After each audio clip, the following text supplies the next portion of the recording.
Hello, how's everyone doing today?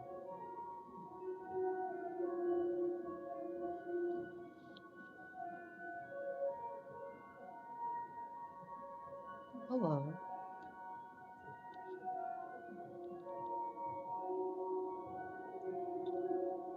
hello everyone. It has been a while since I last streamed with you.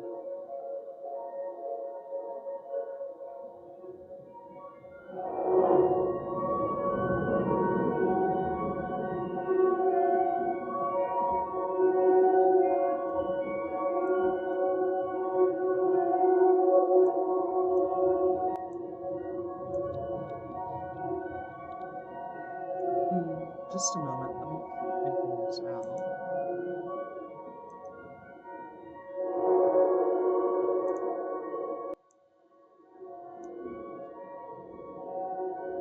Testing, testing, 1 through 2, 3. Can you all hear me?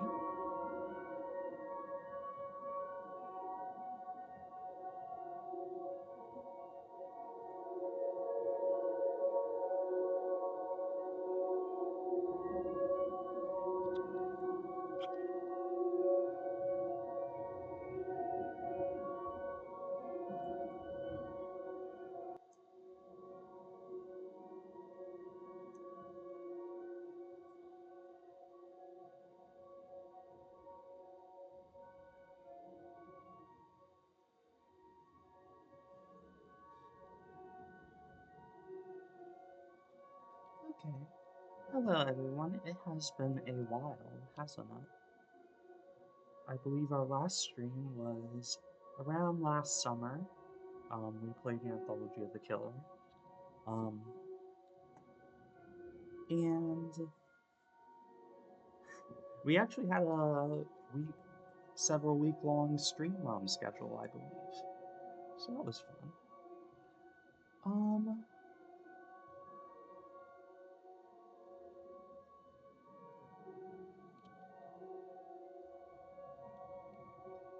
I know I wasn't able to stream the Halloween mini update and Inhabitable Spaces update, but my partner Salem took that over for me.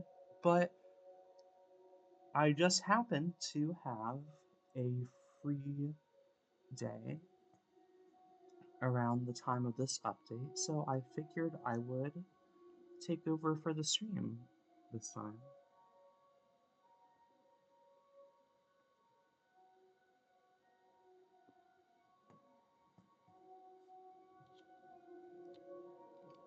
Now, um,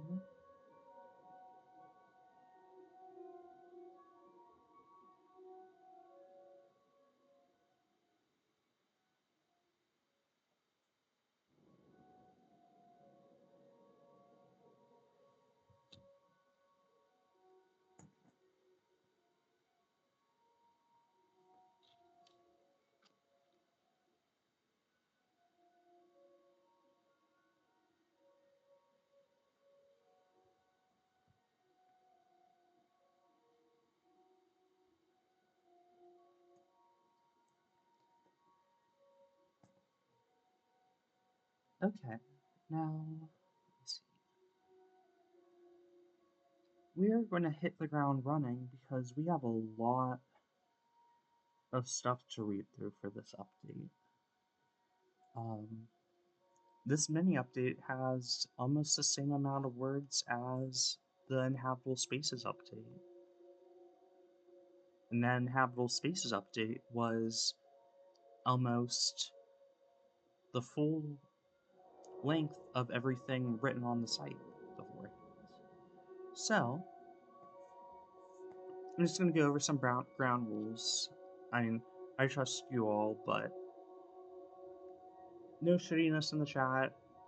I can kick you for whatever reason if you're making me or others feel uncomfortable. I'm always right, even when I'm not, at least in this stream space. Um, the only person allowed to correct me is Salem. And when other people are theorizing, do not be that person who goes, I don't think so. Like immediately after they comment, going, I don't think so. That's not fun for anyone. So besides that, just keep it chill.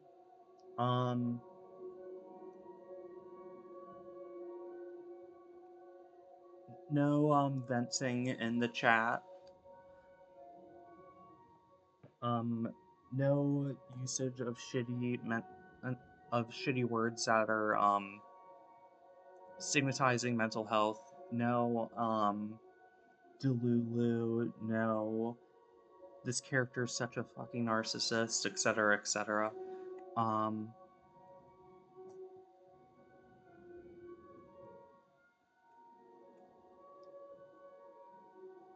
basically, watch your six because we can get you for whatever reason. Um, Besides that, I think we're around. Well, we are ready to get started with this walkthrough. So we're gonna switch over. That's just a second.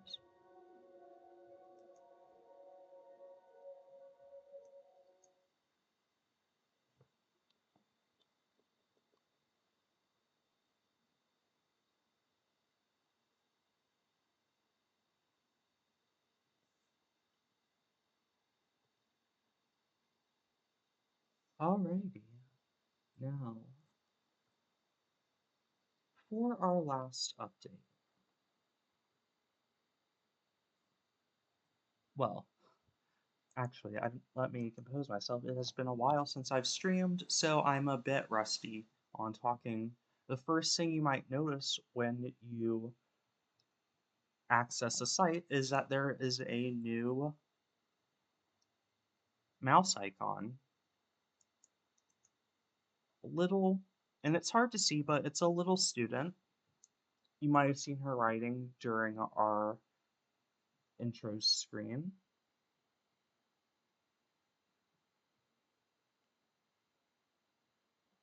And when you click on things, you can see her. When you hover over things that you can click on, you can see her look down to write. Now,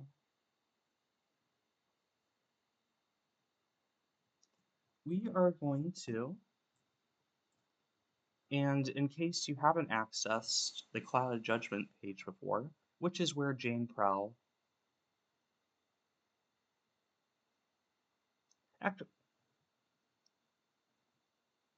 Hey, Graphy. Hello. Hey, Crumba. I guess for anyone who's new to this, the context for this update that you need, this is a massive website dedicated to archiving creative history. Um, it was started by a person named James Prout. I mean, see, this is how rusty I am. I'm stumbling over my words. This website was created by a person named Penny M. And she,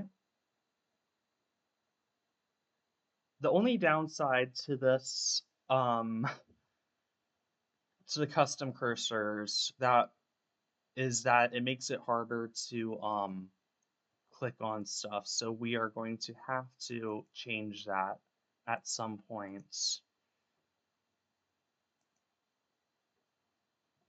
But the best friend of Penny M was a woman named Jane Prowl, a trans artist, Asian American artist, um, who, from what we can figure out, was very close friends within a very short time with Penny M. Um, she was an online artist, and she was in a very scary situation. She has BPD, um, and it motivated her to create a character called the Slishy Slasher. Um, and this character's first appearance saw them killing puppets, and from what we can gather, people took that in bad faith and went, see, this character is a representation of Jane's evil mental illness and her secret desires to kill people. And all those puppets that were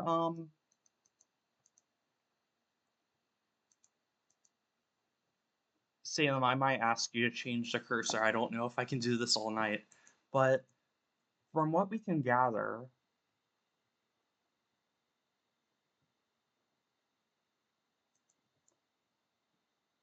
she was chased offline. She lost a lot of friends. Um, not just because of the puppet slasher, but from what we can gather, she also had a very bad habit of getting too attached to people too quickly and over assuming how close they were. Um, and she also struggled to manage her emotions when she was going through bad times and tended to lash out at people. Um, But Salem, could you please change it back? I I unable to click on anything.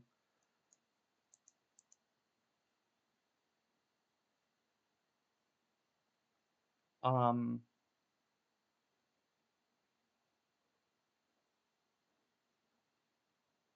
but and you can make what other for assumptions you want about Jane. Um, but she definitely wasn't malicious. Sorry, just a moment. I'm helping Salem update this. And then I will stop stuttering over my sentences because I know it's annoying.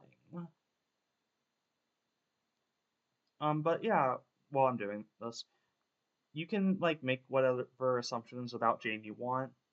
She definitely wasn't drawing her art with the intent of targeting people, and people definitely did make a bunch of shitty assumptions about her because she was a trans non-white woman online, with a very maligned mental illness.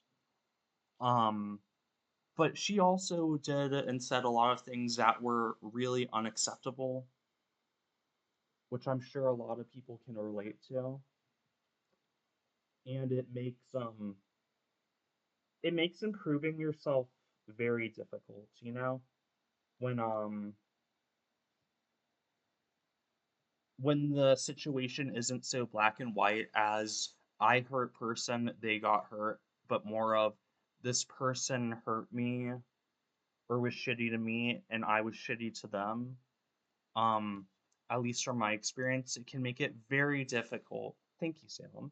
It can make it very difficult to come to terms with your behavior and better yourself, especially if you have been a victim in the past. Um,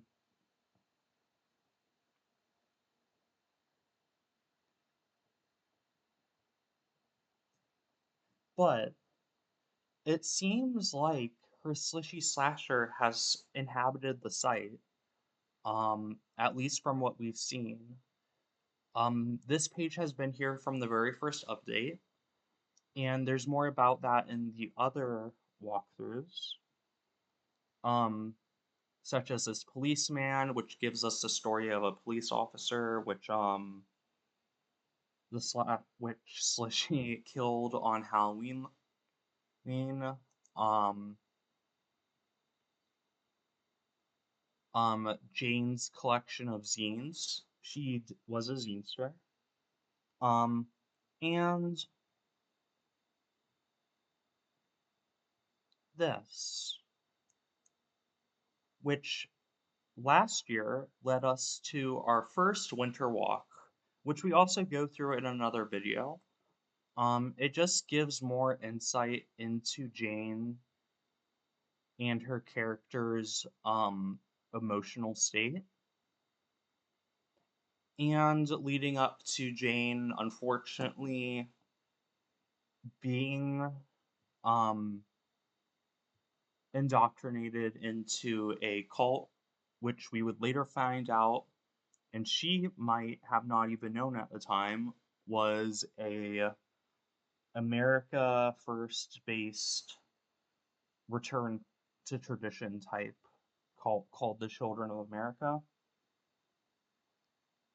And besides that, we don't really know much about Jane as she is right now.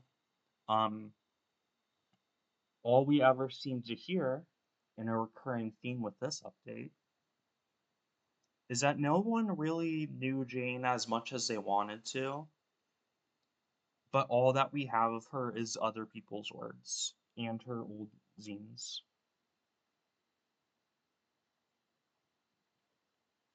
Um,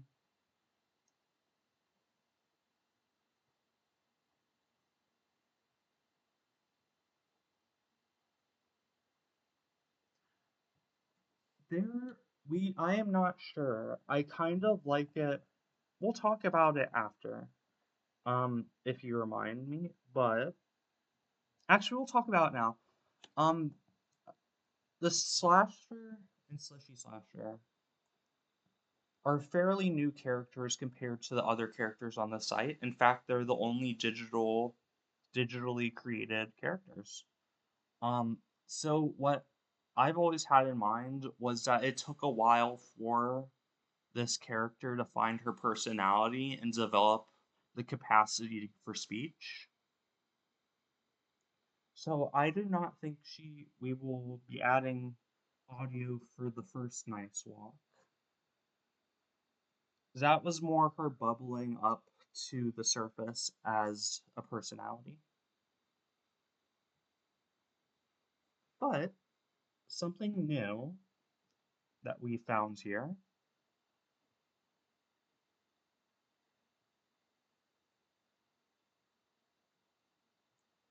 is a new link and a new puzzle, which we will come back to later.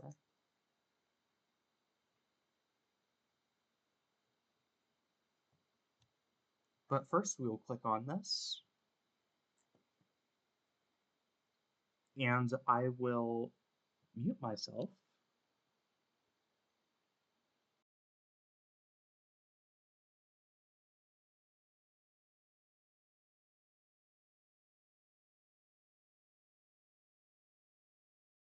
At the edge of nowhere, their coats and mittens long succumb to the freezing chill that batters away at skin and bone. Arms, legs, fingers, toes, all mortal, human in their rigid, staggered motion. Those frostbitten hands of yours reach far towards some certain destination, hopeless to stop the blinding haze of snow that cuts and gouges the field of vision of anyone who approaches its barren place. Through the squinted dual windows of ice-like tides, the world outside seems completely white. The way those black branches twist, bend, and flicker between torrents of snowfall gives the impression of moving limbs in an active pursuit. You've never had an eye for the details, and it helps you convince yourself that perhaps these creatures look identical, but they are not, probably. In the distance, a sickly red hue illuminates the white horizon. Not warm, not comforting, just another strangeness. The red light, which grows stronger as you approach, seems to soak into the snow, polluting its purity. At the center of the red, you observe an ever-clarifying shape, a tall spire. Could it be a tent? A radio tower? It is sharp in all the way those things are. No steel can be so cold. A tent surely would have blown away in such weather. The construction of the shape hurts to even look at. So sharp it makes your eyes begin to tingle.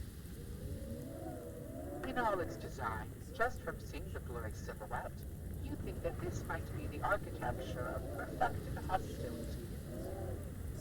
When the tremors first erupt, you panic, thinking that there must be an earthquake or avalanche, and yet, wherever you look, there is no sign of these things. To your horror, the cause of the vibrations are not an external force, but an internal one. Every organ in your body rumbles and quakes, every hair stands on end, and your eyes painfully roll themselves to look to the left, to the right, up, down, legs forcing against your will, to bend backwards and walk the other way. Your entire body makes an active effort in running away from this object. For so many reasons, close the distance between yourself and that blue dread structure, fighting every step to overcome self-preservation instincts that scream, "Run," you idiot, run. Even if you wish to run, however, the snow crops up to your knees. There is no fleeing in this place. The winter night air is sickly here, and not quite pitch black, the color of tepid diluted coffee permeated by the hideous luminescence of the snow reflecting the moon rays as if in a mockery of its attempt to bring comfort to the season. Out of that ink-washed sky, out of the ice storm extends the long neck. The cruel smile, the hateful eyes, the bemused face, the devilish shape of the slasher.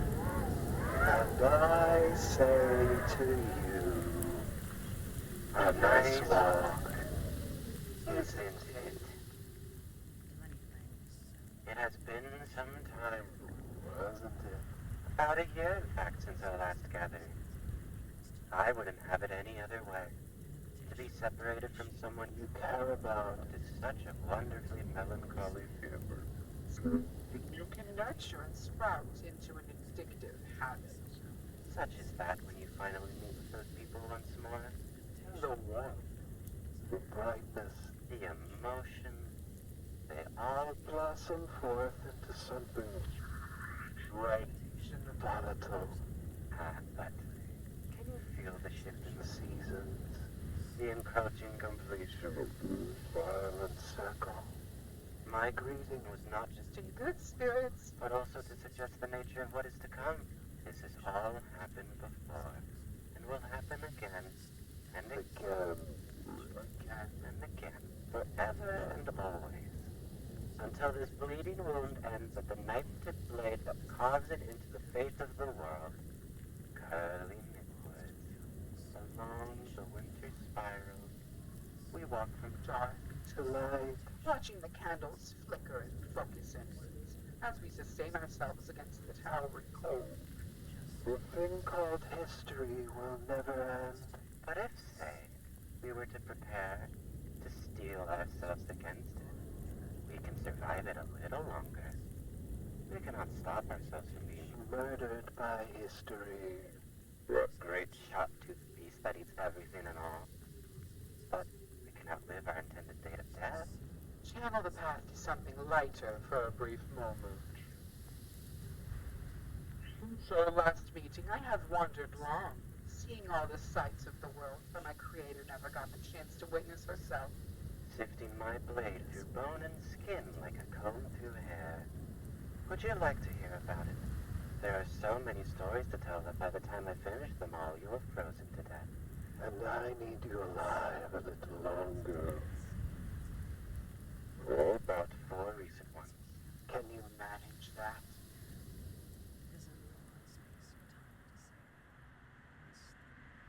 City-wise, the ugliest thing I'd ever have the displeasure of seeing. Los Angeles is such a miserable place, full of shallow, miserable people, openly killing themselves just to live there drawing pictures. Jane would disagree.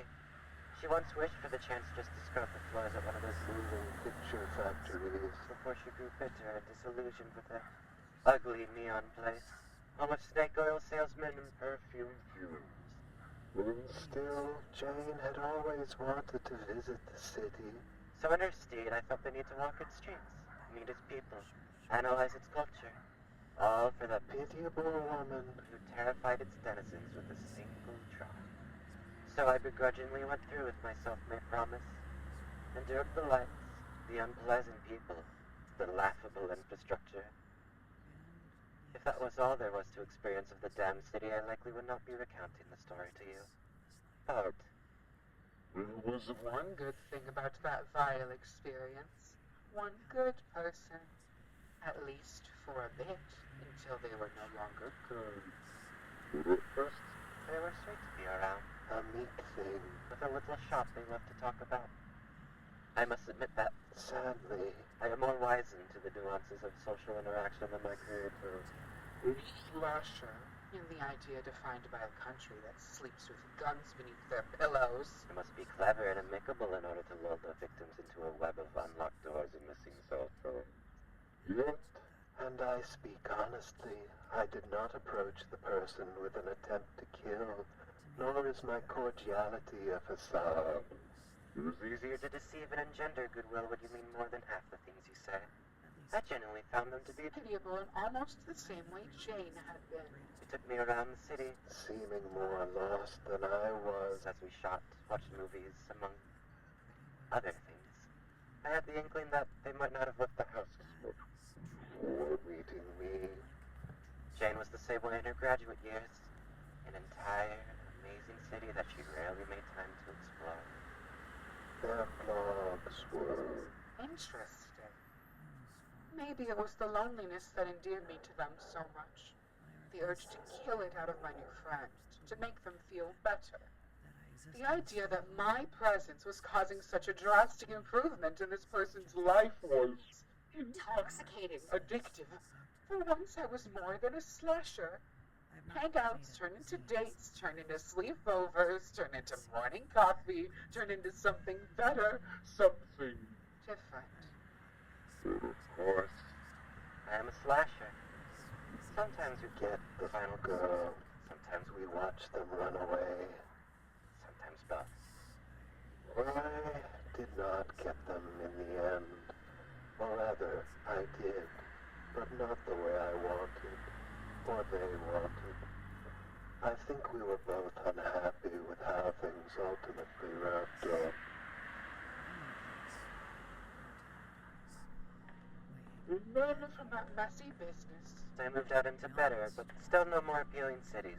My steps turned accordingly with the weather patterns that brought with them terrible storms and choking frost air.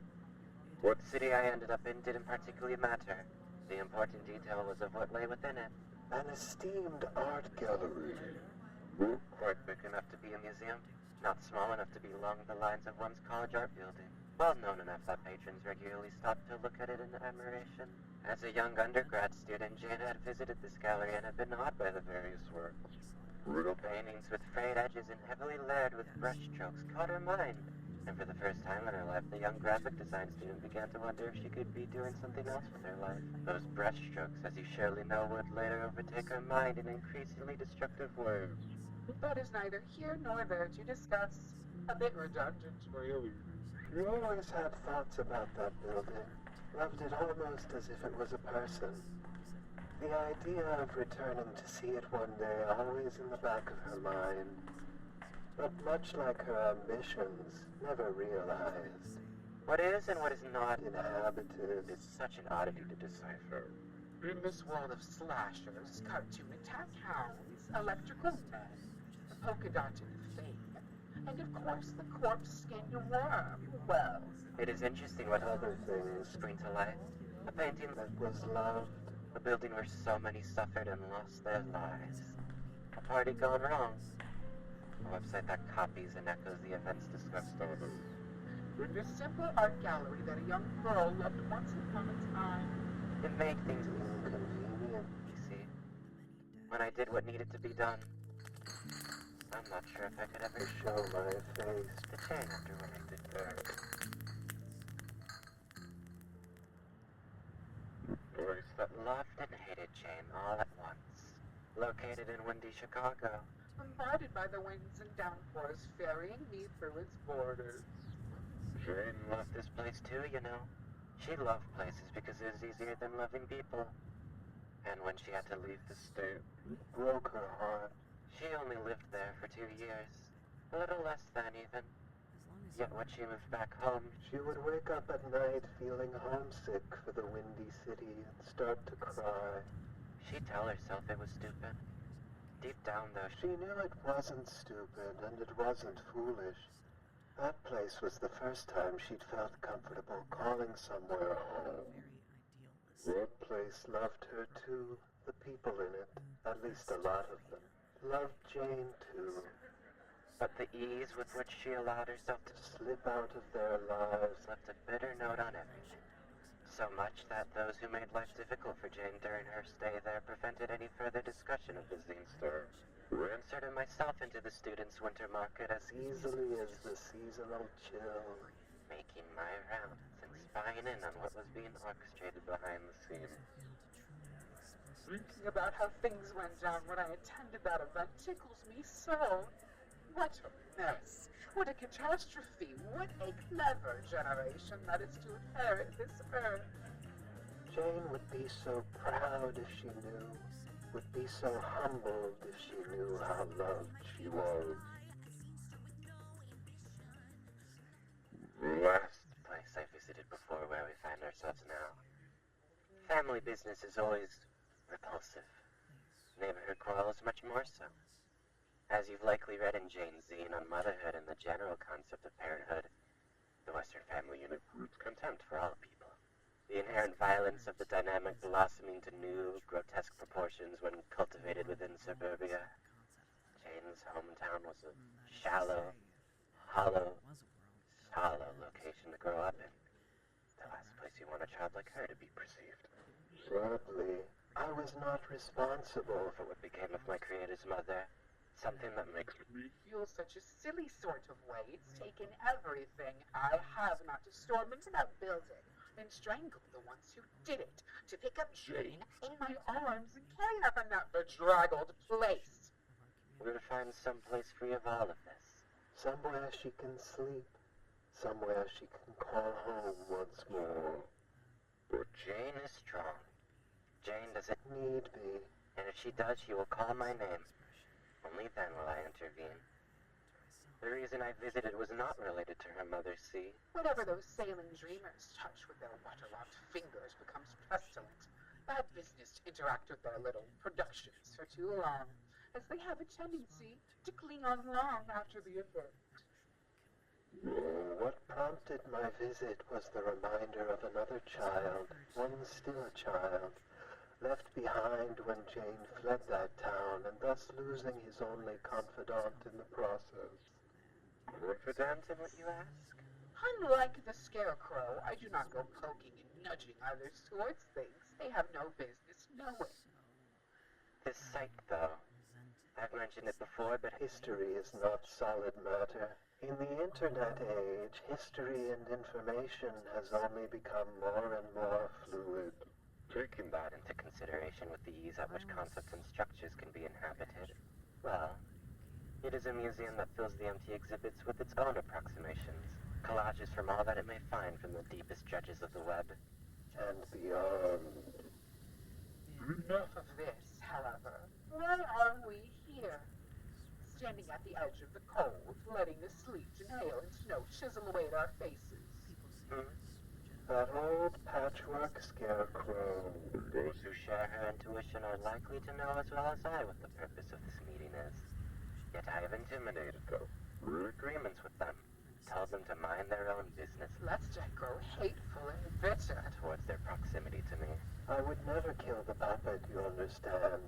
I would never stitch her mouth shut or rip her in half. It would be impolite.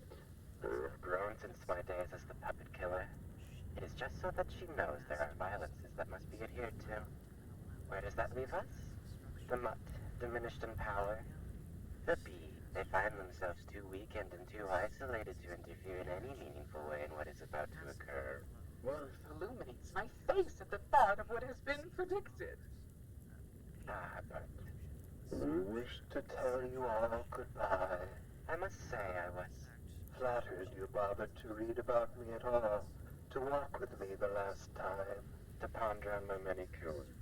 How joyous it makes me feel just to remember those occasions. My only friends, my only companions. No, my followers.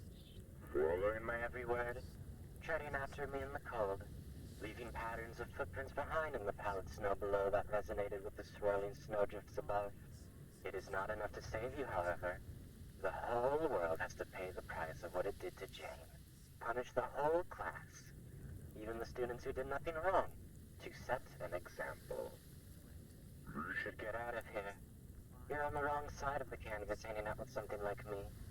Like them, like her, that little imp. The Meadow Valley twins, they have all fled this place as animals tend to do before the storm. If you've been prying around, reading the pitiable manuscripts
party, you surely must know what a dangerous thing it is she intends to do.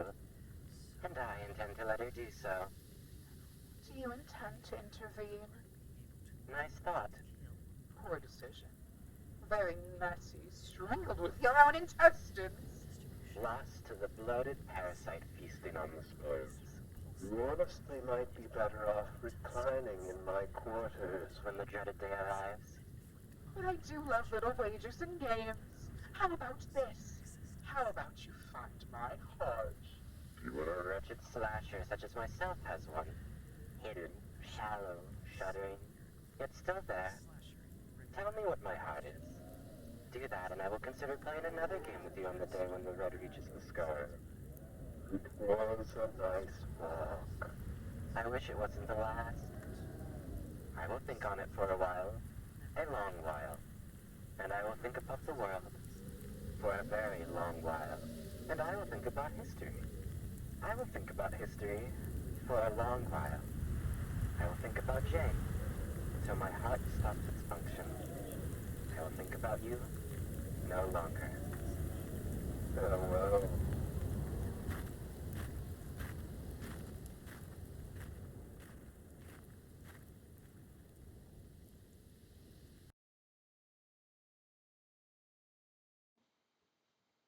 Sorry for the interruption. I had a call that I had to take. But we should be good. Just a heads up, like 2 hours in, I'm gonna take a quick break to get dinner. Or a snack or something. Um, it'll only be like 15 to 20 minutes, if that's acceptable. But yeah.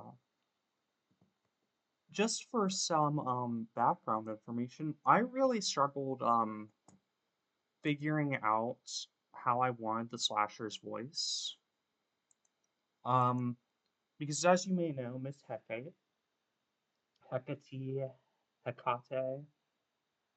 um, she already speaks in very stitched together, warped voices. But for the slasher, I kind of wanted something a little bit with a bit more intent behind it, at least for her as a character. Um, so at first I was like, maybe we could divide up the voices by emotions, and that didn't feel right. But the way I did it was a bit confusing. Actually, I had it written down in a document somewhere, but Cranberry is kind of like the base voice of the slasher. Um, April is the excitable, um, extremely emotionally excited version of the slasher. And Frigg, Frigg is the old romantic, hopeless romantic of the slasher, which is why words that I give that were assigned for that role were like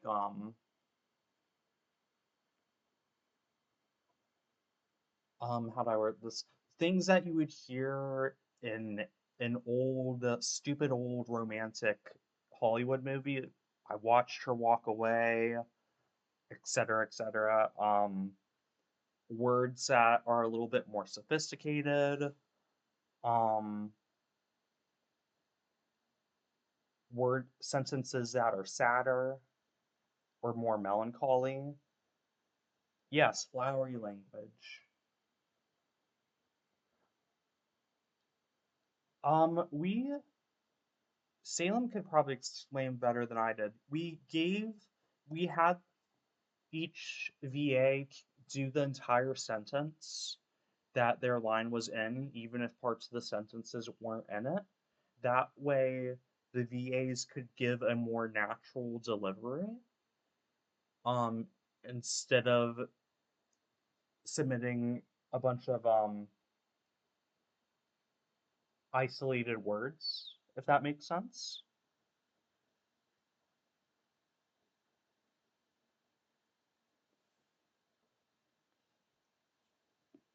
And this is also the reason why the Nice Walk page is the only time you'll hear the slasher speak for now, because it's a very vigorous and taxing way to do audio for a character in a way we haven't done for any other characters before. Um, and it wouldn't have felt right to have the VAs do all anything more than this, which is was already a lot. But just a moment. We're going to duplicate this page because we're going to need this later.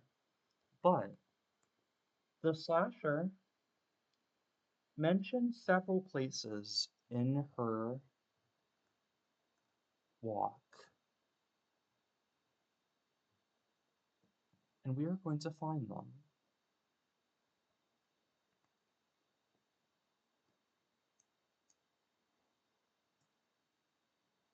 Sadie's digital diary, they slash them, caution painfully honest and best viewed on a computer.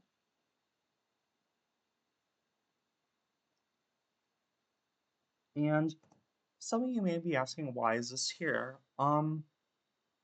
Especially longtime viewers, though, might notice that the Pendog website does seem to have a amount of not sapience. It's not alive, at least not the way you and I are alive. Um, it's definitely not a character right now, but it does tend to reconstruct history further than what the original authors put on the website, such as in if the slasher mentions, oh yeah, my someone I interacted with had a blog. That blog might has a good chance of cropping up on the website, like it's trolling the internet and procedurally recreating things to dig deeper into history. Hmm.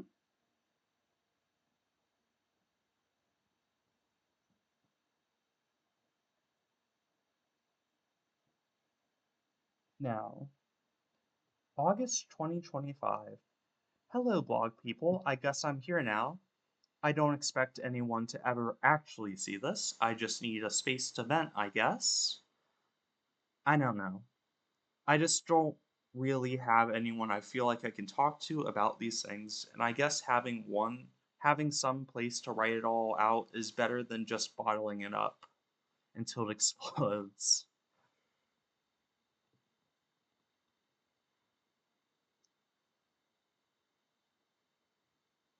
September 2025.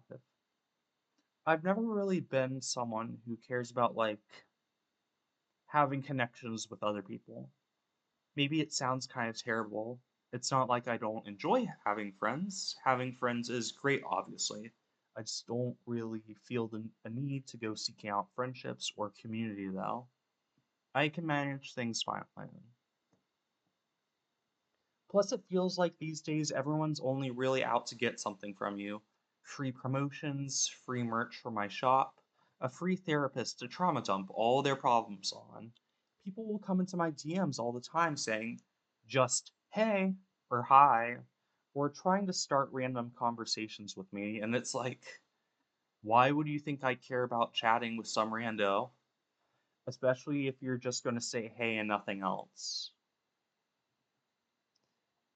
And then they get upset that I'm ignoring them. Like, one, I don't owe you people to anything, and two, if you want a response, at least say something more interesting than a single word. Someone actually reached out to me a while ago saying we had an old mutual friend in common, which I don't really remember, but okay. But they were asking me to work on some storybook zine thing called Blue Stars or something. Unpaid, of course, and it's like, do you think I have time to be able to draw stuff for you for free for a story I've never even heard of and to be honest don't care about? I soft blocked the person because if you're not going to respect me or my time and ask me to do unpaid labor for you, then you can get the fuck out. September 2025. Actually, you know what? It kind of really annoys me when mutuals will DM me like, "Oh, let's do an art trade. Let's do a merch swap." I can't afford to be giving out my products for free, man. My small business is my job. I need money to be able to afford to live. I can't be trading my products for other people's junk.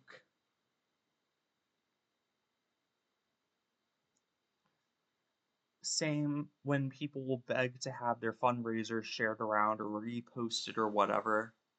I know it's hard out here, but like I can't really be reposting every help me afford my monthly bills fundraiser post I see. My socials are for promoting my business. It seems unprofessional to be sharing that kind of stuff. I need to spend my time and my resources on me first and foremost, especially when it's the same people posting those kinds of pity posts every month. I don't know. Maybe try getting an actual job or putting some more effort into your art and business instead of guilting people into giving you money online all the time. God, what a fucking bitch. September 2025. Even though I have a pretty respectable amount of customers and quite a few mutuals, sometimes it doesn't really feel like anyone actually cares about me. Like, there's a few moots who will occasionally chat with me about mostly just like art or business stuff, but it's not really like a personal friendship making conversation. Or I'll see people at cons and we'll talk for like a minute and it goes nowhere and we never talk again. Nobody ever reaches out to just like hang out or ask how I am in a meaningful way. I used to have a few IRL friends in the area, but they're all just kind of moved on from me, I guess.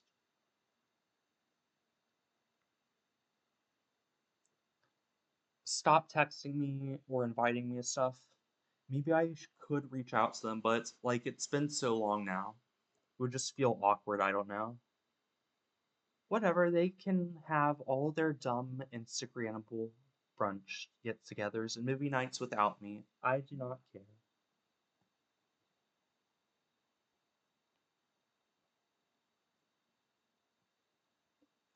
The only real human connect interactions I get anymore is talking to the worker at the post office when I drop off shop orders. And even then I can tell the guy that's normally at the counter is more and more annoyed with me each time because I'm dropping off so many different things all the time. Even my food I just order no contact delivery most days.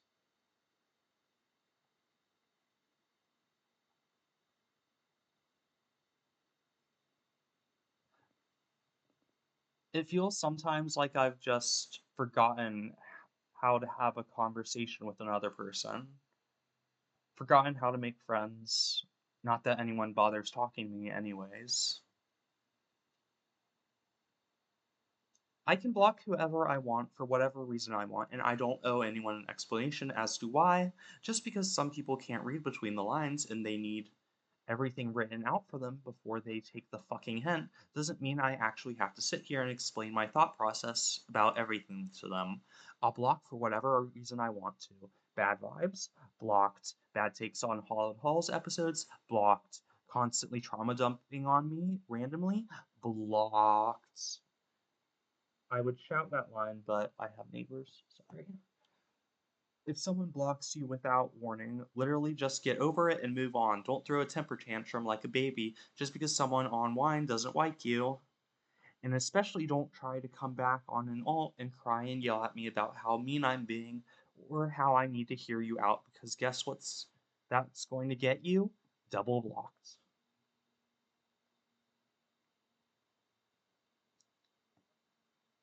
Rare positive post for me? I ran into someone kind of interesting today. Like, literally ran into her.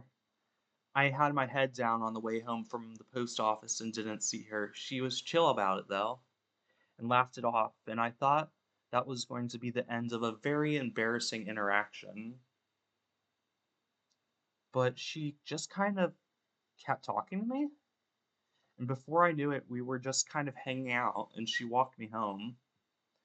When we got to my building, she said she'd like to see me again sometime soon, and I said okay, which kind of shocked me. I'm not in the habit of hanging out with random people on the street, but I don't know. Something about her just felt like, I don't know how to put it, intriguing maybe? Like I want to know more about her. Maybe I finally made a friend for the first time in however many years. Or maybe all this was just a one off thing and I'll never see her ever again. Who knows? Okay, I'm feeling weird about yesterday now. She said she wanted to hang out sometime and then just left. Like, she didn't give me her socials or even phone number or anything like that. So, how is she supposed to even contact me? She knows where I live. Is she just going to show up at my door randomly?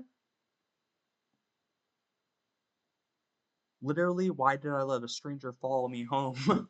That's so dumb. She could have been a serial killer or something. But also, I mean, she seemed nice.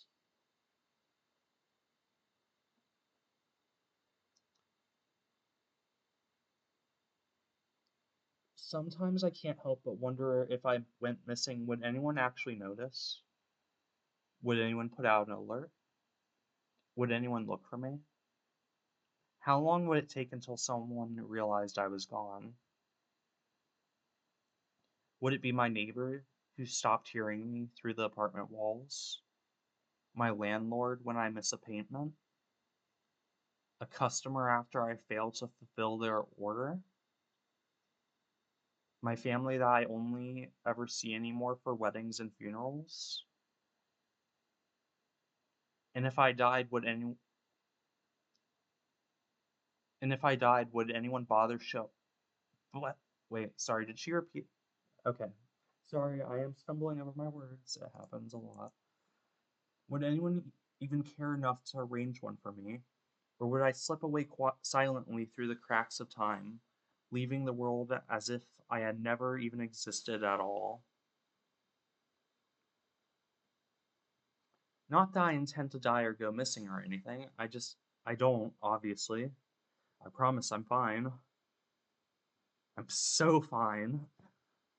But those morbid thoughts still just kind of linger at the back of my mind late at night. I try to ignore it. Yeah, so that girl I met the other day, she literally just showed up at my door and asked if I was free. I was obviously, since all I ever do is sit at home and stare at my computer until I make a sale. God, that's so real.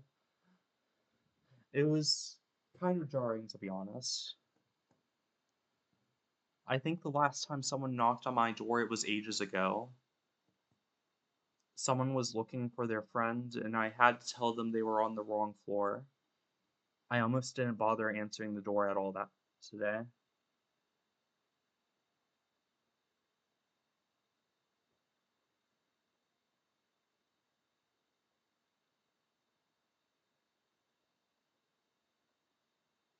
She didn't seem to have anything in mind when she invited me out. We just sort of started walking.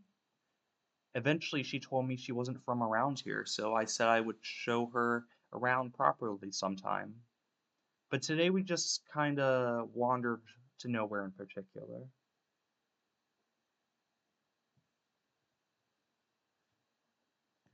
We hung out today again. I made good on my promise to show her around some. It's probably good for me to be getting out more like this, like psychologically or whatever, touching grass. We went to this little cafe I used to go to all the time, but haven't been to in ages. They have the best lattes. We talked mostly about older cartoons and stuff. She knows a lot about the OG Maisie the Mutt history, which is really interesting. I've seen fan artists draw Maisie all goth and punk sometimes, but figured it was typical turning innocent cutesy kids cartoon edgy junk. Never knew there was actual canon basis for those drawings. I only really know the Maisie cartoons I grew up with, so hearing that her origins are more spooky is cool. Um, it might be fun to design some gothic Maisie acrylic charms now that Stencil Line can't literally shoot me dead for it. Even though we basically just met, it for some reason feels really easy talking to her.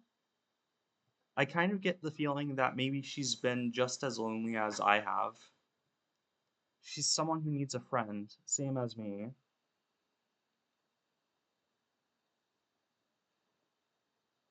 Maybe that's why we click so well. I don't know, is that cringe to say? Remember, kids, if you infringe on my IP, my lawyers will kill you in real life.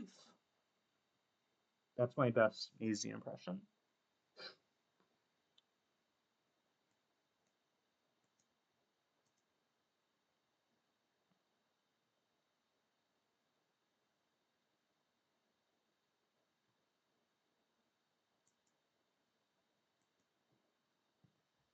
I am dying to talk about this, about saving it, but I have to save it till the end of this. But, God. October 2025. I felt kind of embarrassed when she asked me what I do. Not in like a career way, but in terms of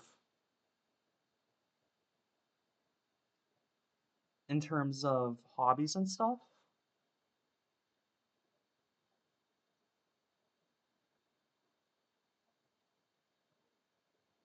It kind of made me realize that I don't really have any hobbies. I don't do stuff for fun. I only really draw when designing new merch or the odd commission. I don't draw for myself anymore. I used to have a music review blog, and I'd go to local concerts and stuff, but it kind of just fell off of keeping up with that. Obviously, I didn't tell her about this blog. She doesn't need to see me whining about my problems all the time.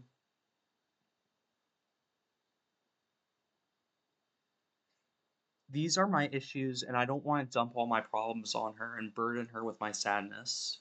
She's my friend, not my therapist.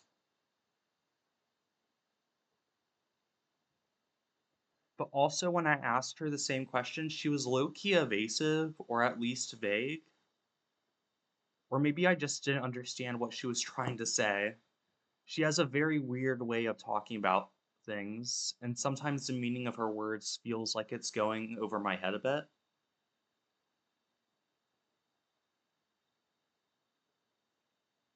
Anyways, I told her I like music, and she said she'd show me some cool indie stuff she knows. I got the download, so I'll put it here too. It's nice.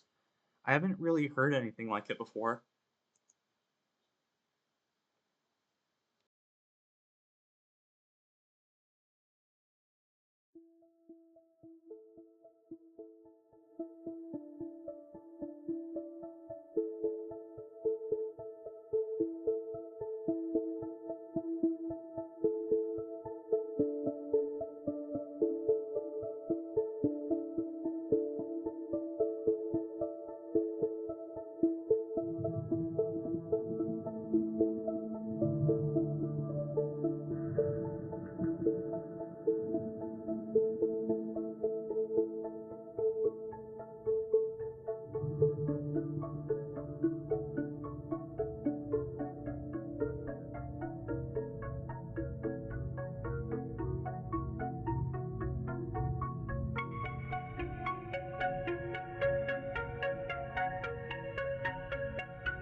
So,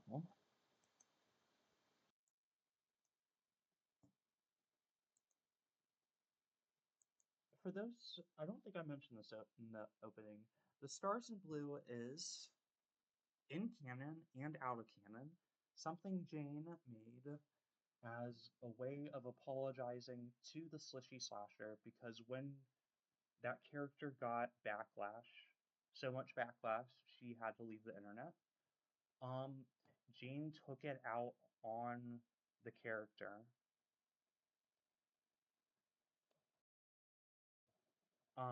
She took it out on the character. Um, she this isn't stated anywhere, but I don't mind talking about this because it is yeah, here, let me so the canon in in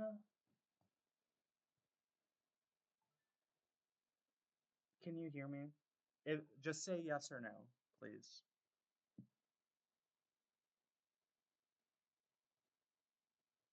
Okay, so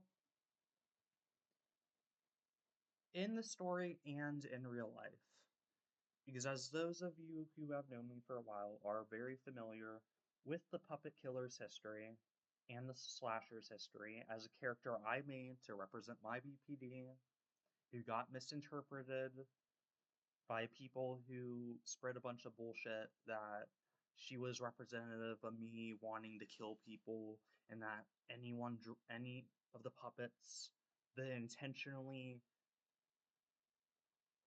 identityless puppets that I drew in that drawing, which I made puppets because I didn't want anyone to make that assumption in the first place, were specific people. And the backlash against that made me and Jane hate the slasher a lot. Um, this hasn't been mentioned anywhere in Pendog, what I'm about to say next, but I don't mind giving a little bit more insight. But I was felt so bad because of how people reacted to the puppet slasher that I made a story where she ended up getting killed by an angry mob at the end. And it was supposed to be like, wow, this triumphant group of normal people finally killed the mentally ill monster that was terrorizing them. Um, and obviously, people are allowed to have whatever reaction they want to art, but it is fucking bullshit and awful that people immediately saw art of a fictional slasher and like, this must mean that the artist who drew this secretly wants to kill people, and it's representative of her hatred of people who she knows, despite there being no indication of that. Um, but yeah, I originally intended to kill the slasher, and then I started getting better. I wasn't better right away, but I felt very bad about how I treated Slishy Slasher. Um, I felt really bad, even though she's not real. I felt like she was a very earnest representation of my emotions and my mental illness, and it felt very unfair to have such a hateful reaction towards her. So I organized the Stars and Blue storybook. Me and a bunch of artists made a story where she finds a community that is very anti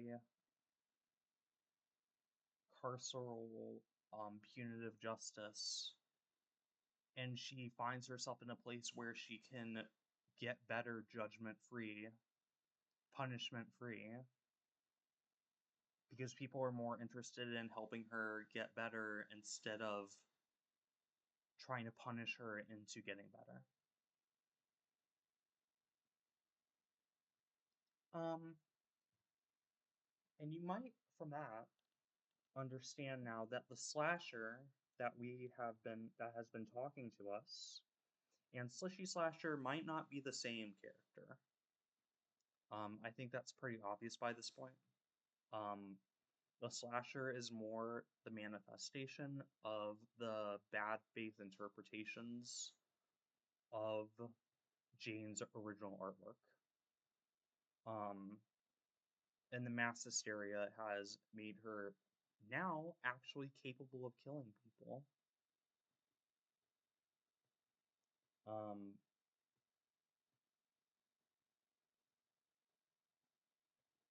she is like the sloughed off skin that Slishy Slasher shed when she got her happy ending. And that costume had to go somewhere.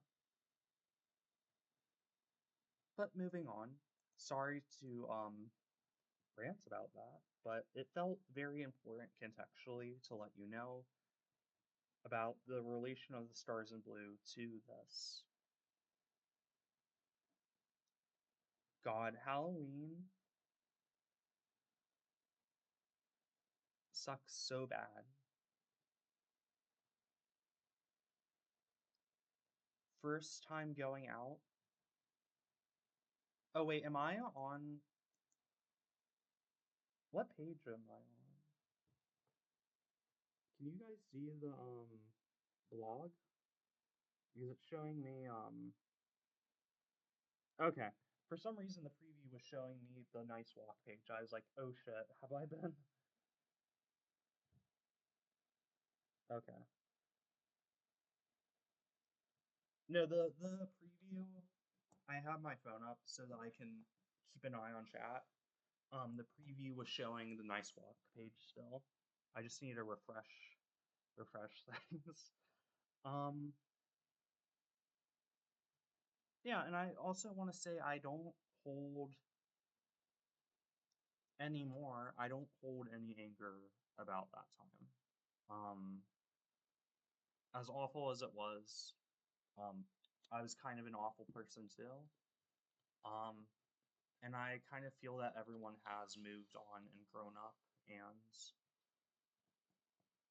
matured since that time. So I don't feel, I still feel bad about it, but I don't feel angry at anyone about it. Um, I just want to put that out there too. Now let's see. God, Halloween sucks so bad. First time getting out to a midnight movie showing in ages, instantly I am reminded that everyone in the world sucks except for me. People getting drunk and yelling and trying to talk to me. Leave me alone. Stop talking during the movie. Couples making out in the back of the theater. Ew. Having to pay 30 real American dollars for a large popcorn and 2 drinks. What the hell?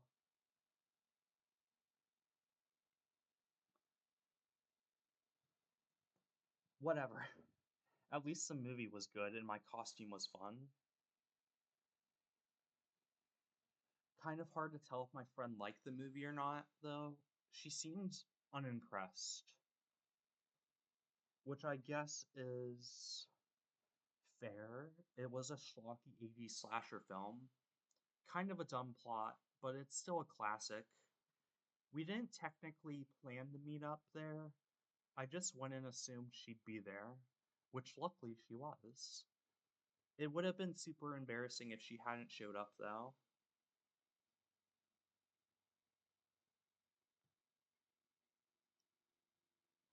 I don't know. Something about going to a movie alone just feels like everyone would be judging me. Hi, Sadie.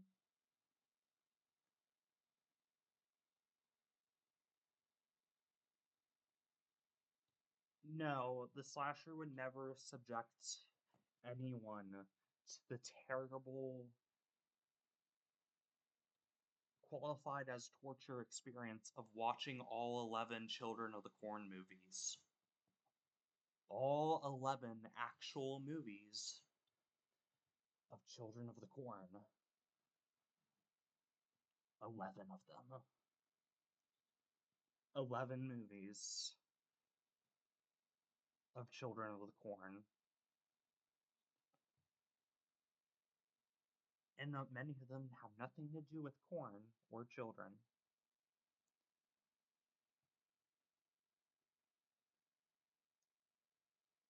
To be honest, I've never been interested in history much.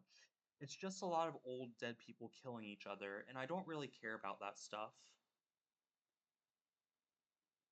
But my friend said we should go to a museum and that it would be interesting, so I said okay. I don't know that many museums around here, so we just went to the Museum of the American West. At first, I suggested we go to the Maritime Museum because pirates are cool, but she got this weird look on her face, so I said one of the only other museums I could remember off the top of my head. And yeah, we got there and it was kind of just a lot of people killing each other back and forth over land and whatever. I did end up thinking the Cowboy Gallery was kind of neat, but she didn't seem to like it much. Guess the museum trip was a bust. Kind of worried I'm messing things up. I don't know. I haven't really had a close IRL friend in an embarrassing long amount of time. I feel out of practice. I hope she doesn't think I'm lame now. Having someone to actually go places with makes me feel a lot less awkward. I moved here years ago, but I never took the time to do all the touristy sightseeing stuff because I was busy and also it seemed lame. Like, I moved here because there's a lot more opportunities as an artist, and it sort of felt like if I did the cringy tourist stuff, it would mark me as an outsider. Like I didn't belong and wouldn't ever fit in. Or like it would make me vapid and superficial. I wasn't taking the step in my life seriously, and nobody in the industry would take me seriously. I don't know. Part of me still does roll my eyes and think it's cringe and dumb, but at least it's kind of fun when I have someone coming along with me. And we can at least make fun of the dumb things and the tourists together. Together.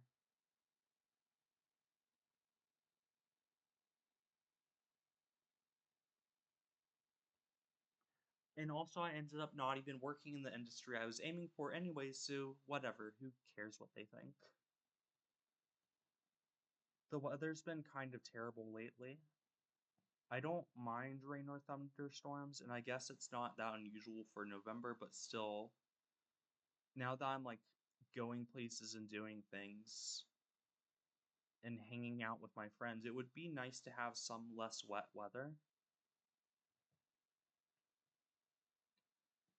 But at least the rainy nights are good for staying in and watching scary movies. Janet comes over like every other day at this point, so we've been going through some older horror films. I like the ones with the big monsters, but she's more into slasher films. I don't know if anyone actually keeps up with this blog anymore, since it's kind of just turning into my personal daily life diary, which is probably boring to read. But if you have any movie recommendations, let me know, and I'll check them out. I feel kind of bad when my friend leaves for the night, though, walking on her own in the dark and the rain. I have this irrational fear that because she's so tall, she's going to get struck by lightning. I would let her stay over, but I don't have a spare bed or room, and my couch is kind of tall, is kind of small. It was finally nice out, so Jan and I went to the gardens today.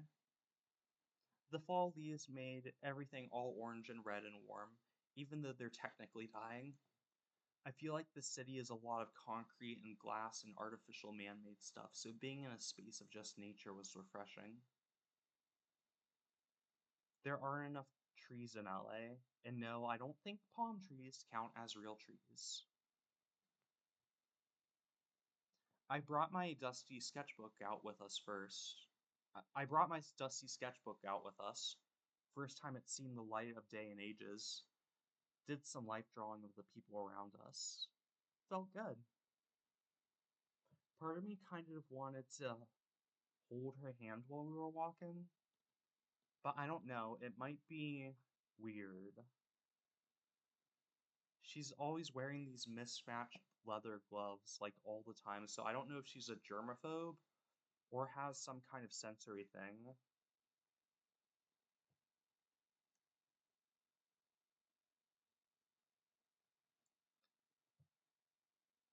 But I didn't want to overstep her boundaries, so I just didn't do anything.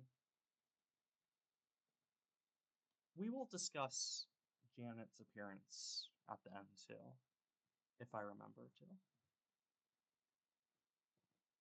I really admire these drawings from Salem because, as someone who's done it before, it is so hard to try and draw something and make it look like it's not completely in your main art style.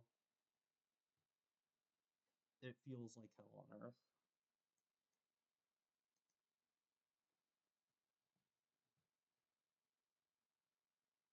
I always feel kind of bad for animals in zoos. I know zoos do important work for like science and research and conservation and stuff, but still, sometimes the animals look so bored stuck in their cages. Also, like a quarter of the exhibits were empty, and probably more than half the food places were closed. And I forgot to bring a water bottle, so I had to spend like $10 on fucking water.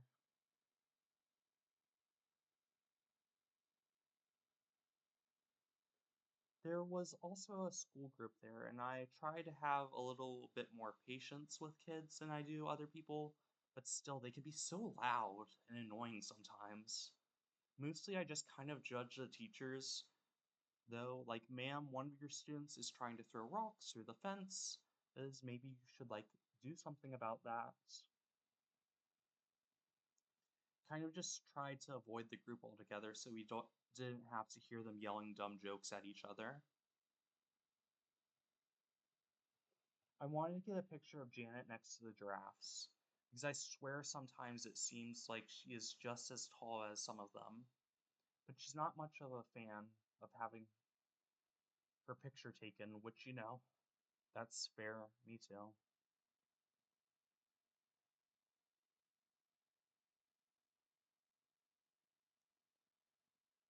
The gift shop was also super overpriced, but the plushies were really cute. They had like a million of each animal on every wall. Caved in and got a panda. She was just too cute.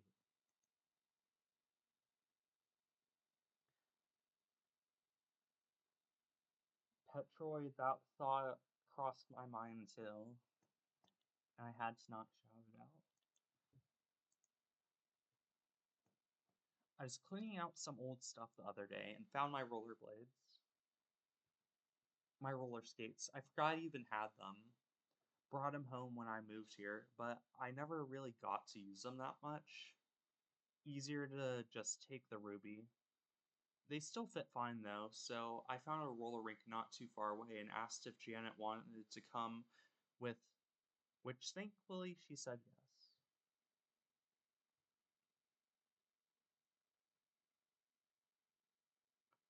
The roller rink, the rollerway kind of sucked when we got there though.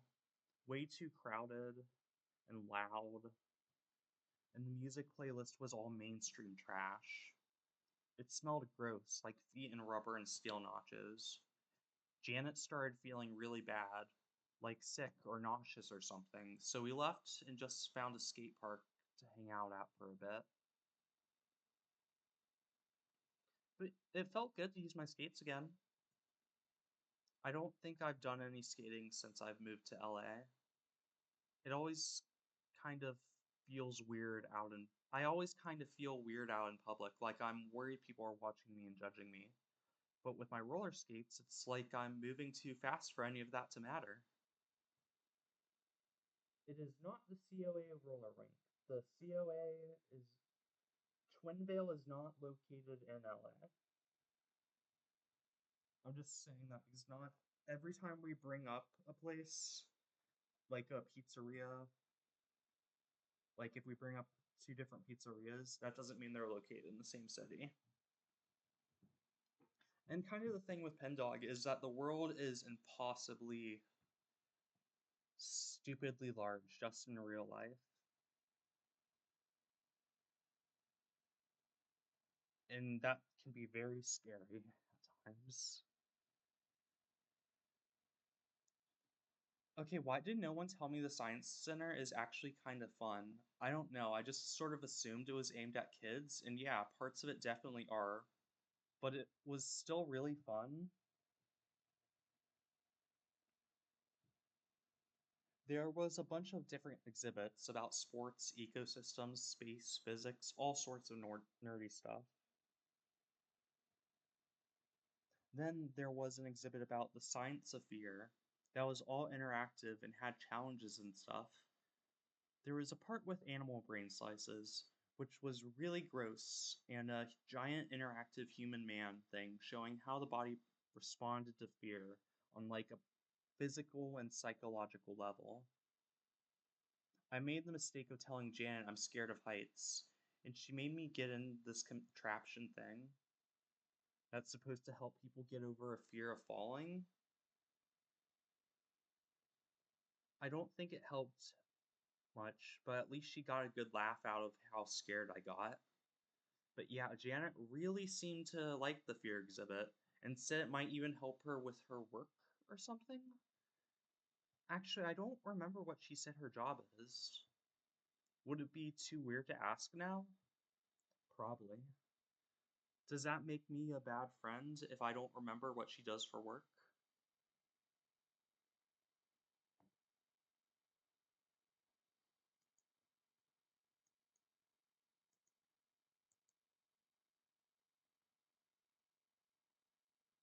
This was drawn by Kettlebird.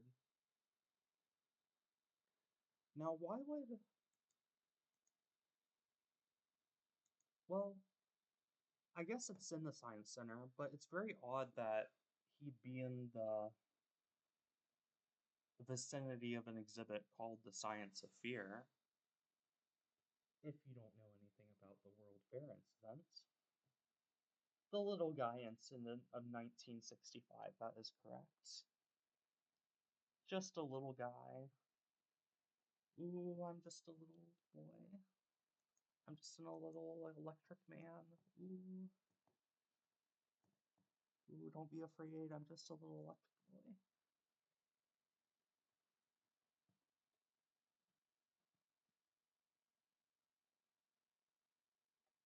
I find myself wanting to come to this dumb blog less and less in recent weeks.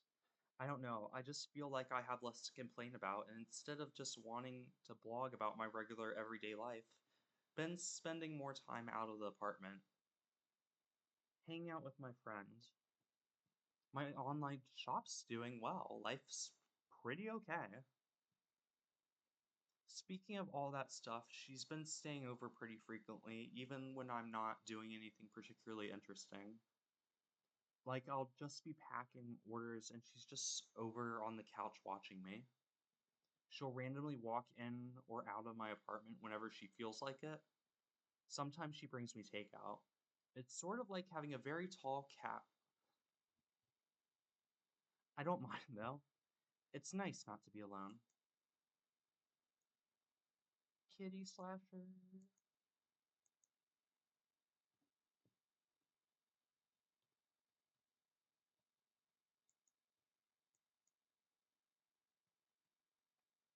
Cats are. No. I was going to say something dumb like cats are the ultimate serial killers of the animal kingdom, but that is not true.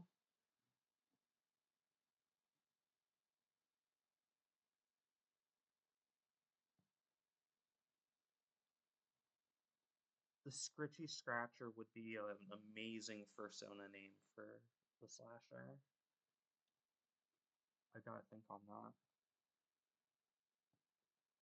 Why do feelings have to be so complicated? Why couldn't I just make a friend and be satisfied with that? Why couldn't it be someone else? I want to ask her out, but there's just so many factors that I don't know about that feels like maybe I shouldn't bother and just let things be how they are. Is she even single? Is she even queer? I mean, I assume the answer was yes to both of those, but technically I've never asked, and we've never really talked about it that much.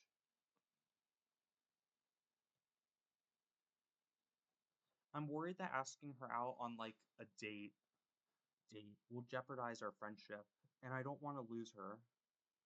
But also, I don't think another person has ever made me feel so happy. At least not for a really long time. And I don't know if I'll ever meet someone like her again, so it's also like if I don't ask her out, then I might regret it for a really long time. But I was fine on my own being single for so long. It's also kind of making me feel weird in a way. I don't know if I can properly describe. Like I would be giving something up if I let her fully in my life this way, losing some of my individuality, maybe.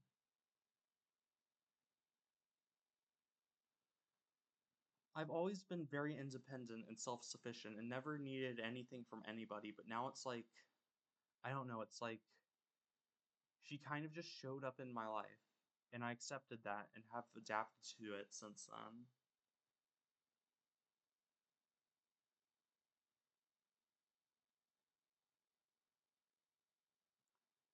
But if I ask her out, then that would mean I'm fully inviting her into my life, like potentially permanently, and my life would probably definitely change forever. There was some post I saw online at some point about like the consequences of inviting people into your life or something like that. But I can't remember the details. Being vulnerable like that and putting my emotions, my heart out on display for another person is scary to me. What if she laughs at me? What if she thinks I'm weird? What if I've just been reading too much into things between us and she actually was just being friendly and she thinks I'm gross for thinking about her like that? What if she's not into me? Never mind about that last post. Turns out she is very into me. We're going out on a proper date in the morning, but I'm just like really, really happy. I feel happy and seen and cared about. I feel loved. I don't think I remember the last time I felt loved. Which normally saying that, or I guess typing it out, would make me feel really pathetic and lame and cringy, but for once I don't care about that. For a long time, for a long while, I kind of didn't feel like a real person. I complained about it plenty of times in my posts, but I was so lonely.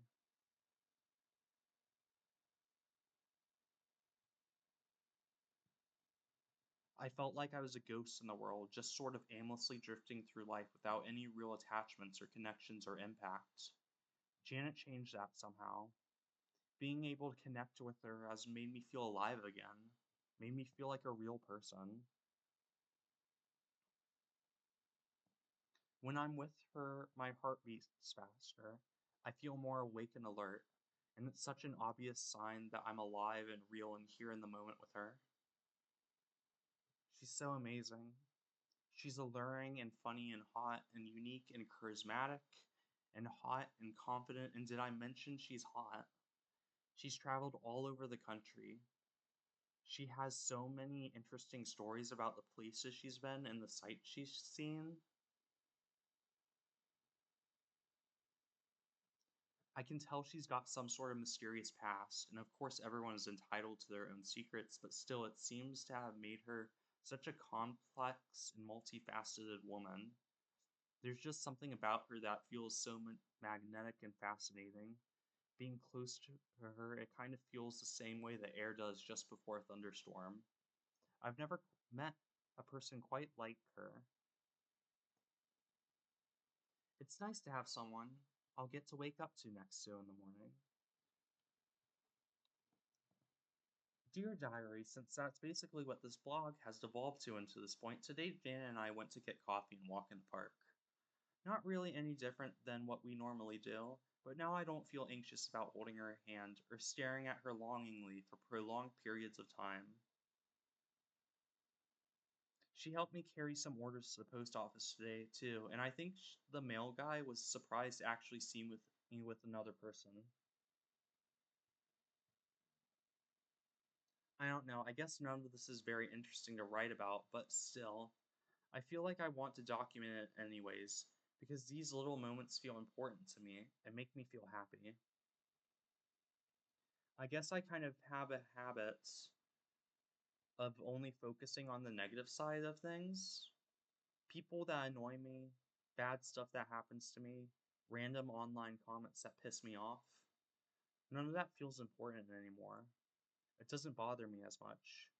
When someone comments something stupid on my post, instead of seething and fixating and ruminating on their words for hours and hours, I just show it to Janet and we laugh about how stupid the person is, and then I forget all about it.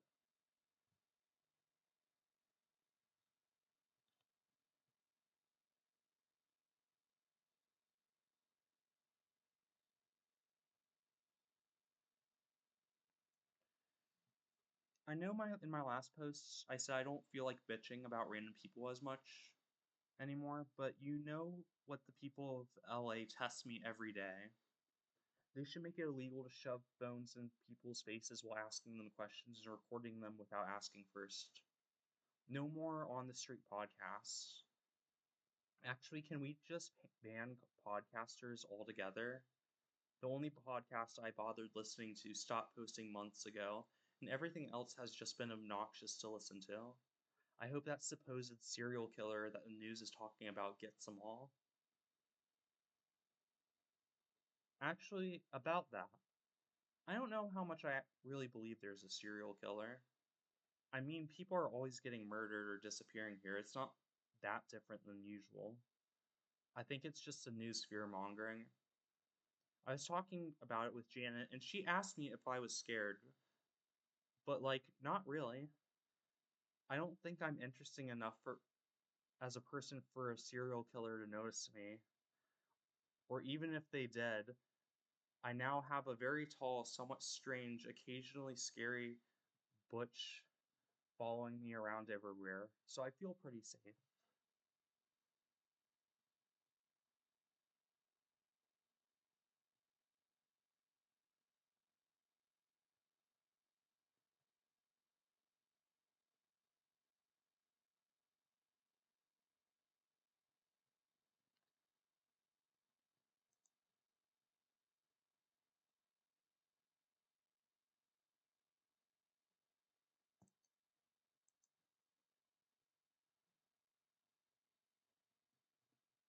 We went to an art museum today. I wanted to do some research for a new shop drop I'm planning. The museum I was thinking of going to apparently got shut down like 2 years ago. Yikes. Yeah, it's probably good that more than I've been getting out of the house more the last 2 months. I am way behind on what's happening in the world around me. So anyway, we pivoted and went to a different one. Honestly, I feel a lot of art galleries are all exactly the same. Paintings and statues on bright white walls with exposed ceilings showing off all the pipes and wires and ugly parts of the building for whatever reason. We kind of just wandered through the exhibits until I found what I was looking for so I could take pictures and notes. While I was doing that, though, at some point Janet wandered off from me, which, yeah, fair, I wasn't not paying attention to her. But also, this is embarrassing to admit, but I kind of started panicking. I've gotten so used to having her near me when I'm out, I guess I've been using her as a lifeline. And without her next to me or in my eye line, suddenly the world felt a lot more. I don't know what would fit. Sinister? Malicious? Like something could go wrong at any moment and I would be trapped, stranded in this maze like gallery alone. What if the building collapsed and the ceiling fell on top of me, crushing me to death? What if I'm actually not allowed in this part of the building and the security guards take me to jail? What if one of these other people and he was a serial killer and follows me to some corner where no one else can see to gut me? What if I lose my phone and wallet in train pass and I can't get on the Ruby back home and I'm just stuck out on the street and I don't know how to walk home from here? What if the animals in these paintings come to life and tear me to pieces? Thankfully, I don't think any of these paintings have a morality animal in them, so they should be fine.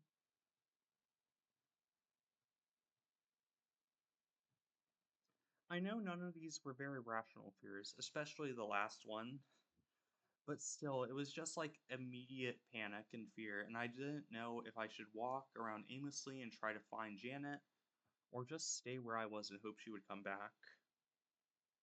But also, what if she left me here forever and she hates me and she's never coming back? But in the end, all of that anxiety and blinking back tears and heart beating so fast I thought I was going to die and shaking and feeling nauseous was unwarranted because Jane wandered back over to me eventually. I feel kind of pathetic for being so clingy. I'm probably annoying her, taking up so much of her time.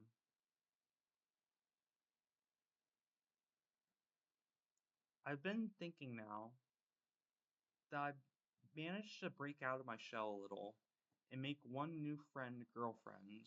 I don't know, we haven't really discussed labels, really. Maybe I could try to reaching out to other people too. Some of my old friends from the area, maybe, or the mutuals I see regularly in the artist alley booths at cons. I mean, Jana is great, of course. I like her a lot, and spending time with her has made me feel more confident and happy and stuff. But I think depending on only one other person might not be good for like codependency or whatever. And with more friends, we could do more stuff. Like Christmas is coming up. I don't have family to spend it with, and I get the feeling Janet doesn't either, with the way she kind of dances around the subject. But with a bigger friend group, we could have a big holiday party and spend it all together. This probably sounds really dumb. I don't know. I'm starting to feel like maybe I actually don't hate all people. Maybe people can be good and kind and fun to be around. I always kind of rolled my eyes at humans are social creatures, but I guess it's true.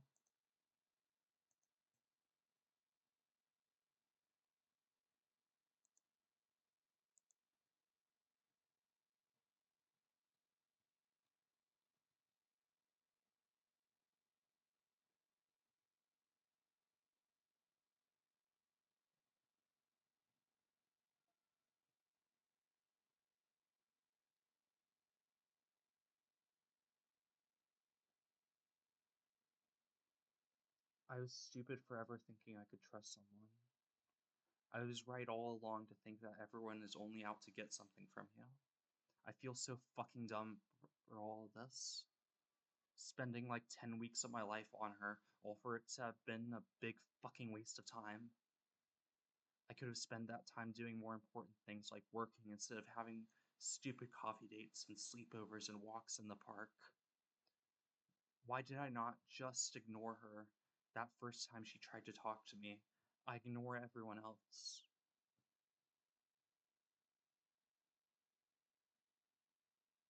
I feel hollow. I was just telling her about how I was thinking of reaching out to old friends and mutuals to try and be more connected. She said I should reach out to Jane. I was confused, of course, because I don't know anyone named Jane. Until she reminded me that actually I used to be mutuals with them on an art forum a few years ago. I kind of forgot about that whole situation, but yeah, Jane Zine or whatever they used to draw, like Maisie Mutt fan art and scary cartoons and stuff. I remember I had to block them because they were super clingy and kept talking to me like we were BFFs when I barely knew them. We were just art mutuals, but they kept trauma dumping all of their personal problems on me out of nowhere. So, anyways, obviously, I was like, why would I reach out to someone I've never actually met who made me uncomfortable and crossed my boundaries multiple times and I blocked years ago? Janet told me that I needed to go help Jane, and that it was my responsibility to make things right or whatever. She told me the reason she was actually even here in the city was, in the first place, was because of Jane. So it's like, the whole reason you even made friends with me was just because of this other person? Just because this other person wanted to get to me? You didn't actually want to be my friend or care about me? I was just a stepping stone for you? For this other random person to get something out of? How could I even help someone I've never even met in person before? Even if I wanted to help, I don't even know what Jane looks like, or where they live, or anything. And what do you expect me to do about someone else's living or financial or whatever situation? I don't even know what help I was supposedly going to provide. She didn't elaborate at all. It all just kind of hit me like a brick all at once. Janet had literally never once mentioned this Jane person, but now she reveals that all along, the entire time we've known each other, she was just trying to, I guess, make me go help them somehow? Did any of our time together even mean anything to her? Did I even mean anything? I don't understand any of this. Why me? I'm literally nobody.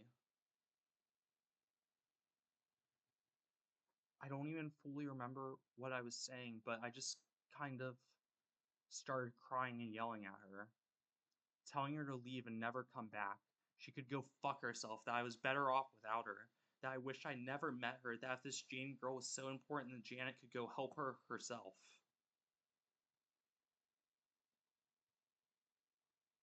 I don't think I've ever been so upset or angry or heartbroken in my life. It felt like all my emotions were scaled up by 1,000 and my heart was about to explode out of my chest. It felt like I had been stabbed in the back. I felt like I was going to die. She barely even said anything, barely even moved. She just watched me screaming and sobbing and throwing pillows at her until I exhausted myself and collapsed in the bed crying.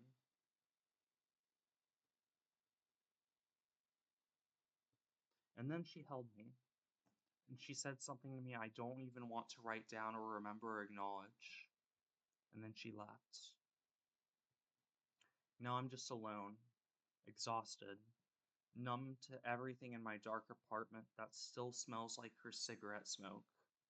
It feels like she took some part of me with her when she left. Something in my heart, the thing that lets me connect with others. I don't want to see her or talk to her ever again. Even if I did, I have no way of contacting her or finding her. No last name, no family, no phone number or social media or home address. Janet probably isn't even her real name. I don't know if I'll ever even be able to talk to another person ever again. It feels impossible. It feels like even if I wanted to, I wouldn't be able to. Like now there's something terribly different between me and everyone else.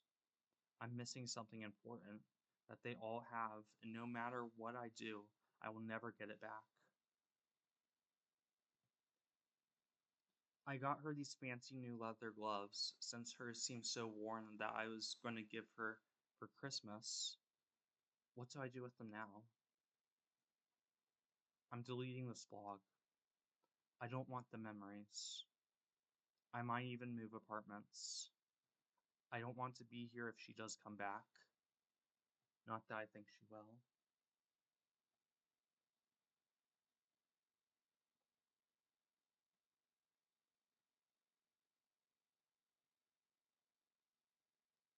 I'm gonna be so real. The first time Salem sent this to me, it felt like they'd fucking poisoned me.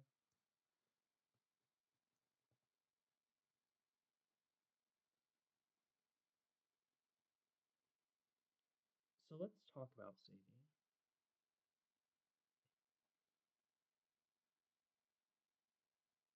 I mean, I feel like you all have kind of gotten a good view of her, but she is so painfully white, just to start off. Like, God, she is just so painfully white sometimes.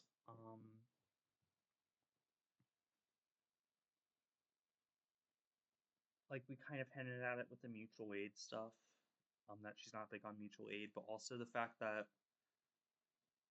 she's more than happy to sell products likely made from the exploited labor of people outside America, but then she can't even be bothered to share their fucking mutual aid posts to help them with the situation that her country put them in. And she's like, I'm so alone. I'm so upset. And she refuses to connect with people on any level. She thinks that every human connection is just someone chasing something from her. And guess what? Human connections are based on exchange. And guess what else? That's not evil or toxic. Every human interaction is an exchange of something. Um, to live with other people, you have to exchange parts of yourself with others. Um, Something else I want to notice is that Sadie, they tend to pathologize every single experience that they have. Not that self-diagnosis is bad. I've had to be there at times still, but anytime they feel something mildly uncomfortable or good or happy, they immediately slide into what if it's because I'm secretly this thing. They're way too quick to add definitions and categories to things, to natural human experiences.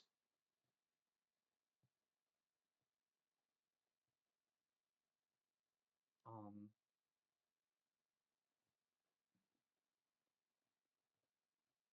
Janet, I've always not really cared that much about why some people see these cartoons as they are and otherwise in Pendog's universe. And character to character, it varies deeply. Like something like the Vamp just does not care if people see it or not. The Slasher might have been trying. I won't give a concrete answer, but I will give several possible answers. One, the Slasher might have been trying to appear more appealing to Sadie. Um, that's option number one. She probably realizes how scary she looks and tried to make herself more appealing to this person. Two, Sadie was so desperate for a friend that their mind contorted the Slasher, a very malleable creature, might I add, into a more acceptable shape.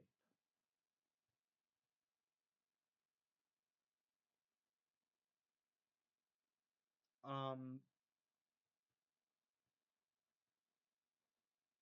Either of those two would be would be correct reads. Um,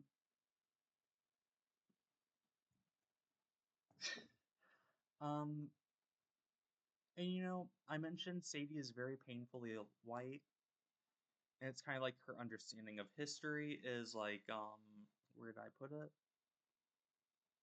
History is just a bunch of people killing each other. People just kill each other because of it. There's no reason in history that people killed each other in mass. except for over land. There's nothing deeper to it. There's nothing underneath the surface. That's part of where Sadie's whiteness becomes very glaring.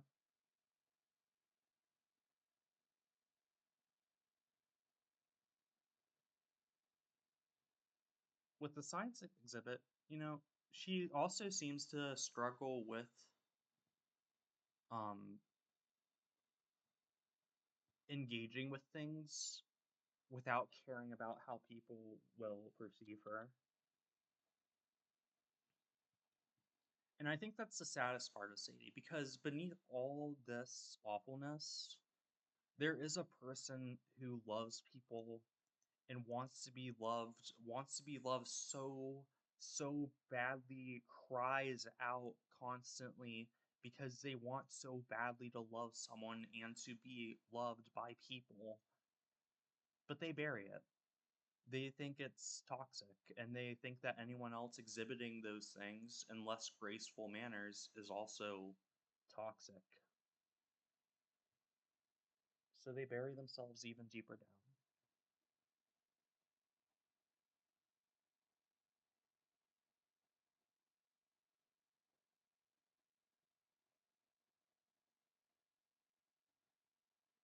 Um, and also, the slasher. She might have been in that city because of Jane, but personally, I don't think she would have asked Sadie to go help Jane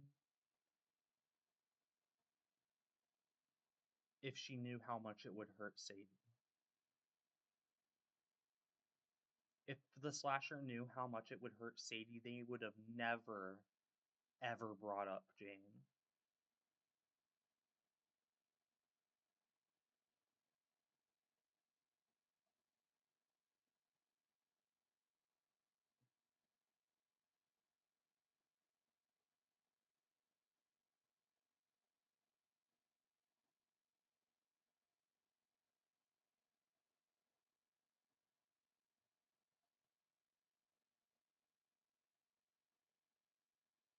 And also, was the slasher looking at their blogs before or after the fallout? Either one is painful and interesting, because if it was a former, that'd be a massive invasion of Sadie's privacy. That would hurt Sadie very much to know. If it's the latter, the slasher would realize and feel awful at what she's done to Sadie.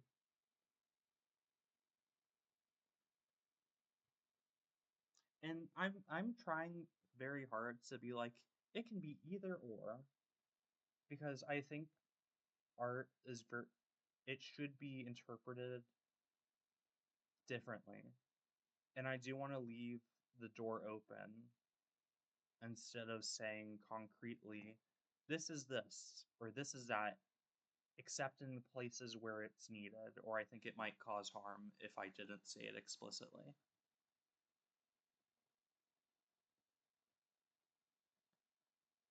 The way Sadie talks about it makes it seem like it could have been public.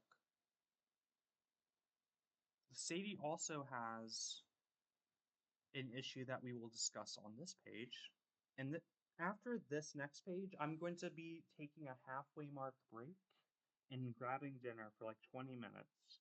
Is that too long to make you all wait? Because if so, I can just get something small.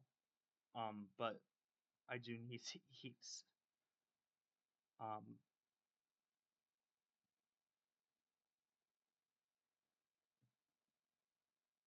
Something Sadie has an issue with that I've kind of experienced, and don't take this as me as saying I hate other artists. Murphy thinks she's better than other artists because she's more intelligent and smarter and more progressive than other artists. I'm not saying that. But there is a concerning trend with a lot of hyper online artists where they stop seeing other non-artists as fellow human beings. And I get it's frustrating to interact with people who aren't artists. God, trust me, I it can be so fucking hard sometimes. But sometimes artists online talk about non-artists in the most vile fucking ways. They're like, these fucking normies wouldn't understand my personal life because they are not artists. Artists see the world differently and are more creative and have more important things to say about life than non artists because we can express ourselves in drawings and literature and music. And it is that treating of someone it goes deeper into that idea of someone being a normie that concerns me. Like, no matter how vile the person, everyone has a complex inner life,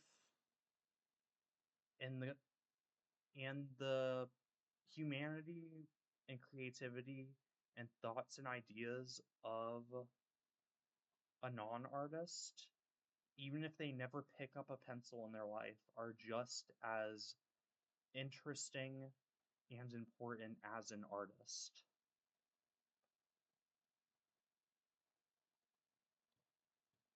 There's also a tendency for white artists to put themselves in the category of the most victimized person in the world, and that's also really fucking annoying. I don't want to rant about that right now. I feel like I've ranted about that before. Like, whenever something bad happens, they're like, this is the worst time for artists ever. There's never been a time similar where art has been this under attack. And it's like, really? You sure about that, buddy? Have you read a history book? Um, the last thing I do want to talk about is it's possible that Sadie was intentionally they slash theming Jane.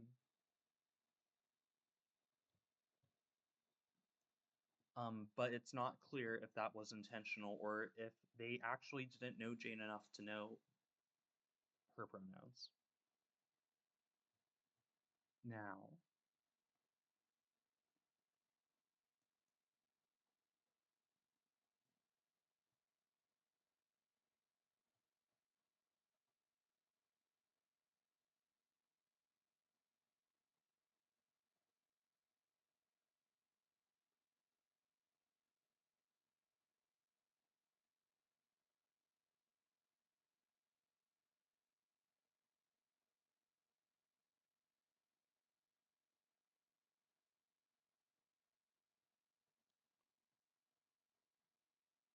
the art college.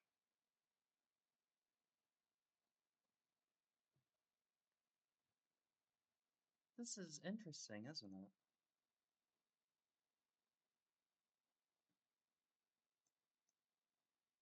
I really love these mini updates because they let Salem go sicko mode with their sprite work. And I love how Salem goes about designing sprites because they all feel like they're all cute and they're all interesting to look at. Every single one of them. Gifts from people who aren't in my life anymore. A children's book called Mermaid Sisters my closest friend in primary school gave me when I moved away. She was the first friend I made at that school. We would spend every school day together. Our school desks were right beside each other. We would play fairies at recess and mermaids during playdates in her apartment complex's pool. My first ever sleepover was at her place, and while I got homesick and had to leave early, the next time I slept over, I stayed the whole night. We were such good friends that we would refer to each other as sisters. When my family moved away, we said we would still stay friends, but being little kids, we didn't have any real way to talk to each other regularly. Now, 16 years later, when I see pictures of her on her mom's Facebook, she looks like a stranger. A broken Christmas ornament from a friend in second grade. She was never able to come to my birthday parties since they were so close to Christmas. Her family went out of town during the holidays. One day at school, I waited for her to come play with me at our designated spot, same as every day. I waited the whole hour alone. When I asked where she was the next day, she said she had spent lunch playing with someone else instead. From that point on, we were never really as close as we once had been. The ornament got broken by accident the year after she gave it to me because it fell off of the table.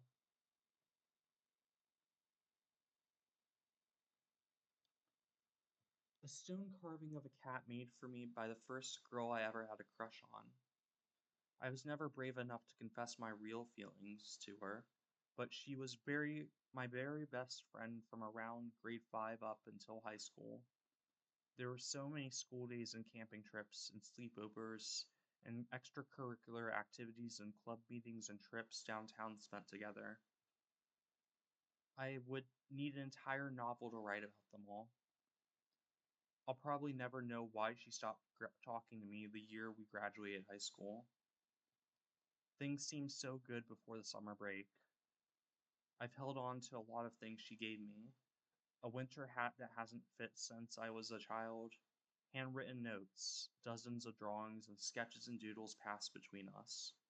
She carved into stone for me, carved it into my favorite animal, and signed both of our names on it. She signed it with a heart.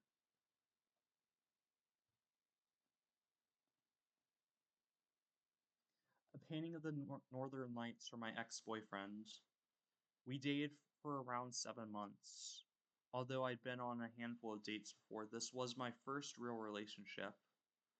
We didn't know each other too well before he asked me out, but we had enough in common to have fun together. Our first date was at the local Comic Con, and our first kiss happened while we were both in cosplay. He lived out of town, but bussed into the city when we went on dates to the movies or the library or a cafe. The relationship wasn't bad, but I pretty quickly realized I wasn't attracted to him and liked him better as a friend. When we broke up, we agreed to stay friends. He moved away a few years ago, and we haven't really talked since. The painting is still on my wall, but over time it's gotten a little hidden behind trinkets and jewelry boxes and various other bits and bobs. Drawings from an online friend who disappeared from the internet.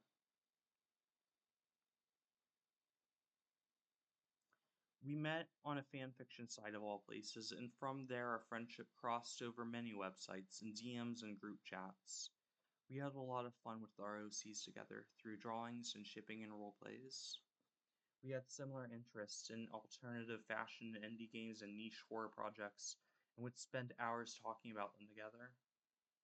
One day she suddenly just stopped coming online. No matter what platform I tried reaching to her on, all my messages were left unread, collecting dust.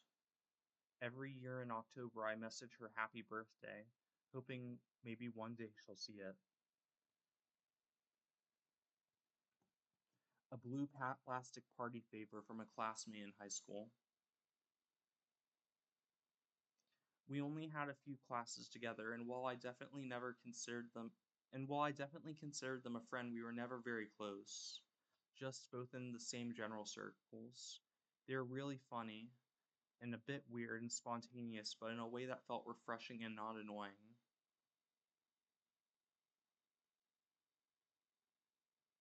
One time we accidentally showed up to school in almost matching outfits, just in different colors. One lunch period, they came to sit with us with a bag of random plastic party favors from the dollar store and handed them out to all of us for no apparent reason. I haven't seen them since graduation, but I hope they're doing well. At what point does it become acceptable to get rid of something someone gave you as a gift?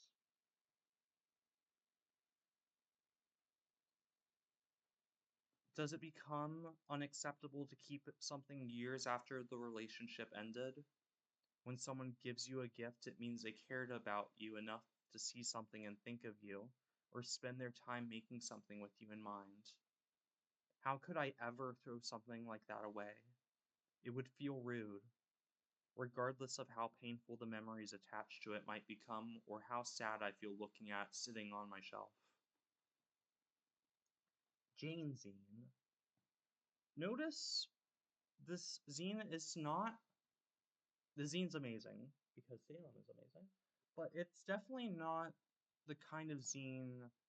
Well, it is the kind of zine that Jane would make, but it's formatted a bit differently. Um, it has spelling errors. Um, it it's definitely it's it could be mistaken as Jane's work, but it's definitely not Jane's work.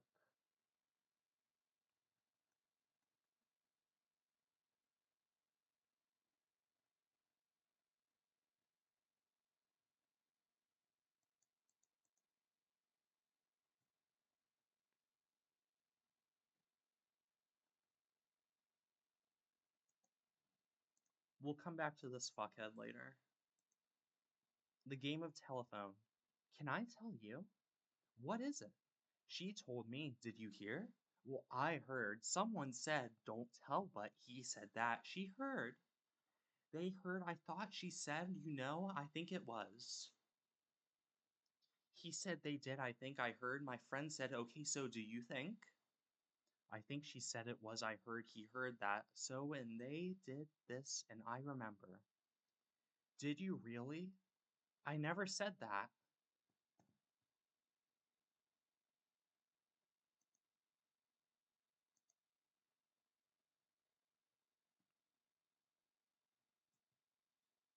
Things that could be resolved if people just directly went to the person they were having a problem with. But some people are so conflict avoidant to the point of cowardice that they will never reach out until they let it bubble up and explode on the person with everything they've ever done to wrong them. And things that are not true. Such is life. Open your heart, a Jane zine.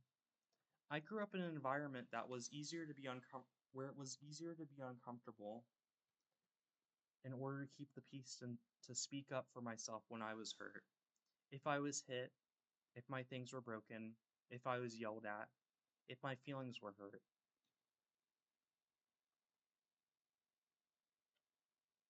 It didn't matter. I was just told to be mature, to turn the other cheek, to let it go, grow up and get over it. Getting angry or upset in any way only resulted in me getting punished more. Other people's emotions took priority over my own, regardless of who it was or what had happened. So I learned to just shut up and deal with it. When someone made me uncomfortable, when my friends made jokes at my expense, I laughed with them. When the guy I wasn't interested in wanted to kiss me, I said okay. When my coworkers wanted me to do their work for them, I did it.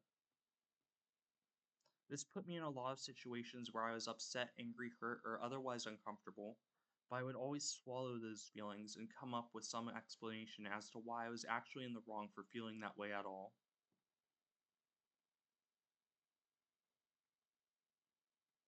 The internalized knowledge of expressing emotion equals being reprimanded didn't just make it hard to express when I was uncomfortable, though.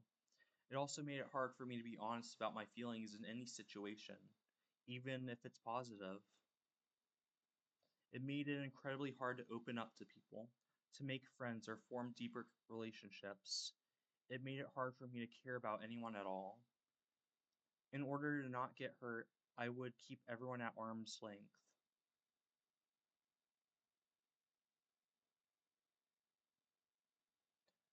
Never let anyone get too close or else they might hurt me, or worse, I might hurt them. It's very easy to let people slip out of your life when you don't let yourself feel strongly about anything. When you don't tell them when they upset you, or when you don't tell them that you care about them. Friends of years and years slipped away silently without so much as a goodbye, and I simply let it happen. And since I was too scared to open myself up to new people, no new friendships came to replace the old ones. Until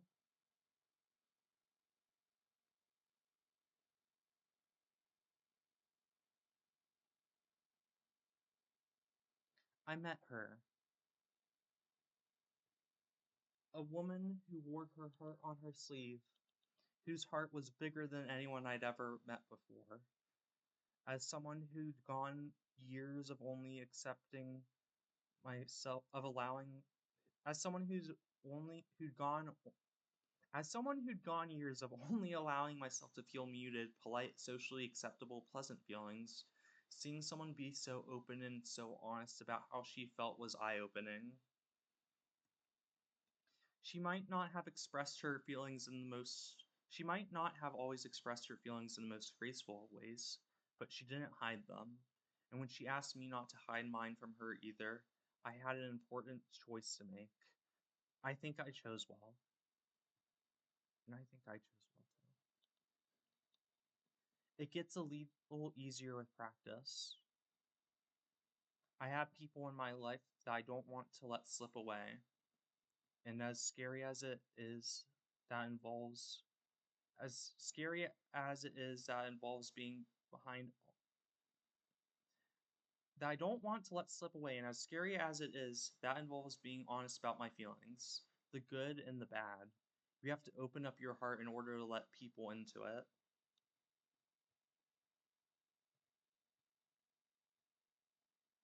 And sometimes you do get hurt, and sometimes you end up hurting them. But when you take your time and talk things through, there's a lot more good that can come of it. It's a lot better than letting them leave just because I was scared of getting hurt or upsetting them. I have a lot of people I care about now, and I try to make sure I tell them that any chance I get.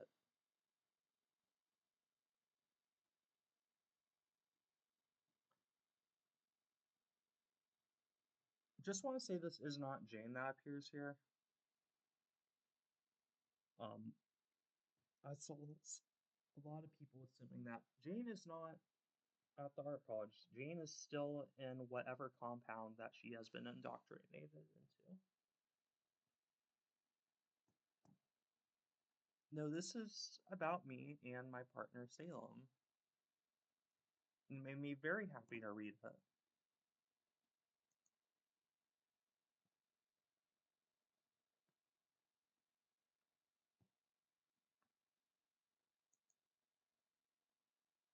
Seek community, a Jane zine. Tired of community, tired of living in harmony with others each day. Want to spend less time dragging out the abuse bestowed on you by birthday parties, volunteering, film screenings, festivals, hanging out, concerts, hosting events, gifts, love. It's time for you to try removing and replacing your friends. It's so easy. No more basketball, volleyball, art, tennis, swimming, music, comfort, community support, theater, competition, kindness. Friends can be too complicated, intense, infuriating, high maintenance, a constant source of trouble. You'll never take it out to resolve your stress or search for solutions. So let's wrap that up.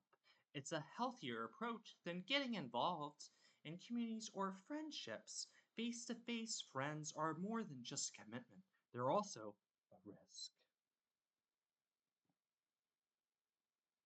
Avoid potentially troublesome matters. Invest in protecting your peace of mind. Enhance your life. You do your thing.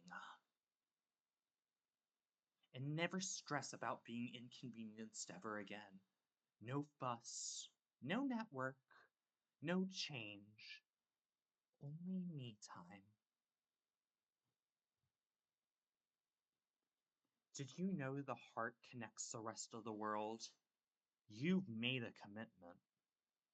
Appreciate and care for your community, and it will take care of you.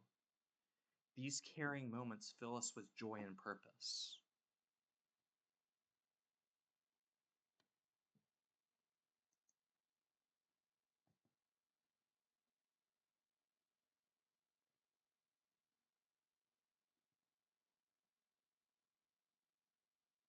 Oh, hey, Rabbit Shape.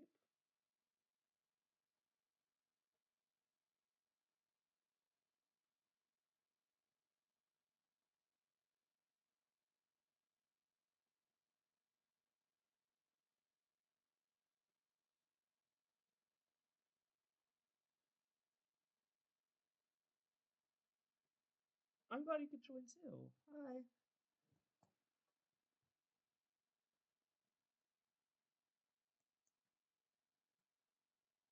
The specific incident or event that caused the teacher to dislike Jane would never be known, though I could tell you transmisogyny played a central role. That constant and vicious actor who simpers and plays victim at the door of those looking for shelter from the world outside. At one point, they'd even been on good terms. Maybe it was how vocal Jane had been about the current occupations. In fact, if I am to pry and recall through my red, bleary eyes, Jane had talked at great length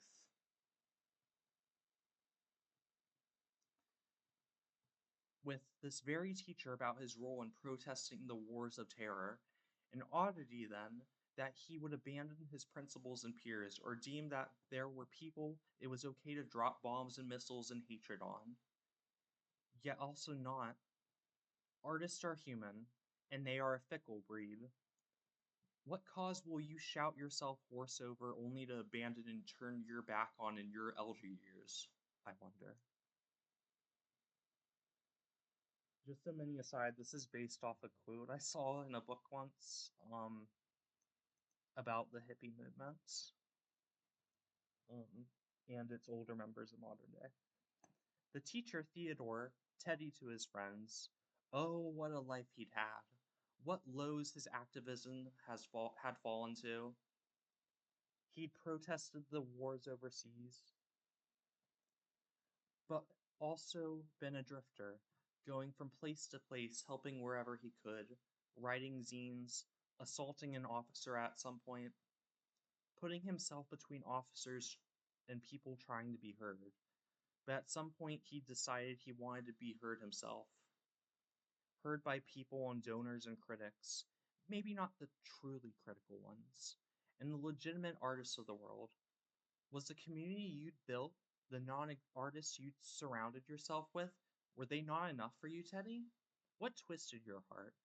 Everyone wants to belong, but not every place they want to belong is a place that should be. He turned his back on them.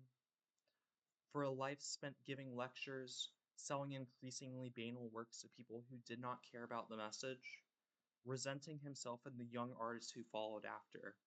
Those who thought their art could lift the boot from the neck of something more than paint and more choking than charcoal. And of course, art cannot lead the revolution. Yet in his mind, Teddy thought their art could, treated it as if it could tear down the status quo, resented them for even daring to challenge the world he and his peers had made for these youths to inhabit. Perhaps this is why he hated Jane the most. She was a better Teddy than Teddy had ever been, inhabited by the same wish to belong, yet unwilling at the time to go back on her principles.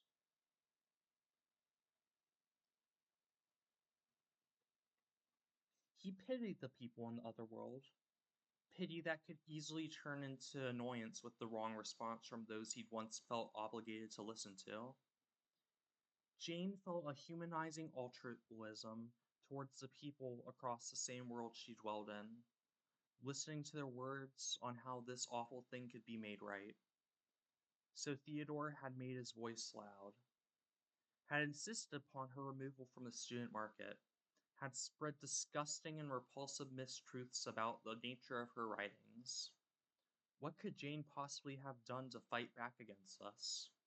She rather graciously stepped back, cried in the private places where she thought nobody could hear, and pretended that nothing had changed between her and the art school she once thought might be a better home.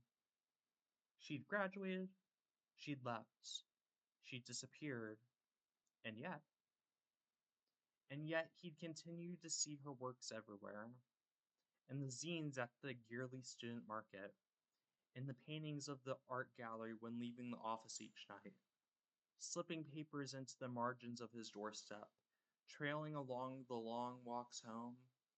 This, of course, had led to rules, led to regulations, led to him nearly assaulting a student he saw carrying a pamphlet marked with the name of a girl he so hated. How he'd been allowed to keep his job could only be sourced to dispassionate structure. An institution is an institution, after all. Lately, in this past year, he'd felt the presence of his tormentors more strongly than ever. Black hands creeping from the corners of his eyesight, blue coattails disappearing into crowds, whispers turned to shouted rumors of a dreaded, vile slasher lurking on this very campus. His fellow teachers reprimanded, punished, viciously pushed back against rumors of a blue ghoul. Yet, much like the rest of this country, this campus was gripped within a mass hysteria in the same way a caged bird is trapped within a cruel killer's hand. Sorry, let me just check something real quick.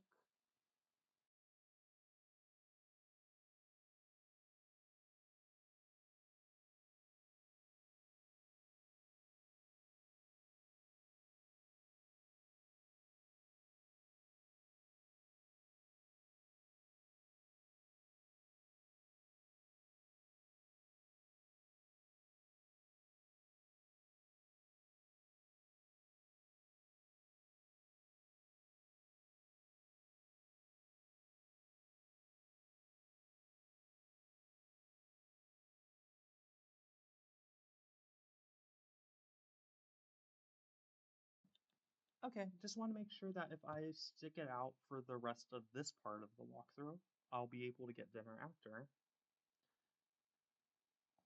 It sucks. And it's also, this is why, personally, revolutions can't be individual led. They really can't. It has to be community because the desire to belong and change things from the inside, it always seems to be that by the time you get to the inside, you find out that it can't be changed because it's working as intended, but also because you really want to belong so badly that you start ignoring things that you normally wouldn't have. You start going, well, this group of people is suffering, but what if but what if them suffering is a stepping stone for everyone else to not suffer in the future? It's a great lie that some people have to be. It's a big fat lie that some people that's necessary for some people to be thrown under the bus for everyone to be free, which is bullshit. Um, am I missing anything on this part?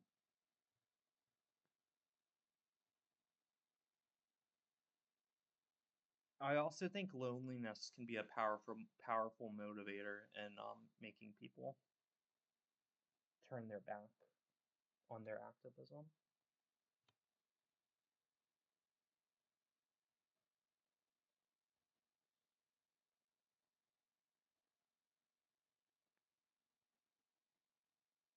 Yeah, the idea that some people just naturally become conservative as they get older is just it's an easy cop out, honestly. And honestly, I hate it when people are like, "Oh, these people are racist or transphobic because they have lead poisoning. Because they had leaded gasoline or they had mold growing on their walls." 'Cause that's not.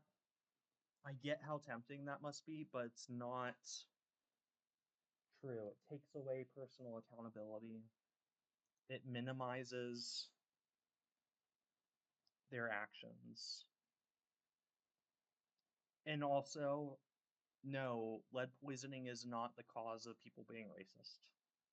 They're racist because they view non-white people as lesser than them, and because they feel comfortable in how they benefit from the oppression of black people. But it looks like Jane was very controversial during her time at the art college. And interior theater. We open on the interior of the theater. Lights dimmed, three students are gathering in costume, reviewing their scripts, which take the form of a zine. The Slasher.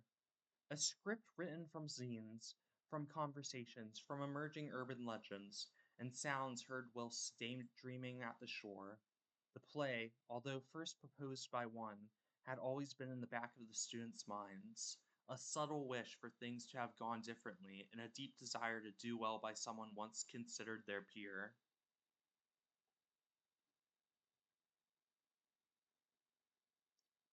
Sorry, I just lost my place. Where is it? There. People had liked Jane more than she could ever know. A tragedy, yes, that this affection never manifested to anything more, never saved her from returning to her mother's house alone.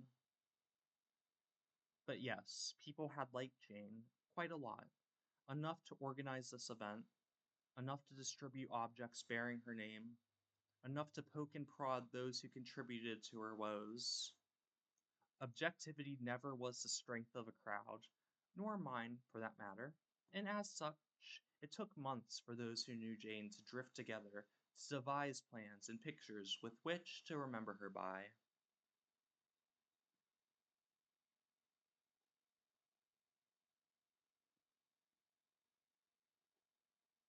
Some had been hurt by her voice, some had defended those very same words.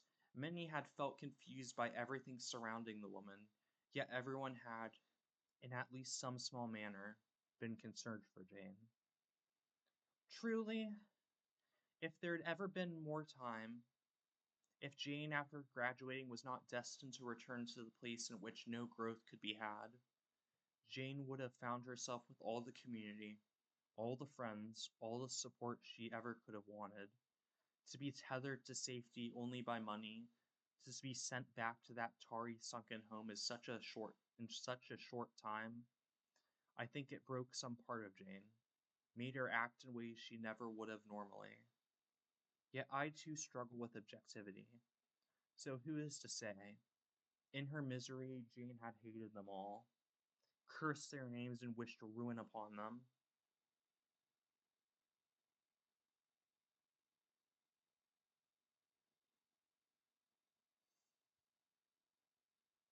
Yet they still had gathered, still had organized all of this. The nature of which the event conducted itself was an oddity in that there was no concrete moment in which it formed a cohesive narrative. Vignettes transitioned into readings of poetry, zines, essays which Jane had written during her studies.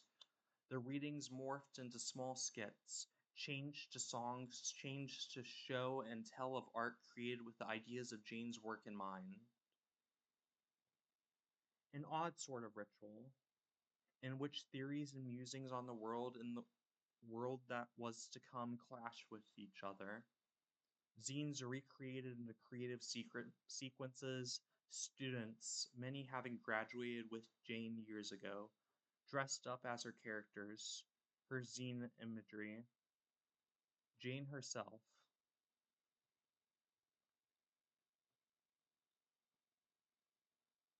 Was it also the guilt that brought them together?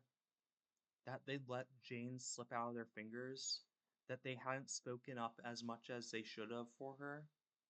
To care, like, and do right by someone are three different things, and sometimes they curl together, creating a twine with which someone is secured to safety, yet doing right, advocating for someone, That will always be what matters in the end. Perhaps it is this guilt of not acting upon their care which drove the play into production. Yet wouldn't this be unfair?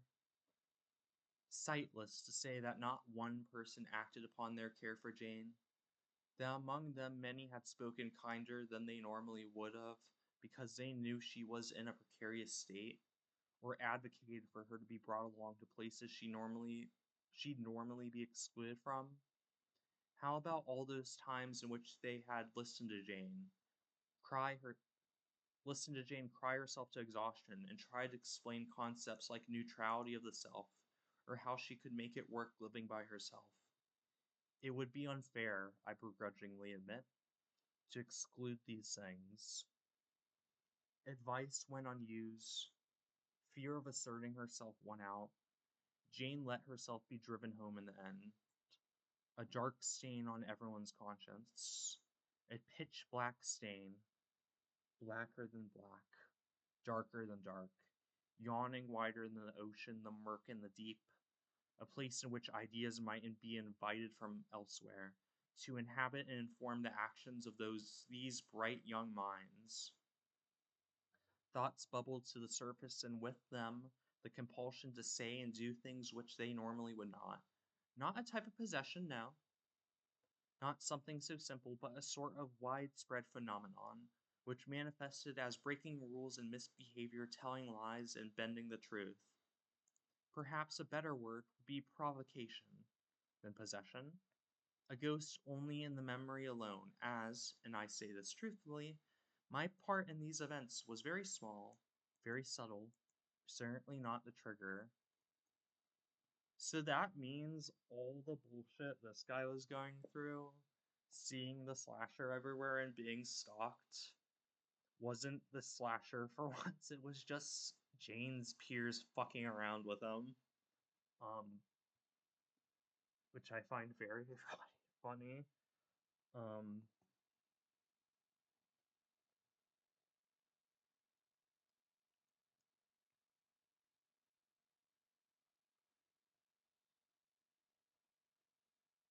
it's also like the slasher inhabits a very interesting role, which we will discuss once we get to the neighborhood.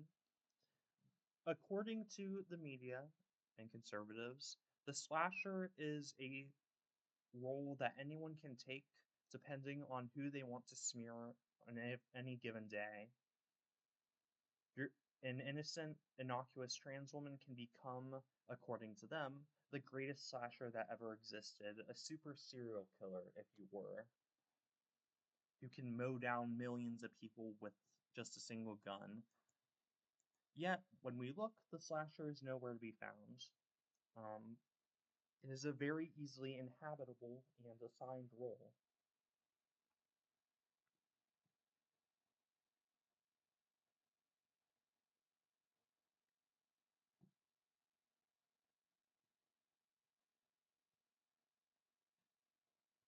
Um, Now,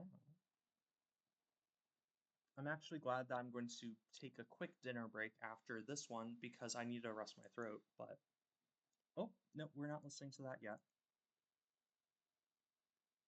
We open on the interior of the theater, lights dimmed.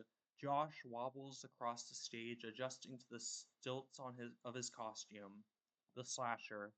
Looking down with uneasy eyes upon his peers and since graduated students, Josh still wasn't certain of whether this was the right thing to be doing.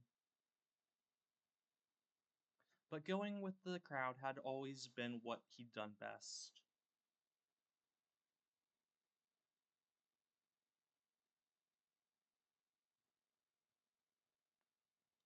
Even when others suffered for it, Josh had wanted to speak up when Jane had been barred from participating in the student market.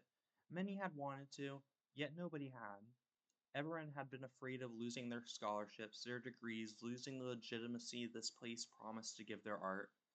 They'd all wanted to be legitimate artists so very badly. So they said nothing. So Josh had said nothing. And Jane had spent the final year in this place being heard by nothing, no one at all. Josh had always stood high above the ground, on the shoulders of others in the mountains he so loved to explore, yet never could he hoped to see above the consequences of his inaction. He tried so very hard to forget Jane, to forget the things of which she'd told their class about the people that existed in a country they'd never see. And yet, every time he'd shut his eyes in the last month, they'd invaded his thoughts. Memories of a red jacket and an awkward smile trying to explain to him her grand theory on relationships and the violence that grew within them. Hello, Josh. They'd never truly been friends, he tells himself. They'd only known each other for 2 years, 1.5, maybe less. But as is with human relationships, they can form strong, exceptionally fast. And to deny that they can be so strong after weeks, months, years is a foolish thing to declare. They'd been friends in everything but name, and he'd let her be ostracized and cut out of the school with all the violence that entailed.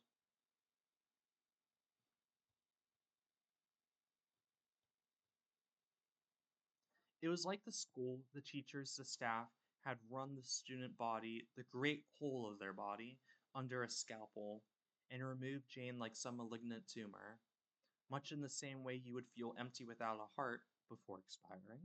The student body had felt empty without Jane, a nearly unspoken yet important member of their number. She was not the heart, she was no great man or a woman, just one of them. But she was one of them, and she'd been removed. Maybe that was why they'd been called back to this place, to fulfill this performance of the body one last time, pretending to be inhabited by the presence of their missing parts. That was the secret. Everyone missed her. Miss Jane.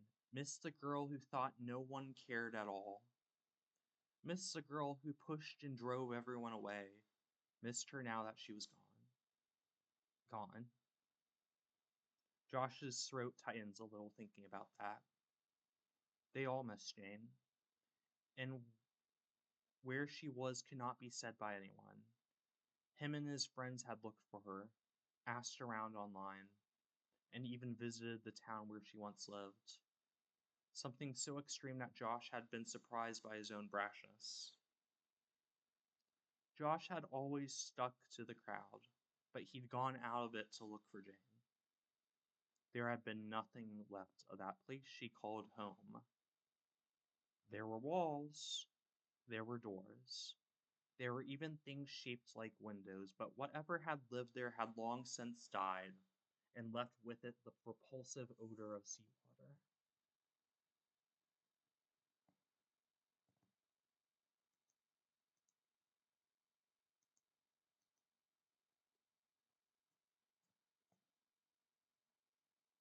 Let's see. We open on the interior of a theater. Lights dimmed. Trucy stands center stage, dressed in red coat and blue gloves as she reads from her script. The slasher.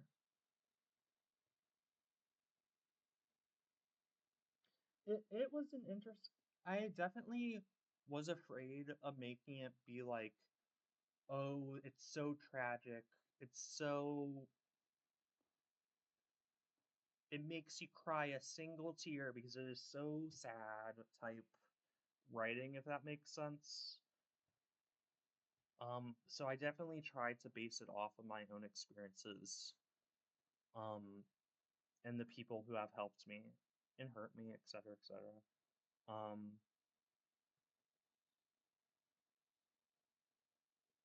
To inhabit the form of another is, of course, not something unusual for an actor, as to take on the guise of something not of yourself can be seen inherent to the medium and method. Actors will costume their bodies as fictional entities, and sometimes they might even don the forms of those who were once alive and had since passed on. Yet for Trucy, garbed with a red jacket she'd seen countless times during her courses, to inhabit the identity of one Jane Prell was in all ways an uncomfortable and unsettling experience. The jacket was her size, had been picked out based on memory, while thrifting. However, in some other way, the coat, the blue gloves, the shoes, each item hung loosely from her in some way which could not be accounted to mere size. To understand one's character often helps the actor to portray them, could be thought to be essential for such depictions. At this idea lay the problem that afflicted Trucy. She had hardly known Jane at all. Not to say she hadn't talked to Jane, or perhaps even been one of her friends, or hung out with the woman, yet they'd only shared one class together. Her in undergrad, now pursuing her master's, and Jane in her 2-year program, who'd then go out the door just as quickly as time had passed. So, to say she knew Jane would not be true. Of course, people can not ever truly know the entirety of a person. Yet when Trucy pondered on Jane, it was like trying to make out the bottom of a muddy lake. Brief glimpses of things moving beneath the brackish water, yet never clear enough to identify. She knew Jane wasn't funny, constantly trying to engage with her peers' humor by bringing up online jokes and incidents. But she had been kind, something that people say so commonly of others that it begins to lose meaning. Yet Trucy would tell you that Jane had been a special type of kind, altruistic, good at listening, and good with talking things through. Jane had been angry, horribly, terrifyingly angry. At least Trucy had thought so. But with time, she'd begin to see that anger with a softer tint. Jane, always saying what was on her mind, regardless of the consequences. Trucy had been so irritated with Jane when she'd been banned from participating in the student market, thought she'd blown her shot at getting out of there with needless anger and an unwillingness to shut up.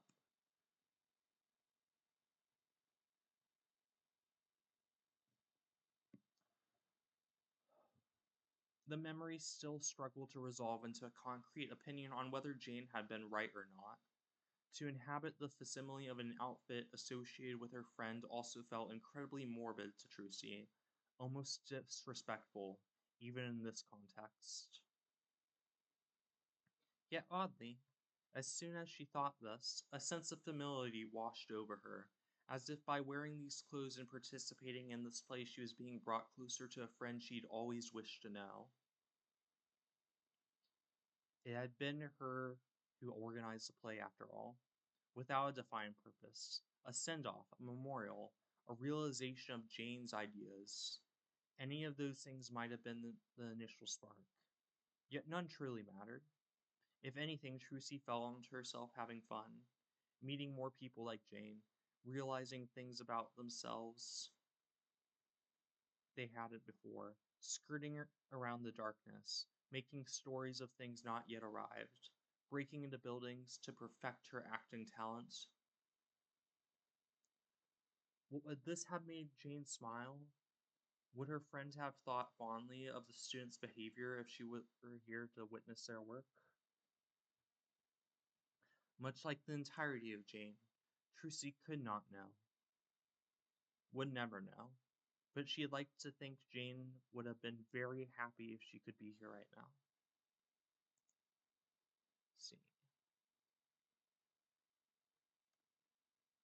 Do you all want song or do you want murder first?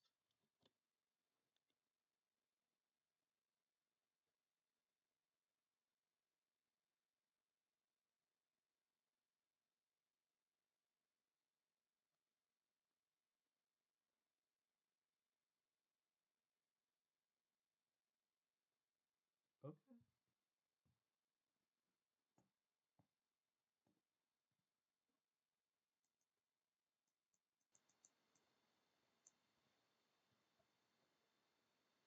Okay, we can have song. Just a moment.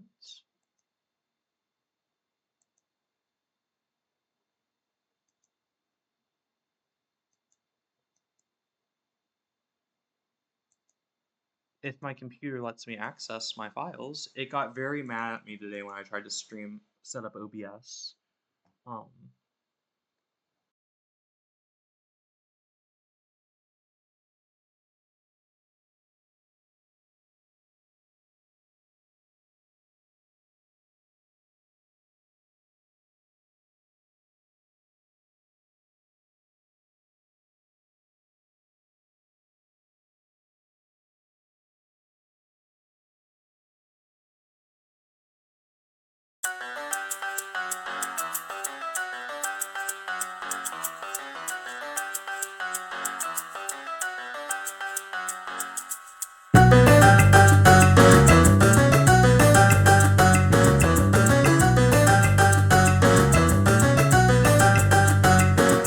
When I was just a sparkle in my crater's eye, a scenester with no ambition, nothing more than just an expressive sigh, a girl with twisted intuition. I watched and I learned and I slashed my way through shades and thoughts of better days. The simple task of a playful ruse to bring an odd comfort to those who knew I never was a killer, but maybe just a choir, seeing all the dreadful pain that stole her friends and drew my ire. And then they tore and they pried and tipped away from Scenesters, cried, kicked her to the curb. Interpret me this way, I manifested fears, recite my lines in dribbling blood that butchers love to play. A drawing now a slasher, a blue pillar sways along with the love of mouse frightened hand, with ever sharper blade comes along. My hands will now strangle, they will now choke. Just sit down, cutie, just try not to cry.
This song was composed, sung, by Lonesome Cowpoke, aka Weirdcore, who you can find on YouTube. Um, Ignore that.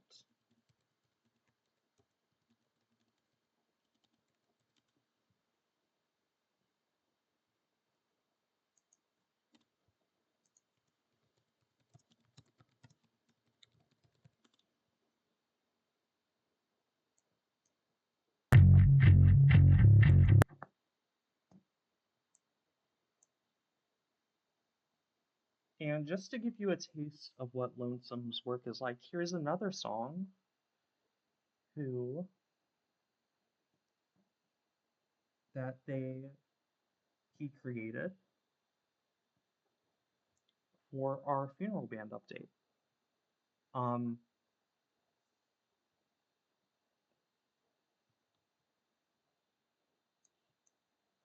and I wrote the lyrics, but that feels very trivial compared to what Lonesome did. Their work is his work is amazing.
Now, our last story before I go get dinner, so I don't pass out, and so I can rest my throat. We open on the interior of the theater, lights dimmed. Lurking from around a dark corner is Professor Theodore, a pathetic, humorless blowhard of a man. His seat scowling at the students on stage, brows furrowed in seething anger. In the back of his incurious, long ago passionate mind, Teddy had harbored a suspicion of the slasher's identity, had thought that perhaps it could be a prank or a mean joke, but he'd always brushed the thought away in favor of hysterically insisting his life was in real danger. He was a very important artist of a very important institution, and every word drawing action, they all carried more weight to him than any illegitimate person within the world.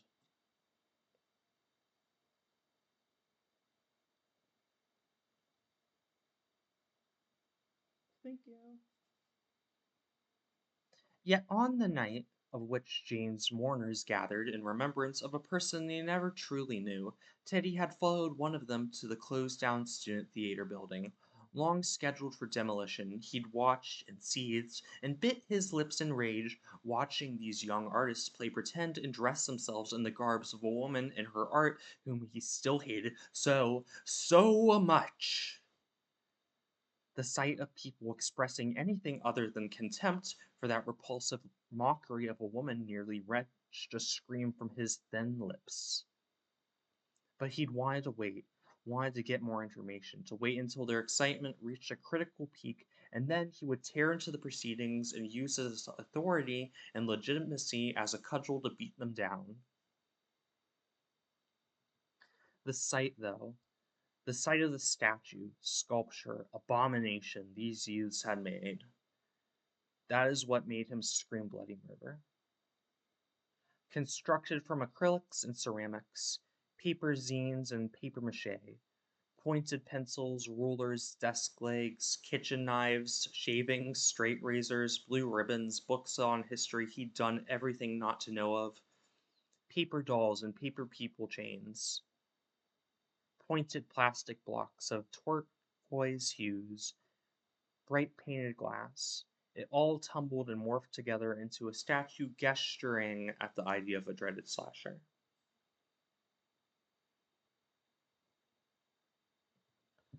Theodore had screamed, had run out of his hiding place, tearing down posters while his white face turned an ugly shade of reddened rage. His hands had sprung upon an attendee, throwing them to the ground, and his fists rained down upon them with a merciless violence that he'd always claimed to be inhuman and beneath him. He hated them. He hated these students. He hated their optimism and their sincerity. He hated their desire for change to change a world he'd managed to find a comfortable corner to hide within, and hated their imagined world that would steal his privileges away. Students pulled at him, shouted at him, cowered from him with meek voices begging him to stop, to leave their friend alone, but he'd been possessed by an unnatural rage, a something wonderful, which had wormed its way into him all the way back when he'd started his tenure and abandoned something he'd claimed and abandoned everything he'd claimed to know. Something special, something wonderful, something that was now bursting and growing and blossoming into an unaccountable, bleeding violence against others.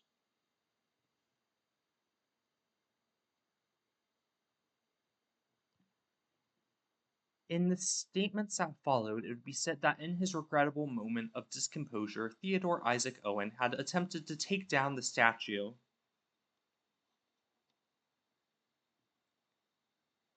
the students had constructed, that the sculpture, unstable and poorly put together, shifted, toppled, and fell upon the man, impaling him and sadly ending his life. An embarrassing legacy for a very embarrassing human being.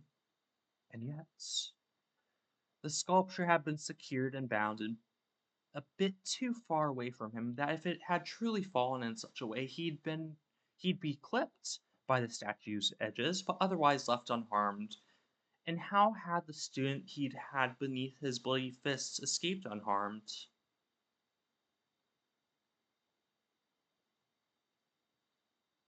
A shape beckoning for an idea to inhabit, to give it a vessel with which to interact in strange and new manners. even if that idea is across the country having coffee with another or giving advice to a very scared woman on the subject of delivering letters. Implied, suggested form, vehicle to be influenced and manipulated for just a moment, just long enough to pull itself free of its bindings and launch itself upon a vile and despicable man. The very last thing Theodore saw was that tangled mess of objects, trinkets, memories raining down upon him with mouth spewing bloody paint of a world he tried to not hear and never know. The blue petrichor demon, the violent, ambiguous killer, a work of art that hated artists more than anything else in this world. Wire cut his coat, tearing out legitimacy from his pockets, and pencils gouged at his eyes. Glass punctured his lungs, while blurry, bloody eyes stole his last breaths. The slasher was real. She'd been stalking him all along. She just hadn't arrived yet. Hadn't arrived until now.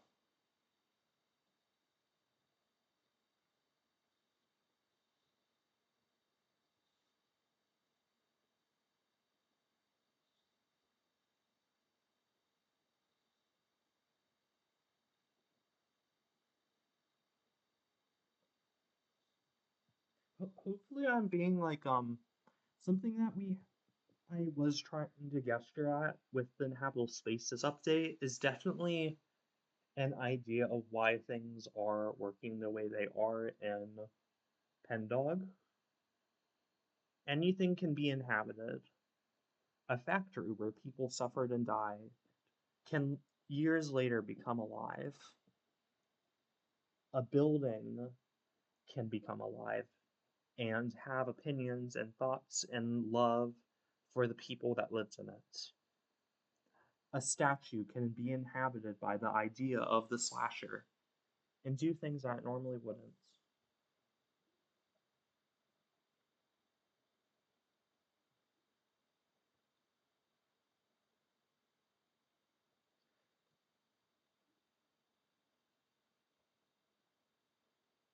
Um,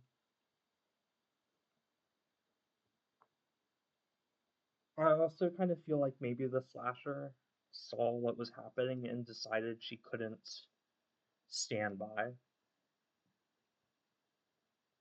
and let it happen. Because she does hint that she does hold some resentment towards Jane Spears. Um, but I think she knows that Jane wouldn't want them to be hurt. Um,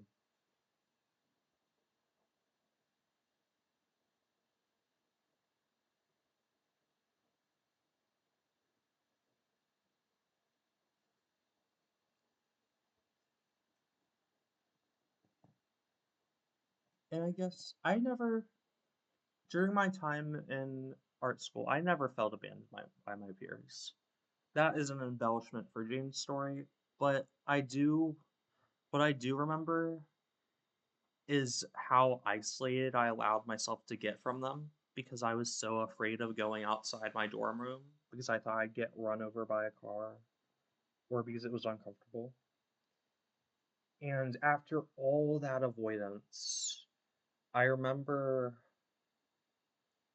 I'm not going to say his name because it would be too personal, but I remember crying knowing my mom had told me that if I didn't find a job by the time I graduated in my field, I was going to be kicked out of the house. Um, and I was all the way in Chicago. She was all the way in Ohio. I remember my feeling like I had fucked everything up. Um, I didn't see any reason to keep going. And I remember my friends, my classmate, one who I still talk to, a very good friend, probably my best friend in the entire world, my best IRL friend, came, stayed with me, hung out with me the entire day, took me to apply to jobs at a library, sat with me while I did that. And then she took me to talk to my other friends, and he explained to me things like neutrality of the self, and that it is not helpful or realistic to hold yourself with such hatred and view your actions as inherently villainous, and that viewing yourself through a neutral lens is most conducive to improving and finding peace with yourself. That's something I still carry with me today that I think on every time I'm feeling bad. And then he talked with me about the idea of living without my mom and made it sound a lot less impossible than I previously thought it was. Um, and even though I did end up having to go back to my mom's that summer, and it did feel like the world was ending, I always think about that talk we had. And I very still value him a lot for that.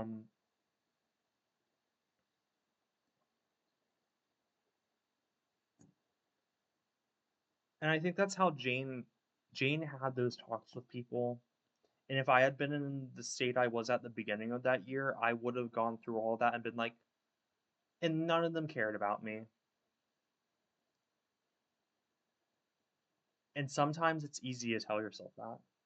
It's easy to be like, oh, they're just sitting me down and having these hour-long conversations with me and helping me apply for jobs because they don't care about me.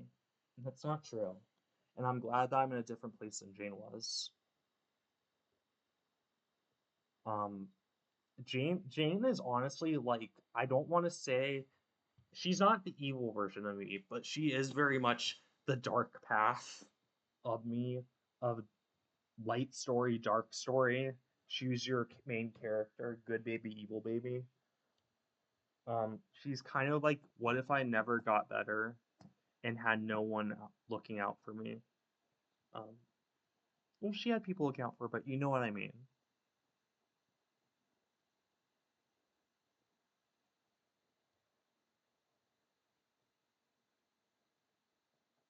I don't think it's possible for there to be any person in this world who genuinely doesn't have even one person care about them, even if it's not the most important or special person.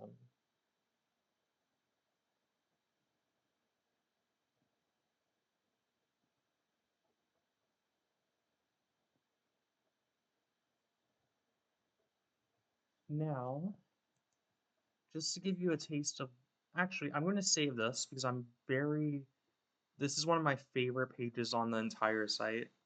But next, do you all want to watch?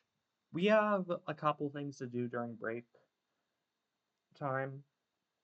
We have a couple of pre-recorded, stitched together videos from the ARG past updates that you could watch. But we also have a playlist of most of the music. I haven't uploaded recent music yet, of music. But also that might play ads. I don't like the idea. Actually, never mind. I don't like the idea of ads playing while I'm out and about and getting the stream taken down. So we are going to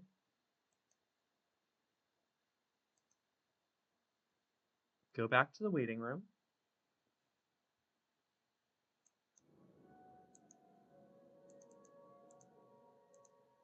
And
I will be back in a bit. See you guys. I need to eat, or else I'm going to die.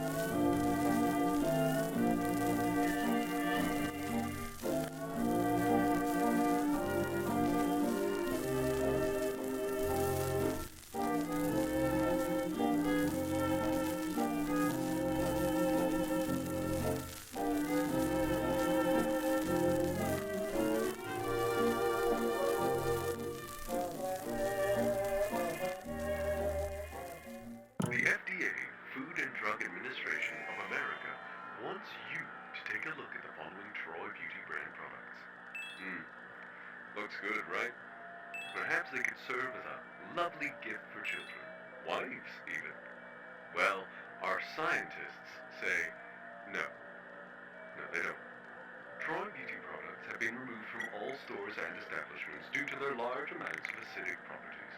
Among the harmful effects that these properties could have on your system are severe chemical burns on the skin, eye irritation, lung damage, intoxication if ingested, and potentially death. Doesn't sound so lovely anymore, If you keep one of these products in your household, discard it immediately. If you or someone you know has used these products, visit the nearest hospital as soon as possible. Please, consider spreading this information. This announcement will continue to air until poisoning cases involving the Troy Beauty brand cease. Remember, we care about your health. We care about you.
Hey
guys and gals, let's sing along with me and the Harmonias.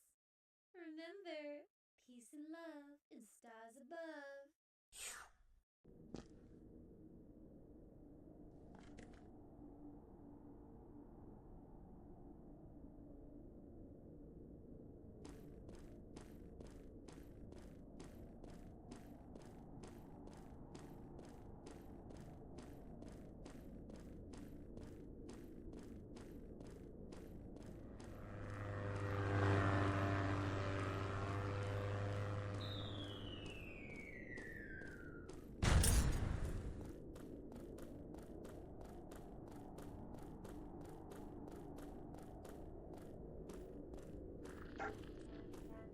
What?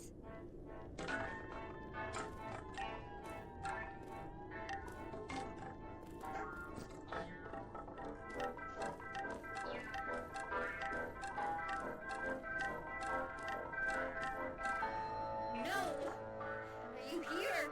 You shouldn't be.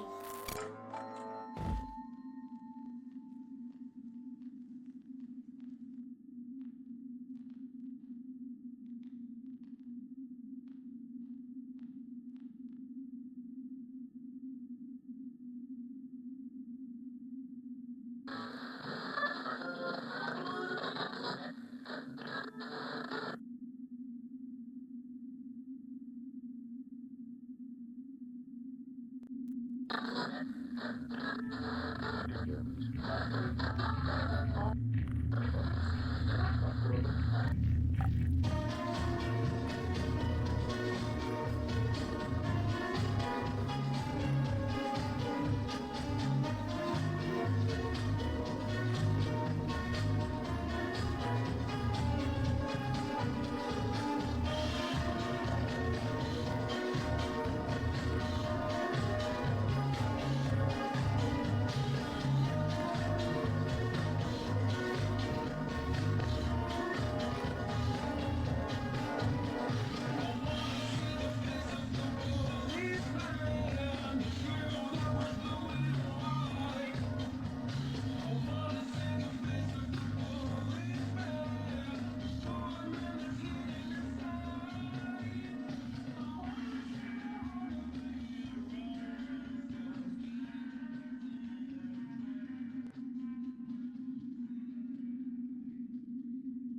FDA, Food and Drug Administration of America, wants you to take a look at the following Troy Beauty brand products.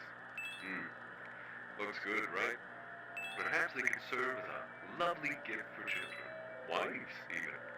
Well, our scientists say no. No, they don't. Troy Beauty products have been removed from all stores and establishments due to their large amounts of acidic properties.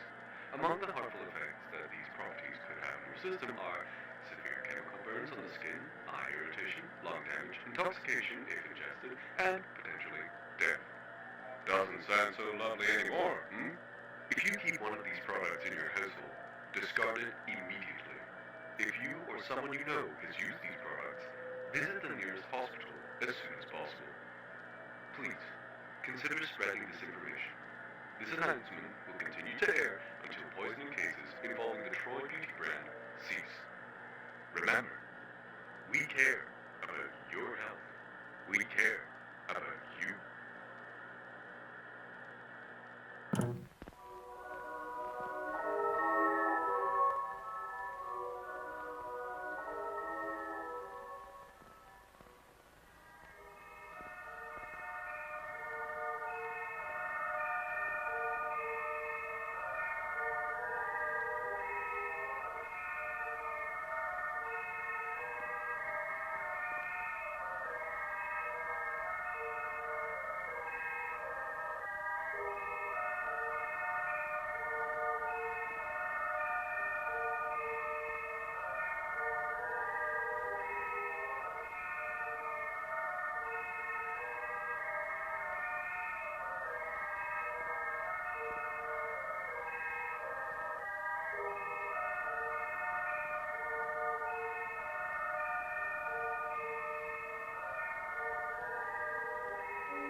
Looks good, right?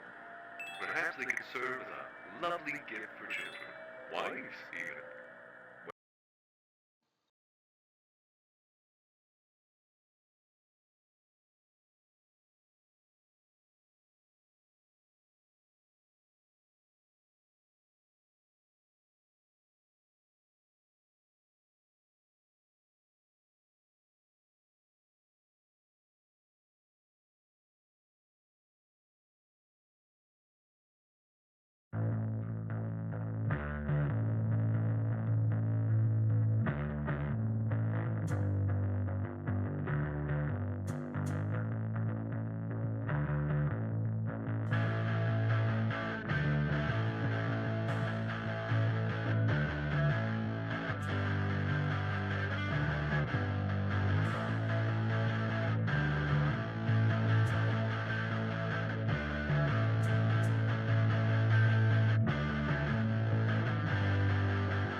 Beyond the waves of ocean blue, I sail to tell my tale to you. In seas of tongues of lands unknown, these fantastical tales I intone. So drift along to be forever blue. Follow friends. I'm Dorothy Doo.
Goodbye, my love, my sweet. Though the world twists and turns anew, we try so hard to fix it up, but trying our hardest was not enough. We're sorry. Meadow Valley, we have failed you. We're sorry. Meadow Valley, we have failed you. We didn't mean to hurt you. We just wanted to go on. We didn't mean to hurt you. We wanted the earth to burn on. We didn't mean to hurt you. But mean is what we are. We did not deserve you. Now we will pass on. We're sorry. Meadow Valley, please don't take long to walk to a final place where we will sleep on.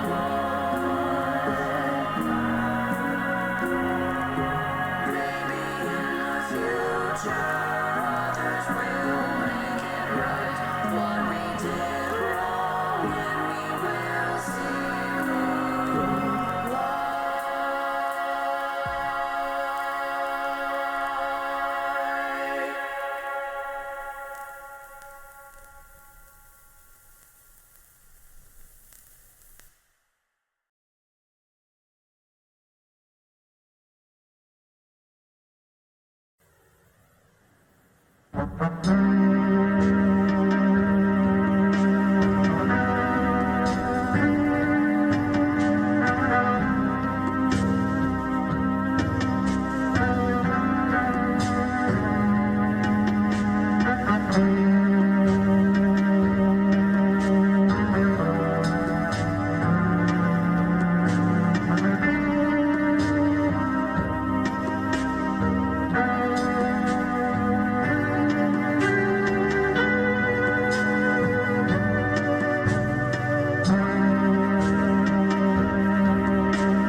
Hello, I am back.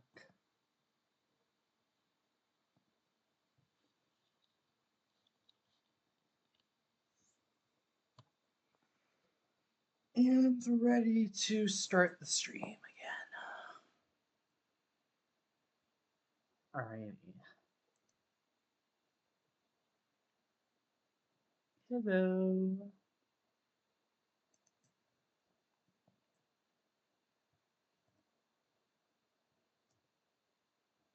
Oops. I think I accidentally skipped ahead, but oh well.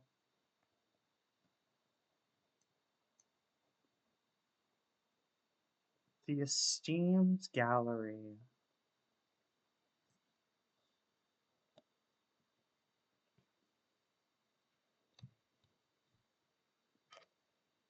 Just a moment.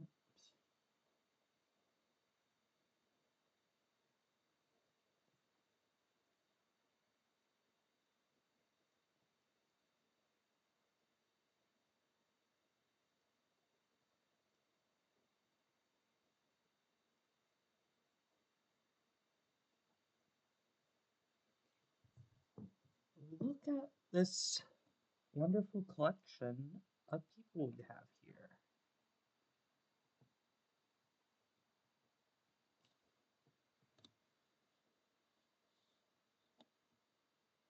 Oh,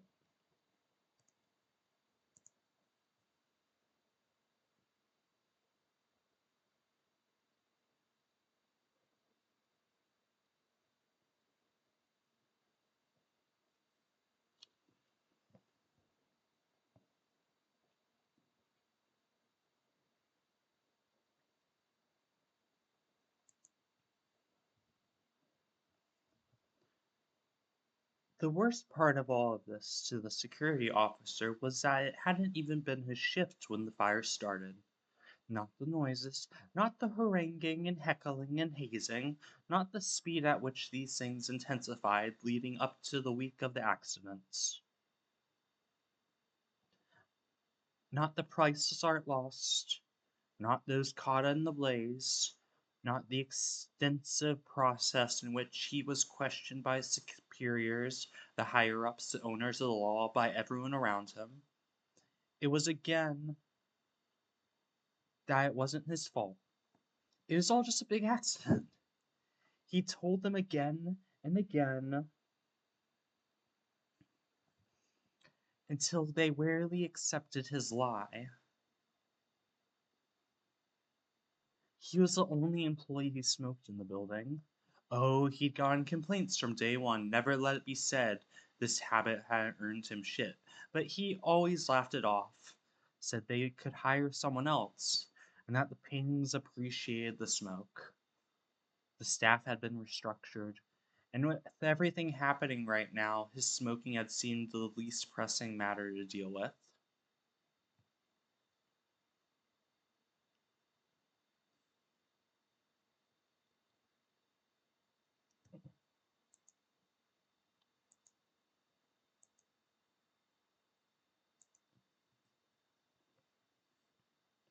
And yet, when the wreckage had been meticulously sifted and overturned, when they found that cigarette, all eyes had descended on him.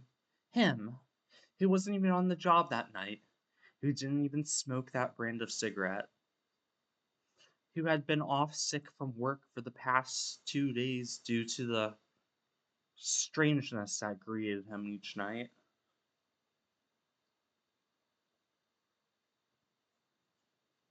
And he'd been fired after 10 years of being here, just like that.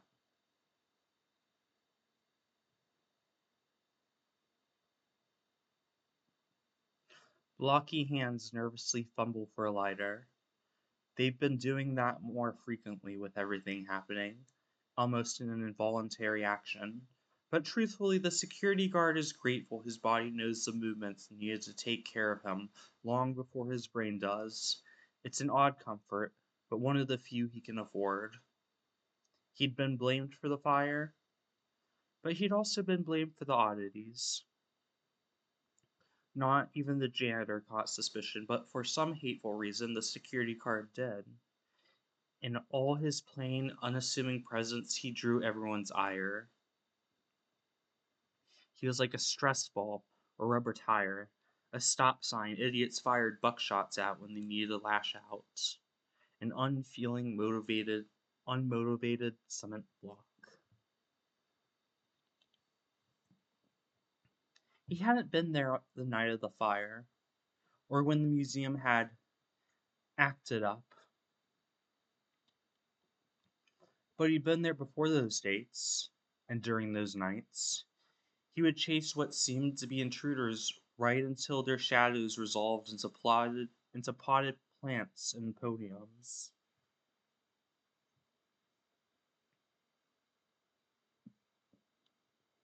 This would happen every night, and he never found himself able to describe the shapes of the shadows that prompted him to scramble halfway across the gallery. All he could say was that they were strange, that he thought they'd been people, but then they weren't. All these incidents went unmentioned. The environment he grew up in had been less than kind when the topic of mental health came up. The guard had thought this potential insanity was something he could coerce and intimidate into place, something he could overcome with willpower alone, something that could be put into place with cigarettes. The cigarettes that had indicted him were palest blue, baby powder blue, and the mere thought of them sickened the taste of whatever death stick he was smoking at the time. Memories of that lifeless, passionless hue brought nausea and nights spent heaving over the toilet. No discernible brand, though. Could have been homemade, but the clean construction of their form had negated that idea the moment he had it. Had they always been in every storefront window? Every cramped corner of the sofa? In his bathroom cabinet? Had the smell of smoke always clung to his clothing so heavily that nothing could ever hope to lift it? Maybe not. Now it was, and would be. He reaches for another cigarette, and it is placed into his fingers, grip gentle yet firm. Many white gloved hands hold his wrist as the cigarette is passed off, like they are assuring him of something, perhaps of an awful future. His skin feels like it is sloughing away beneath the grasp, coarse, sharp, and uncaring, a sensation of oil paints and neglected canvas. The strength with which his wrist is held speaks of something callous yet delicate, like how his father would thoughtlessly pick him up as a child and take him home, or how a farmer would handle an animal when taking it to the slaughterhouse.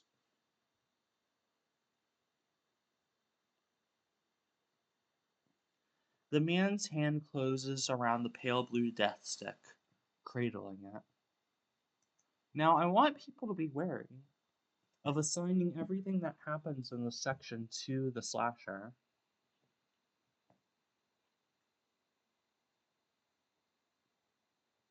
Because the slasher, I think a lot of people familiar with the Stars in Blue immediately, I can see why they would immediately send some multiple hands and link that to the slasher, especially based off the art from the Halloween update. But the want was something associated with Slishy. The want was a character that followed Slishy along. The slasher does not have the want.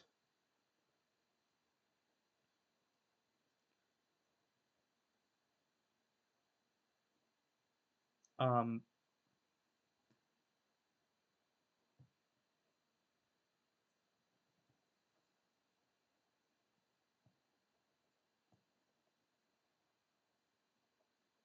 oh no, Peehaw. Don't say that.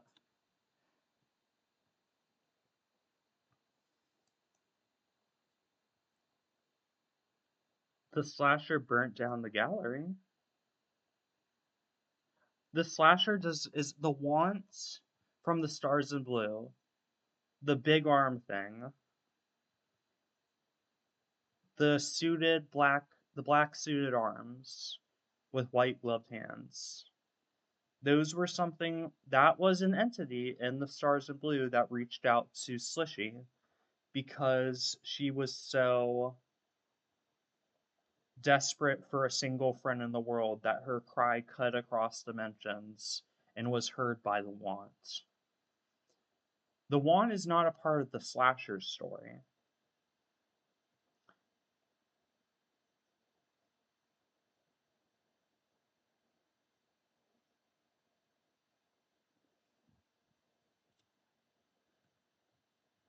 Uh, Visiting this place had, at the time, felt like the right thing to do. A way to get away from the bullshit happening over at campus, but more importantly than that, a way to pay his respects.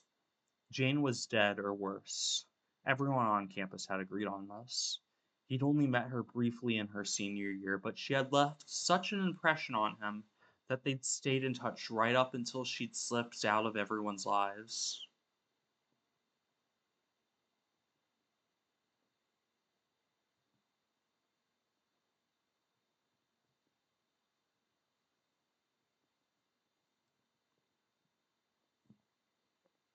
He wasn't sure what he could have done for her. They never became close friends as much as acquaintances right until the end. Could anything have been done for her? Maybe, if she had told them what was going on with her life, if she'd not left those details to be discovered after her passing. That's the lie everyone tells themselves, easing their guilty bedtime woes. However, those who had the greater scope, such as I, know that Jane had reached out, had asked for advice, had found nothing that made enough sense to grasp onto. Acquaintances, not friends.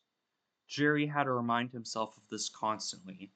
Don't get worked up over don't get so worked up over one person who you knew for such a brief time. She could be dead in a gutter, but it's okay. You were just acquaintances. So why does he feel so guilty? Why had he hopped on a train and visited a place she had casually mentioned once in a conversation he no longer remembers the details of? Why did he feel nauseous seeing the scope of the work that Jane so admired? It was so very violent. Limbs, bodies, leering faces, pale skins, thin lipped caricatures, depiction of brutality in every manner, suits, ties, ball gowns, the glistening light of pearl necklaces mixing with the gross shimmer of organs tumbling to the painted floors.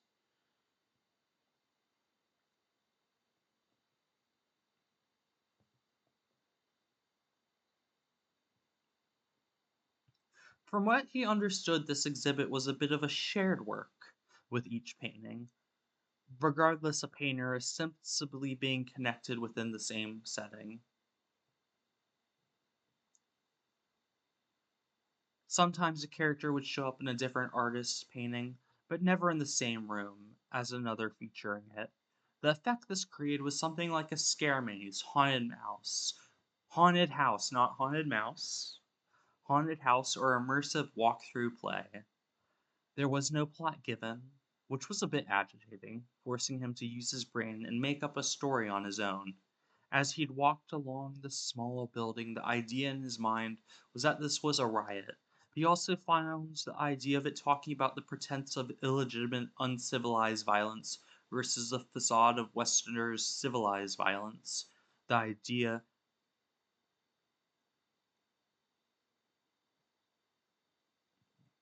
also found that should say to be interesting. Spelling info.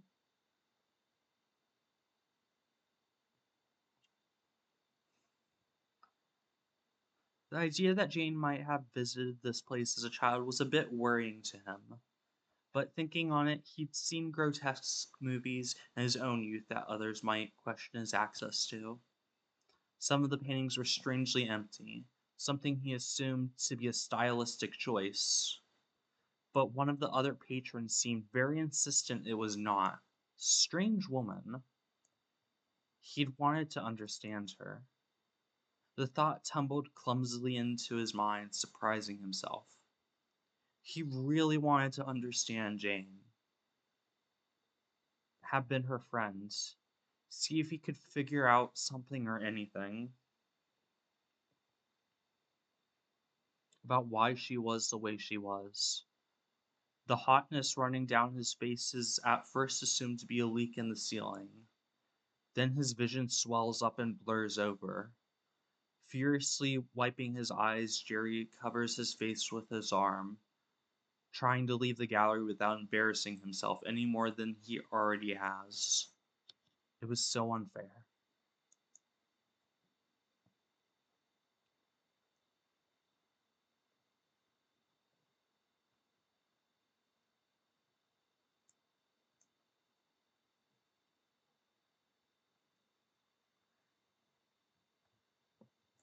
Elliot Blackwater, 78, never expected to make it this far. Was a hippie in the 1960s, almost got shot dead while protesting at a factory, which outlived several of his peers and saw the horrible red violence that consumed and swallowed and stained everything it touches. Probably queer. Would look at you confused and say, something like that. I'm just Ellie, if you asked. Worked several jobs that saw him meeting people in the cracks between the pavement of this country. Got mad at what he saw, went a bit mad according to his peers, and was miserable to work with to the point that hardly any exhibits or curators would even talk to him.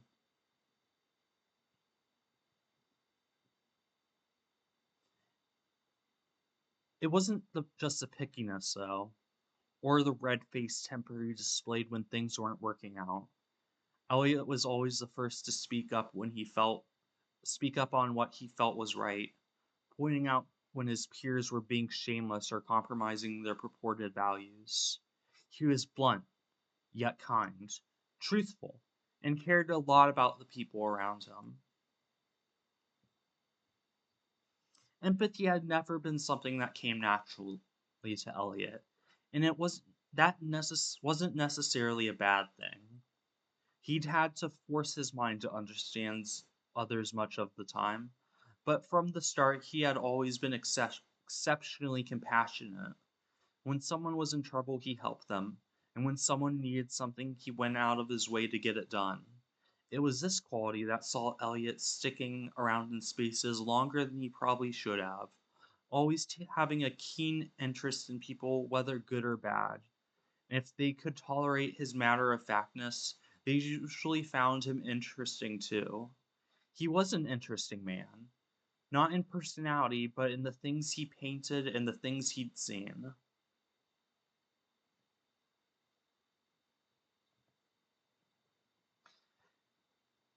His work had always been exceptionally violent, depicting the various atrocities of this country in that matter of fact way which set people on edge around him. Depictions of the Factory 9 protest massacres, the World Fair, the various wars in Korea and China, the death of political activists and union organizers. If there was a bloody moment in America's past or present, he'd probably painted it.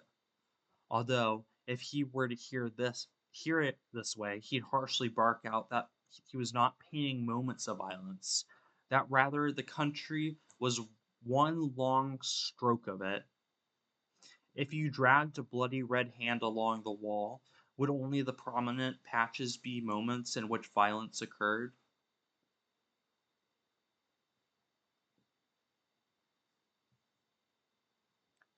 Like a certain worm that we know.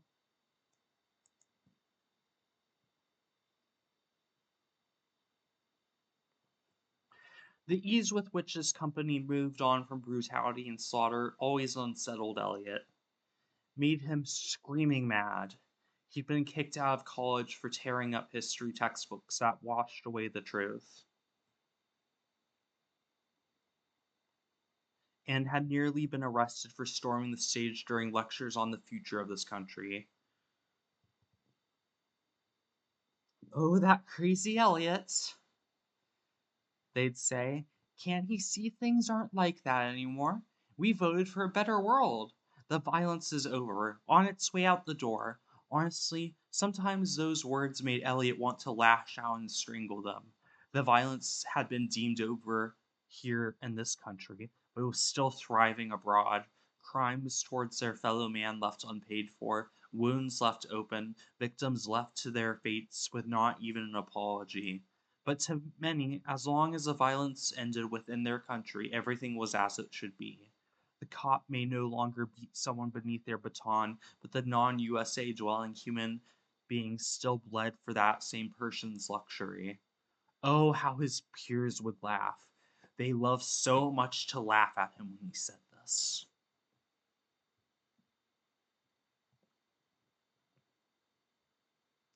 Thus, with his paintings of past and present atrocities, he hoped to gesture his viewers to look to the future of the world.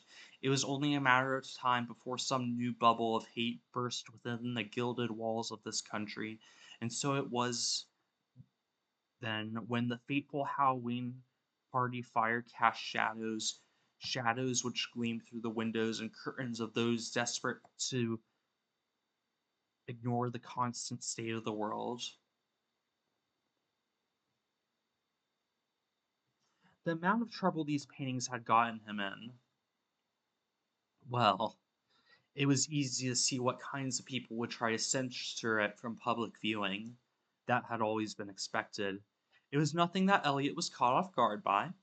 People trying to hold up their dreams of better days and peaceful futures, maddened by his painted pictures, opening a window to the real world and their hazy illusion. What bothered Elliot most was the people who got into his art for the wrong reasons.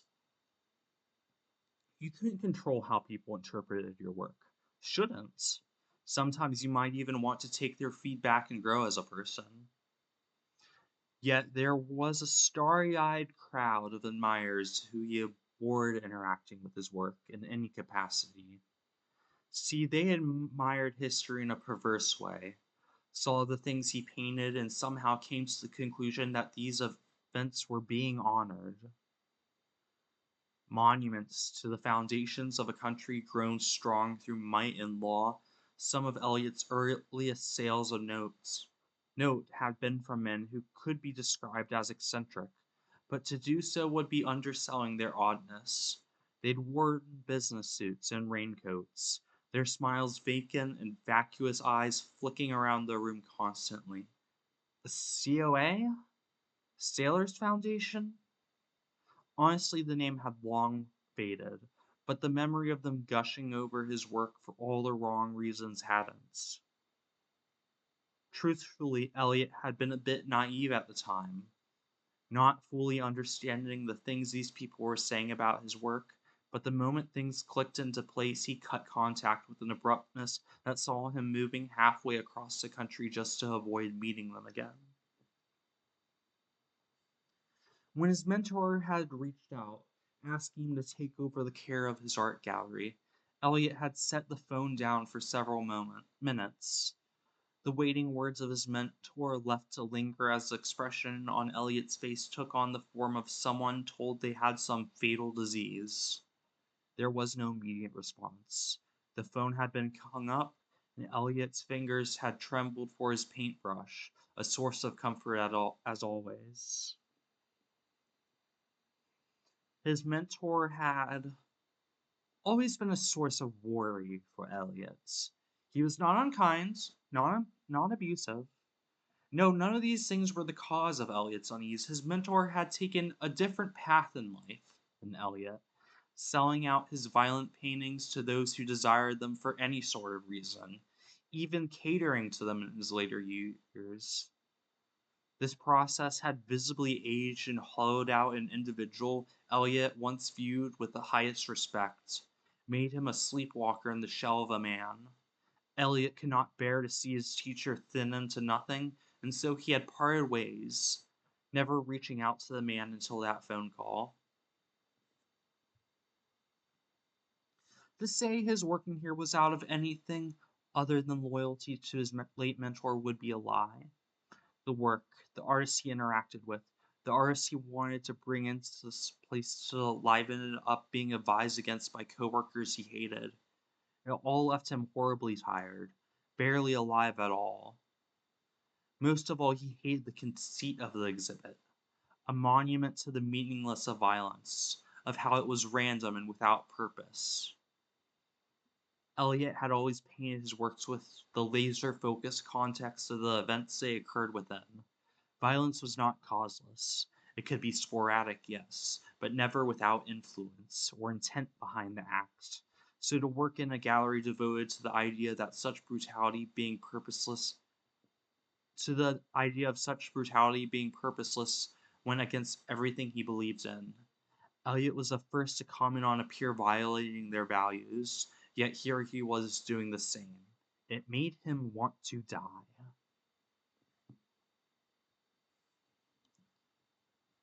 All of this is to say that when the gallery burnt down, there was no crying nor screaming, at least not crying done in sadness or fear, but in great elation that Eliot was finally free to leave it behind. This, coupled with the figure he saw in the flames of that old building, her blue form towering above the smoke and collapsed timber poles, a true vision of violence of intent in nature. It inspired the man to pick up his brush for the first time in nearly 10 years, his artistic spark reinvigorated by visions of the slasher.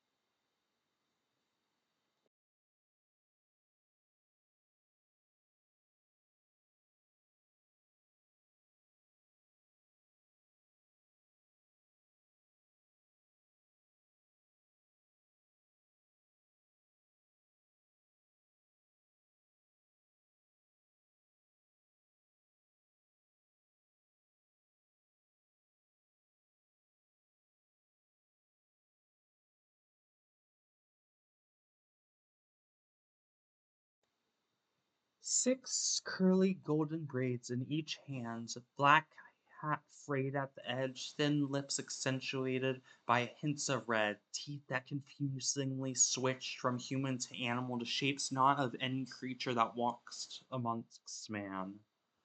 A body that faded into oily darkness like a secondary abdomen, arms that knit and fold to suggest a crooked form of an insect or spider.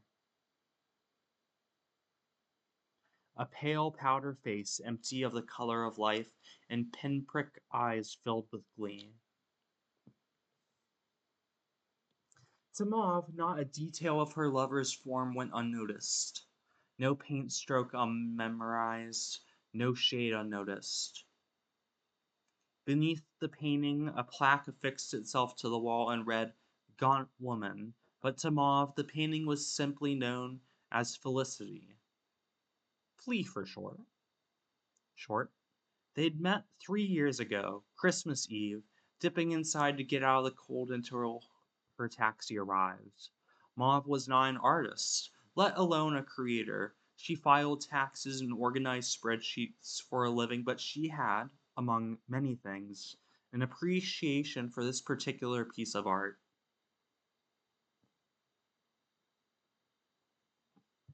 Mauve visited the gallery every day. She'd eat lunch outside on the steps, imagining that if Flea sat beside her, she'd like the food Mauve had packed with her in mind. Then Mauve would quickly make her way into the building, skirting past the ever distracted receptionist and through each room until she made it to Flea. The other paintings held her interest well enough. She considered them friends and acquaintances, her objects of passions, work colleagues, or the like.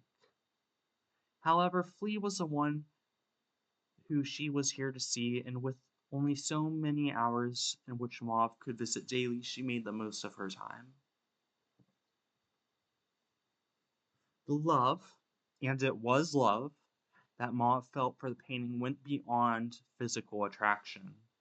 Although she told friends online that her partner was a very handsome lady. Every time Mauve looked up at the painting, her body would swoon, wave like in its motion, giving onlookers an impression of someone feeling faint or dizzy, overcome with awe would be the better way to label this behavior. That someone had painted this, made it real, put it in a gallery that sat and waited for the day Mauve would interact with it. The thought filled the accountant with a sense of smallness and gratitude to live in such a big world in which art was created.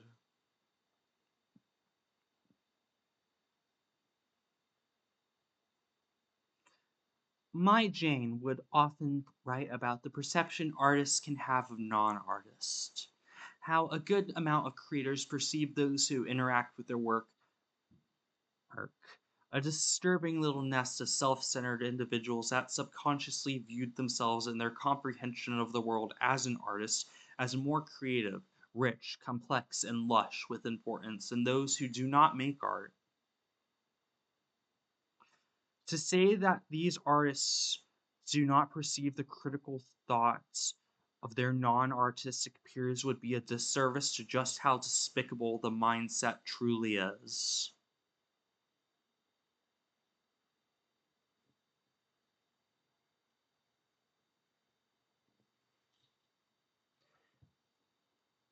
Yet the art is built from the same human experiences which every person on this world might experience in their lives. The cook, the builder, the athlete, and the person who you secretly find to be a bore, or a normie, or mundane, even if they do not express their human experiences through art, they still experience life in the same way an artist would.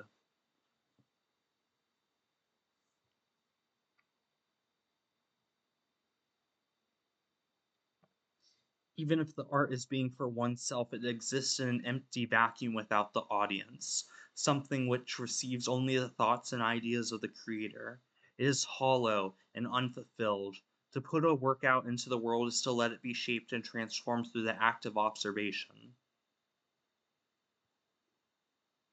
It is with this in mind that one can tell Mauve arguably had a closer connection to art than those artists who would gawk and sneer at her. Not just an appreciation for art, but a love of it, a desire to be close to it, to surround herself with it, all born from her meeting with Flea.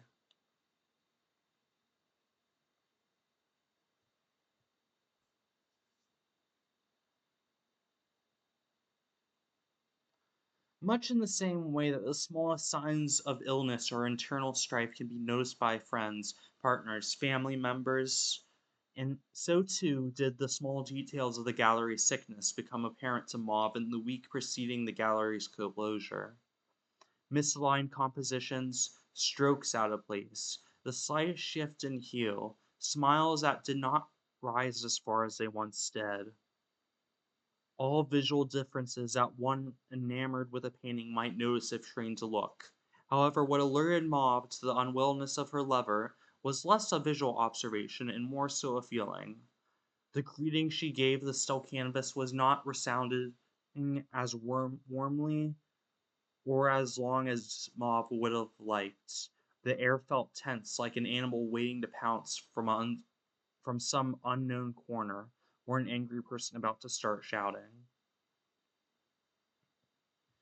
Clever as she was, Mauve could not piece the information together, not because she wasn't an artist, or because she lacked the creativity. In fact, she was the closest to understanding.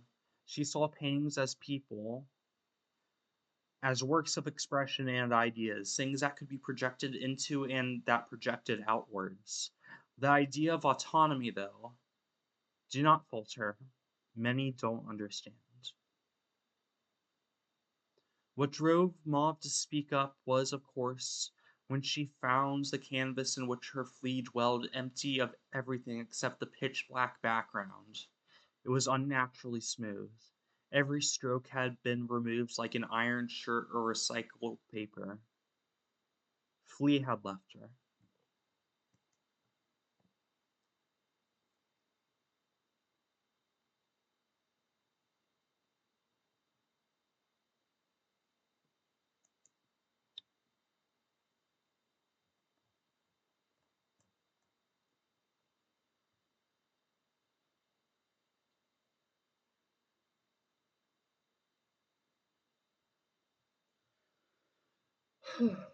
The suddenness with which the snow arrived never failed to catch Murray off guard, something that others might understand, but if the experience was brought up would elicit puzzled gazes. Yet it was so. One moment you're looking down, have your back turned, thinking about some other task, and then you look up and right before your eyes, right out the window, snow. Blankets of the stuff. Snowflakes as large as a silver dollar, floating, drifting, and twirling through the winter air.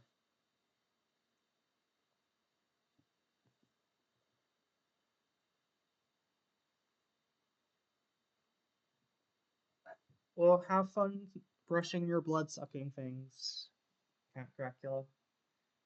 We'll still be here. I'm doing this in one stream because I don't know when I'm going to get another chance to stream. The suddenness with which things changed had always been a source of discomfort for Murray, you see. Things changed too quickly. People left in an instant, and important memories faded away. Perhaps that's why the work of a janitor had always felt right for him. The same tasks day to day, the occasional accident or freak event, sure, but always something he had been was trained to handle. The solitary nature of the work had been a bonus. Murray never quite got people, with how much they changed and all that. No, mopping away the floors on his lonesome suited the man's nature just fine. That is, if there hadn't been that security guard skulking around the place each night when the job could have then the job could have been called perfect. Could have. It had started with small acts of vandalism. Things the janitor knew were out of place but could not prove. The average person did not care. Don't care, Murphy. I don't care. Don't care, Murray. I don't care. If a portrait was angled less than a fraction to the left, why does it matter? If a painting looked a bit different. In his time working here, he'd found the curators to not to be not very interested in the works they displayed either. Everything could probably be replaced with other art and they wouldn't even notice until someone pointed it out. Hell, they'd probably deny any changes at all if that were to happen. Top it all off, it was happening, and Murray could feel it deep in his gut, much the same way he had felt it when his mom had left for a checkup with the doctor, or when his husband had coughed unnaturally quietly, and 3 months later they'd been sitting at the hospital bed. Change was energy, kinetic. The security guard could chase, stalk, and pounce upon shadows all he wanted, but Murray understood what was running could not be caught. At first, the janitor had thought it too was a game. Everything that was happening, not a prank, but a game. Murray believed in ghosts, but not in the traditional way. Now that I think about it, perhaps he too was close to understanding the nature of this place. He believed imprints. Murray did not care for the idea of an afterlife, nor communicating with the other side. Years of waiting at his bedside with 2 glasses of him and his husband's favorite drink had taught him the dead do not come back even for the ones they love. Yet in his time observing the changes of the world, Murray could see that some things tended to leave imprints that acted like that of ghosts. He polished floors at old boatyard exhibits, watching the puppets sway in the faint gesture of the wind, inviting movement into wooden limbs. He'd seen the miserable remnants of people skulking in old journals from factory employees or businessmen. He'd seen the memories erected towards others by those who cared, and the way in which buildings felt rotten from the moment the foundation first dug into the earth.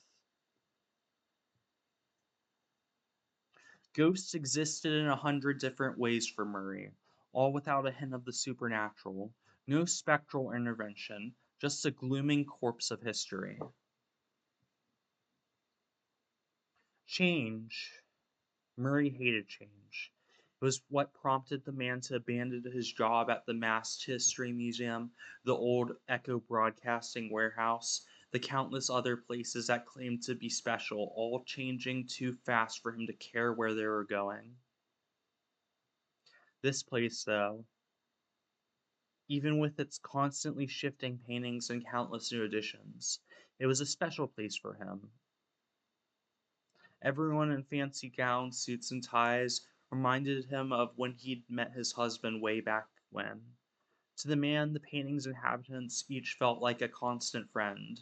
He'd make small talk whenever he had the chance, and sometimes an odd woman would join him. These the paintings never changed, past tense exempting. They had never deceived him or tricked Murray, presenting themselves exactly as they were. Ah, but the games, yes, the games. The changes he thought were games. The residents, in their own way, playing tricks on his old mind. Yet as the week grew long, Murray had begun to notice a distinct absence of joy in the witness behavior. The footsteps he heard at night not being those of a gleeful vandal scampering out of sight, but a frightened person running away. The sound of being chased, he thought to himself, the 15th time such a thing had occurred.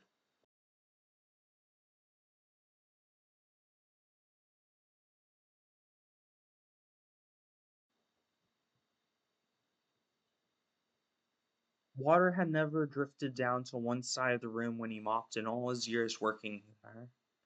Yet now it did in a constant path, as if the gallery had begun sinking into the ground on one end. Residents he recognized were absent from their paintings day by day, sometimes the composition having changed to display a room ransacked or packed in a hurry. At first, all that was left behind were some wallets, something not unheard of in a gallery such as this, yet soon added to the pile were hats, coats, dresses, and shoes as well. At night, although the ruby red line couldn't be heard from this part of the city, he found more and more train tickets with each passing night. The night before the day of the night the gallery burned down, Murray had found a letter carefully tucked into his locker. Multiple letters, actually. Enough that when he opened the metal door, they had nearly flown out of the unit, as if being spat out by a square gray mouth.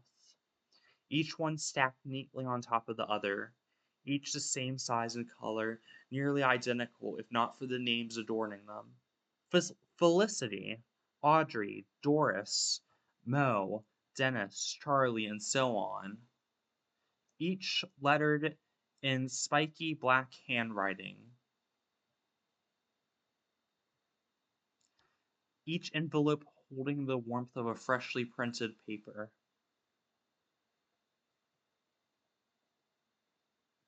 Inside had been so many loving letters proclaiming their lifelong friendships to the janitor,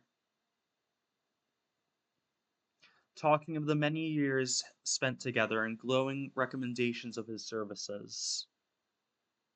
Murray H. Munson is of the highest caliber in the field of those who clean and maintain. To have him under your care would be an honor, one read.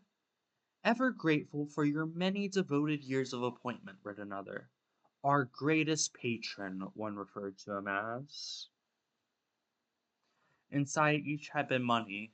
No, not just money, but pearls, pocket watches, diamond rings, and jewels. Murray couldn't even put a name to as well. Enough to retire, to do anything he wanted. Enough, he thought, to give those around him whatever kind of life they wanted. Walking out of the building that night, Murray had an unusual bounce to his steps, and a rosy cheeked grin adorning his normally stony features. The greatest patron, he thought, mind Disney, with an almost smug sense of importance. I'm the greatest patron.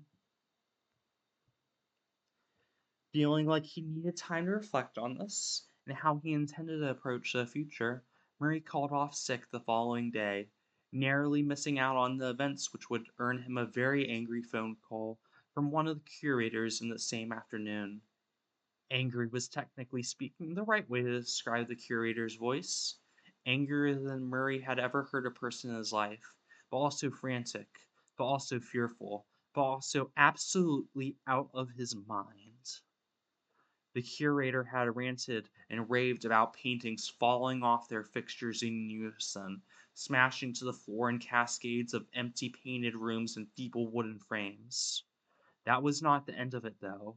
Every bulb in the building, normal ones, the color ones for special displays, had increased their brightness till bursting, showering the gallery staff with powdered glass, and pipes had blasted open, fans shut off, the sound of shoes scampering and pattering against every surface, and dust expelling from every unreachable corner of the building. Murray tried the best he could to console the curator, generous considering there had never been a kind word offered to the janitor by that man. In return, he'd been promptly fired.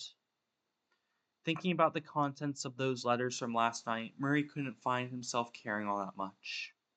If anything, the ex-janitor found himself bemused by the whole thing. So, I feel like maybe you should be able to start piecing together what's going on with the gallery based on the information that I've been putting between each of these documents.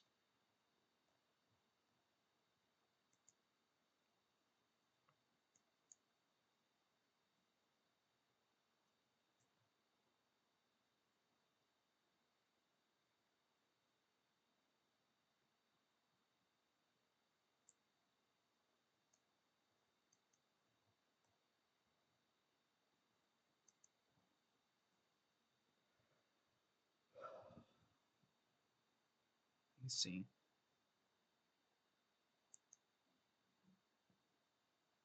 Ronnie. Oh boy, this is a long one. So maybe I'll save that one for last.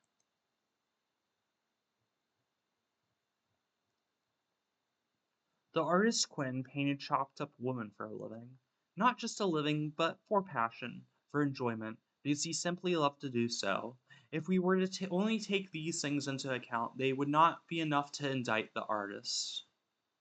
He was not a bad person because he drew women chopped up any more than Jane had been for drawing puppets chopped up, any more so than his contemporaries, such as an artist who exclusively drew women getting cut up with chainsaws, or the artist who drew women exclusively getting cut up with buzzsaws. The first of the two painted his chainsaw picks to reflect on the violence women were subjected to, while the other painted them for simple enjoyment. Neither were at fault nor morally corrupt for their work, yet both stood distinguished from Quinn in that both refused to work with the man.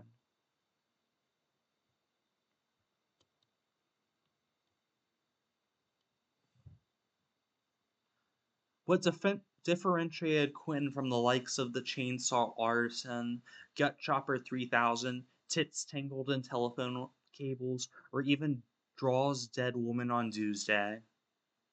What damned him in their eyes was that Quinn was a misogynist. He was abusive. He was hurtful. He was mean. To say this was without cause would be a lie. All violence can be traced to a point of origin, yet, in this case, the cause really was a simple thing. Quinn thought he could get away with it, and he did get away with it more often than not. Everyone looked the other way while he did, as he liked. Quinn had, from his teenage years, harbored a special hatred for women. It had been allowed to grow unchecked throughout the years until eventually he had hurt someone in a very physical way. Nobody had stopped him, so he had kept on at it for 10 more years, bringing us the miserable waste of a man we discuss today. Quinn abused women when they talked to him, and abused them when they ignored him. He abused them when they quaked, cowered, and kept their eyes to the ground, and especially when they said nothing at all. He abused women when they visited, and when he visited, in broad daylight, in the most private corners, when they begged him not to, and when they tried to placate them. He abused them when they hid, when they sat still, when they cried, and when their voices ran shrill. He broke their prized possessions, tore up their art, left them shivering out in the rainy midnight air. Despite all these things, Quinn was well liked in artist circles. A group unfortunately more willing to look the other way when it comes to these things. Worse yet was that to others, Quinn showed kindness, not a facade nor simpering smiles. No, it was a real, sincere kindness, altruism even. He simply chose how he wanted to treat people. His paintings kept tilting at an odd angle. It was the oddest thing. Quinn would readjust them, ignoring the countless times he had been asked and begged not to touch the artwork by one of the curators. It was his art and he could do with it as he liked. Only he would find them tilted once more the next day. It had seemed like such a silly thing to ask the owner about. No need to bother him with talk of paintings turning, yet it bothered him deeply. Got under his skin that someone was messing with his paintings. I suppose I could bore you with more details of this man's life, like how he glimpsed an impossible sliver in the shape of a man when he went to work one day, or how he nearly tore down the gallery when some of the paintings had gone missing. Yet anything past that would be uninteresting, wouldn't it? As my Jane once said, the perspectives of all people and angles are not in fact needed. Seeing any more of this man's mind would just hurt you. An unpleasant walk to nowhere. No, the reason this story exists at all is to discuss his death on the night of the fire.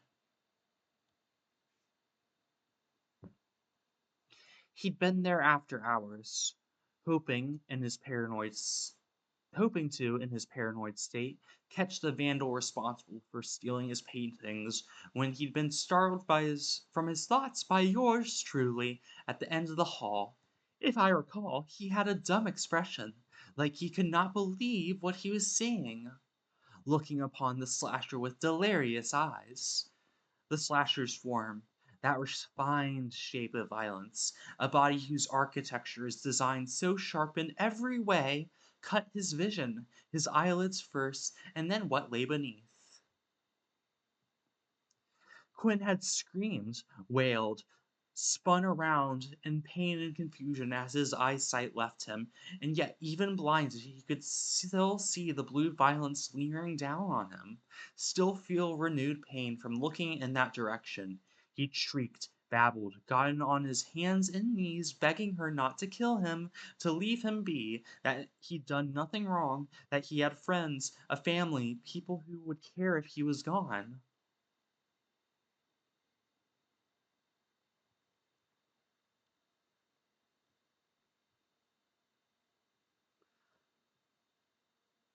The slasher's voice ran hoarse, yet shot out of her mouth in the same manner of a shotgun firing off.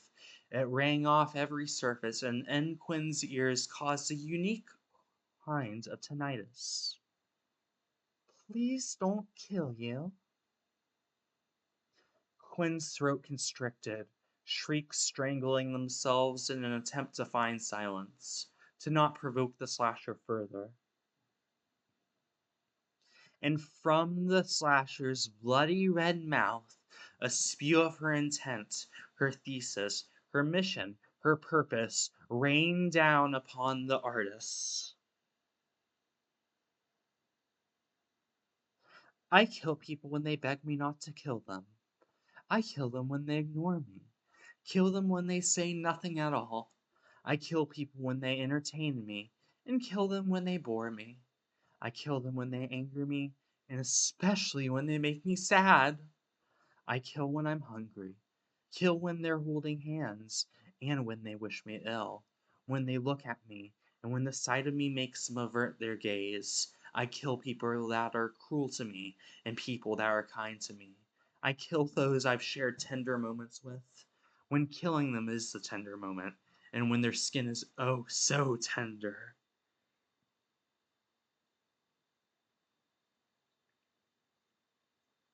I kill when they're too loud, when they're too quiet, when they sound disinterested, distracted, evasive, or mad.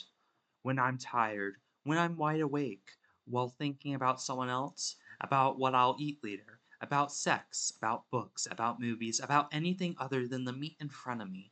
Not to distance myself, but because I'm very busy, you see. I'm a very busy person. I kill people when they tell the truth, when they lie, when they found out I've lied, when they found out I've told the truth. Too little, too late. Your judgment has become my judgment. Your harsh gaze has been implemented into my perception of you. I kill when I don't know how to fix them, and when they can't be made to act better. Kill when I know I could make them act better, and when words convince them to try and be a better person. At their highest highs, at their lowest lows, when they mourn, weep, sneak, run, or creep. When I'm looking for a thrill, and when they hide, when they open up to me, and when they make promises. I kill people when they cross my path, and when I cross theirs. Because I can, because I want to, and because nobody can stop me.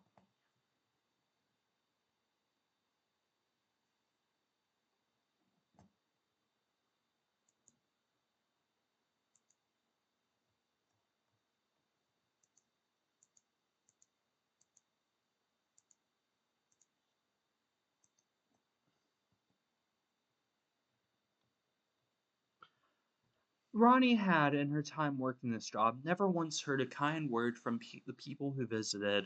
Others might call such a claim a gross exaggeration, an impossibility, yet to Ronnie the idea was true. No thank yous, no how are yous, no cheers, no goodwill, no nothing. Just asking. And yes, Ronnie knew that was part of her job, yet it hardly helped to know that when the constant stream of the drooling, oafish public tested her capacity for goodwill again and again. Oh, how they tested her patience. Some days Ronnie fantasized about jumping over the counter and braining some of the idiots she dealt with. So many questions that could be answered by 2 extra seconds spent in one's own thoughts. Questions about the locations of restrooms, when every room in the building had a map and luminous white light fixtures gladly pointed them out. Always questions, endless questions. It was not her job to be a tour guide, she was a receptionist, greeting people at the door and yelling at them if they held it open too long for the draft to get in.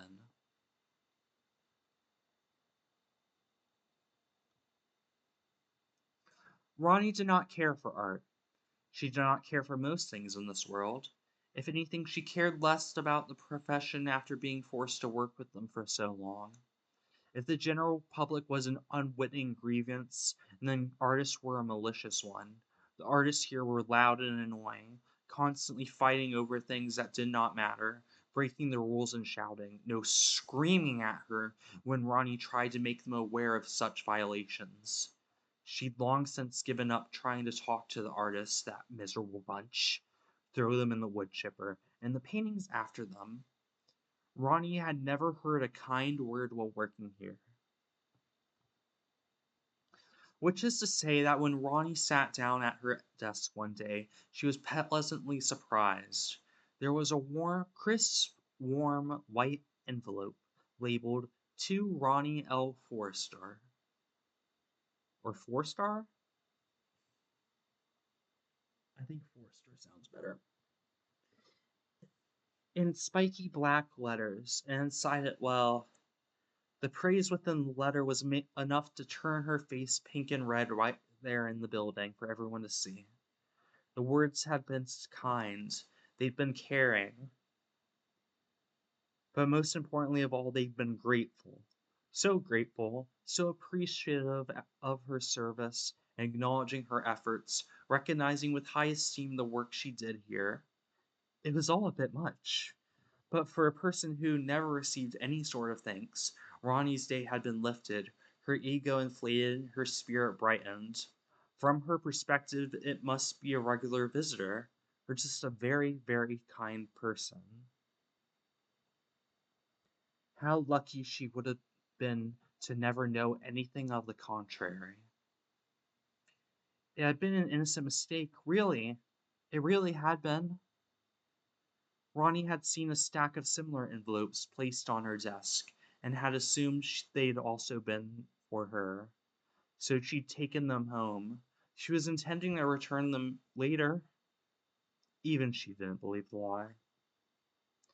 Ronnie had seen the letters, seen each of them, enough to fill a trash bag, 3 even, all addressed to people she never heard of, much less people who worked there, certainly. She'd taken them for herself, pretended they were meant for her, the craving for additional validation overriding any of the warning signs telling her this was an awful idea. Bye, Audie. Have a good night.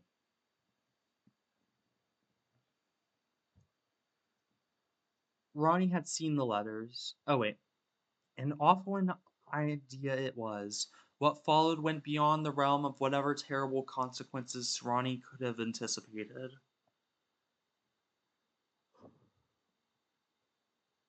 First came the knocks on her door at all hours of the day. Not rushed, not aggressive, just polite little tap, tap, tapping that lingered and echoed enough to make dismissing them impossible.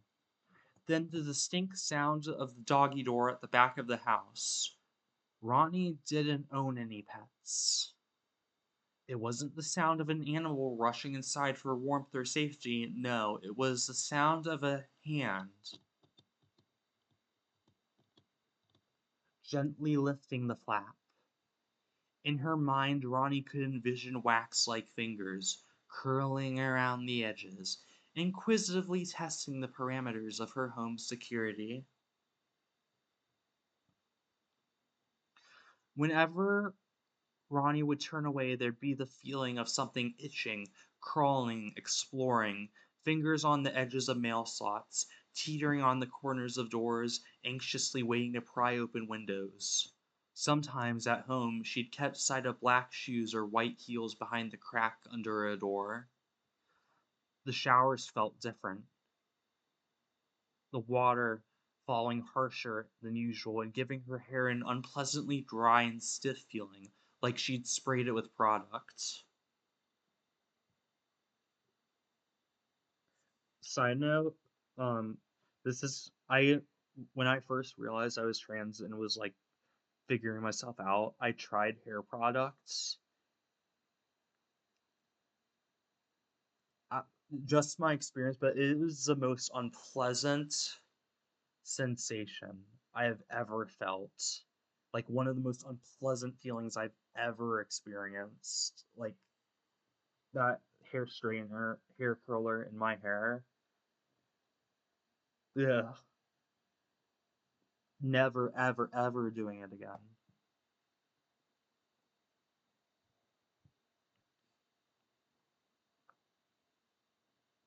Nearly dry flecks of paint began showing up in the oddest places.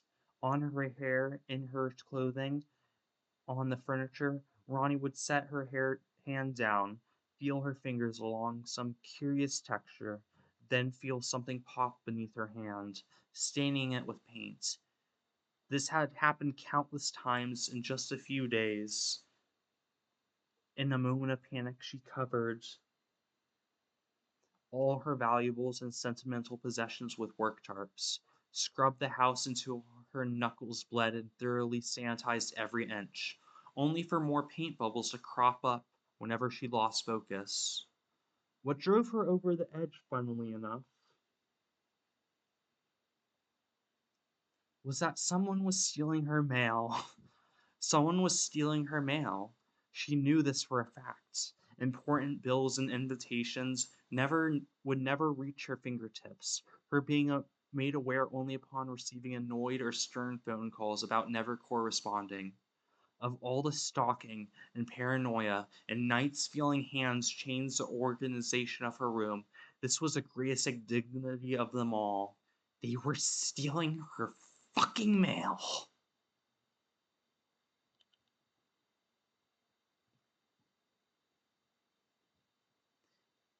It wasn't just mail that was stolen, however.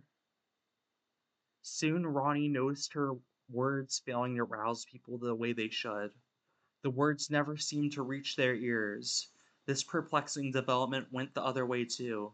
Ronnie would often be startled to attention by people shouting at her after repeating what they had said the first, second, and third time. They'd ask why she was daydreaming, why she wasn't acknowledging them.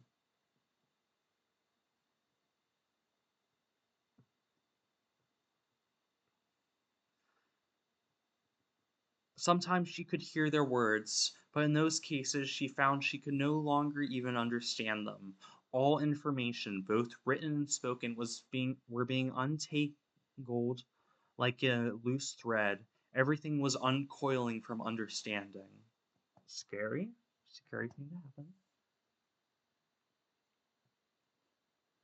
It was in this hopeless state that Ronnie was approached by a woman that, to her, looks like a corpse. A tall blue violence she likened to something dredged out of a shower drain, tangled and repulsive. The woman had, in a clear voice that cut through whatever spell she was under, asked for directions, and when Ronnie had given her a marked map, the woman regarded her with a harsh but not unkind gaze.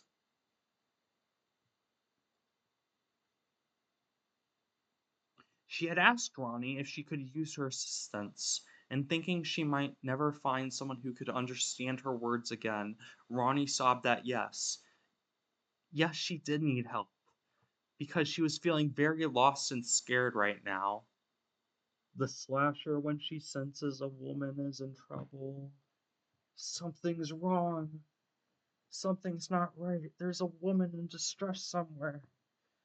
I need to go make them even more distressed. The blue woman's gloves tightened on Ronnie's wrist, keeping her from drifting away. She said for a favor like that she needs something in return. An invitation to the gallery Ronnie worked. Ronnie, even after everything that had happened, felt herself slipping into customer service mode, had told her admittance was $5 and no reservation or invitation was required. Her possible savior's face had flickered for a moment, not with annoyance, but bemusement. Humans think so flatly. I sometimes forget that my Jane's lateral point of view is not a common trait. Before Ronnie could wonder who that Jane person was, the slasher had once again demanded an invitation, and in desperation, Ronnie finally gave in. With what might come of the decision could be debated and scrutinized, but as a woman of my word, the path to freedom was given to Ronnie in a stack of familiar envelopes.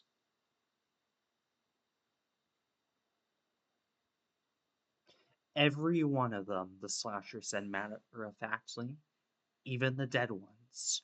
Those you'll read out loud. Despite the vagueness, Ronnie understood what needed to be done, so she'd set off immediately, with the letters rustling in the glove box of her crappy old car.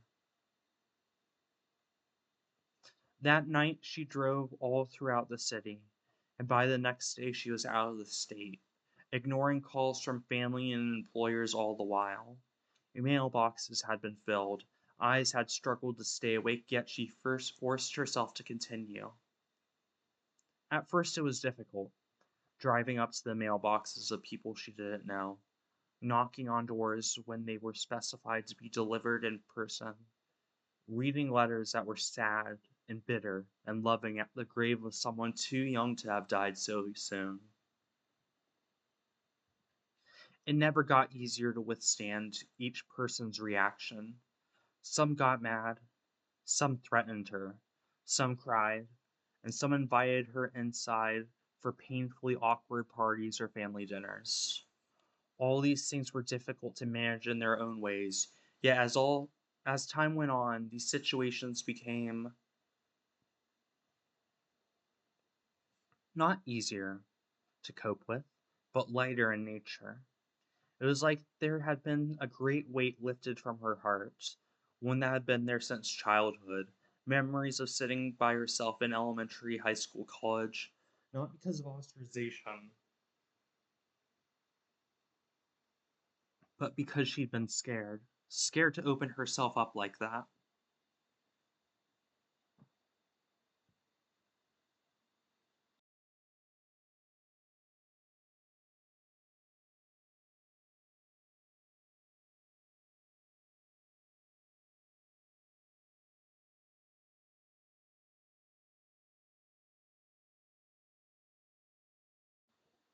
Sorry, need to rest my voice for a moment.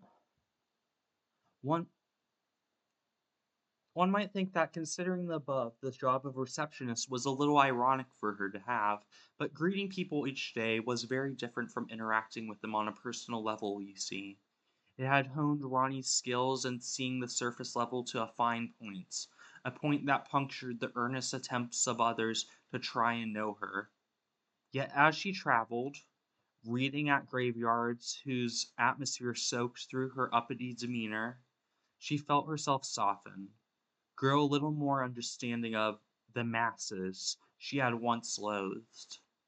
Not to say they weren't still annoying to deal with, or sometimes scary, but she felt she could understand them easier, could understand them at all.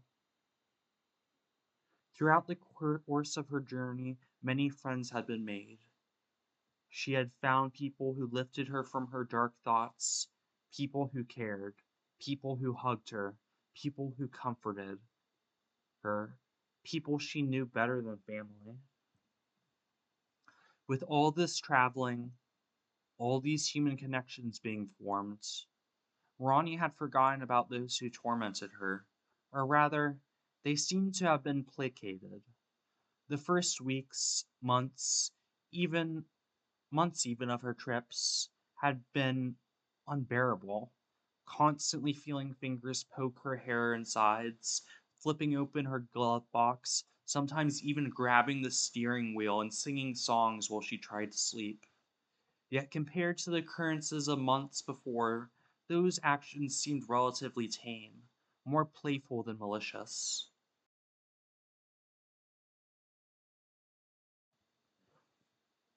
When the last letter had been delivered, a great sound was heard by her ears alone, one that she would just struggle to describe, but if forced to, would explain it like this. In much the same way one's ears pop when ascending the great heights, Ronnie's had too, and with that a disorienting sensation followed by the sound of hundreds of things slipping past, through, inside, out of each other, like many limbs being unfolded. Her car had visibly risen several inches, as if freed from of some burdensome cargo. The ground around her had decompressed, as if, for at least as far as the horizon, there had been an innumerably vast crowd standing there. Whatever they had been, they were gone. She found they had paid her mortgage while she was away, so at least when she returned home, she could pack her things and leave without issue. Not to escape the house she'd been tormented in, no, but because she'd found the feeling of traveling so exhilarating that she couldn't imagine going back to a life dwelling in one place. She didn't even bother checking in with her old job before departing. She was sure, however, they'd do just fine without her. So, before we get to what's really going on, it seems like before the gallery burnt down, several of the painting subjects went missing.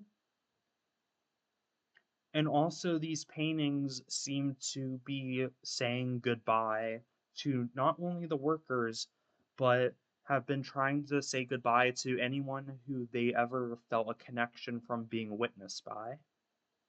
any patrons, um, even those who visited once and admired them and then later died at a very young age. Um, and I think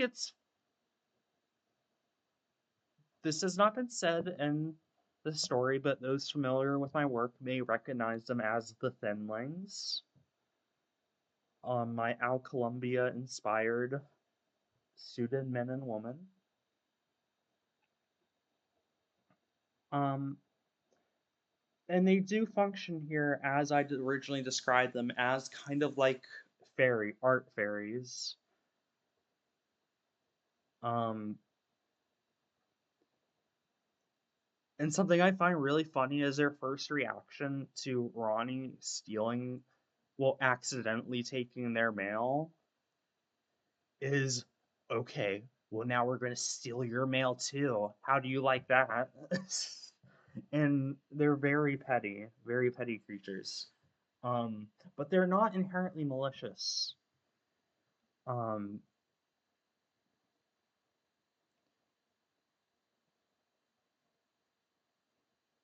and their ultimate goal did seem just to want to be heard.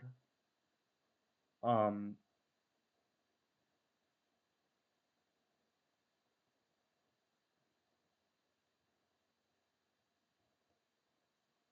and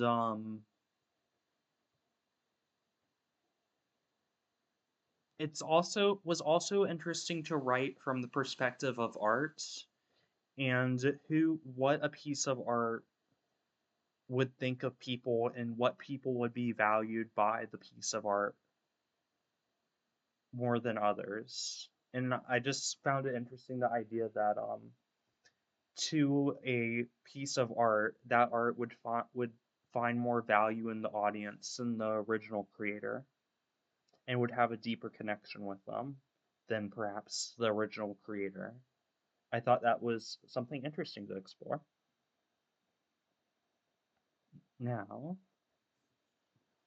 oh, and also they're described as, from what we get of the descriptions of them, they are many-limbed spider-like creatures wearing heels and shoes and suits and ties.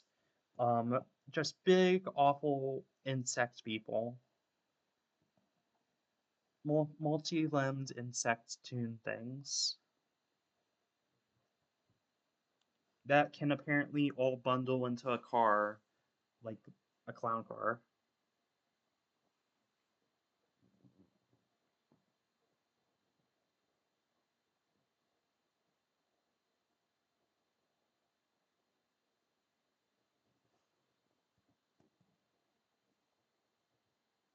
And honest, I think they still fit because my original perception was that my original intent was that thinlings are just things that lurk in dark places. They are just things that live in the dark places, and they are not evil or good just because of that. And I feel like I kind of carried that over partly. So,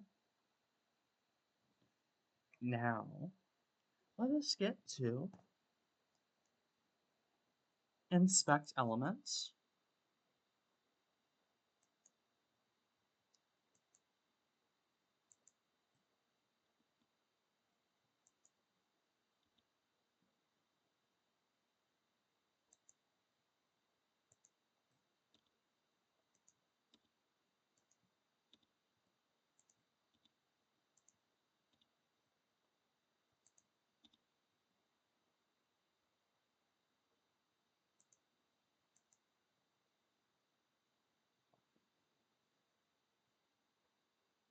Whoa.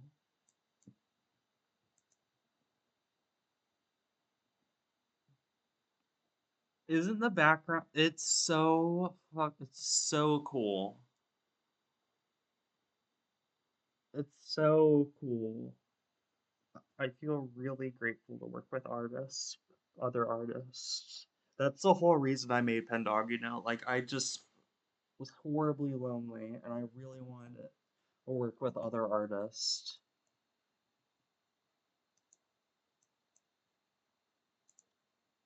but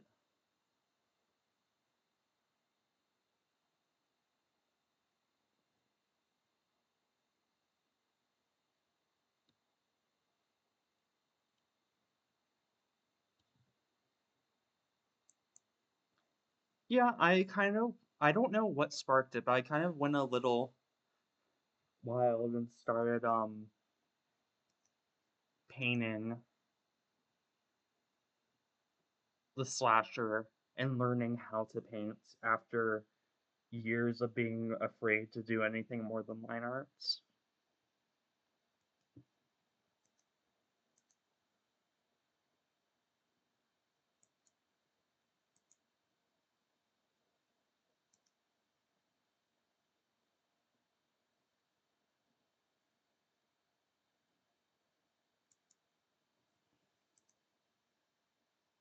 Um, Now,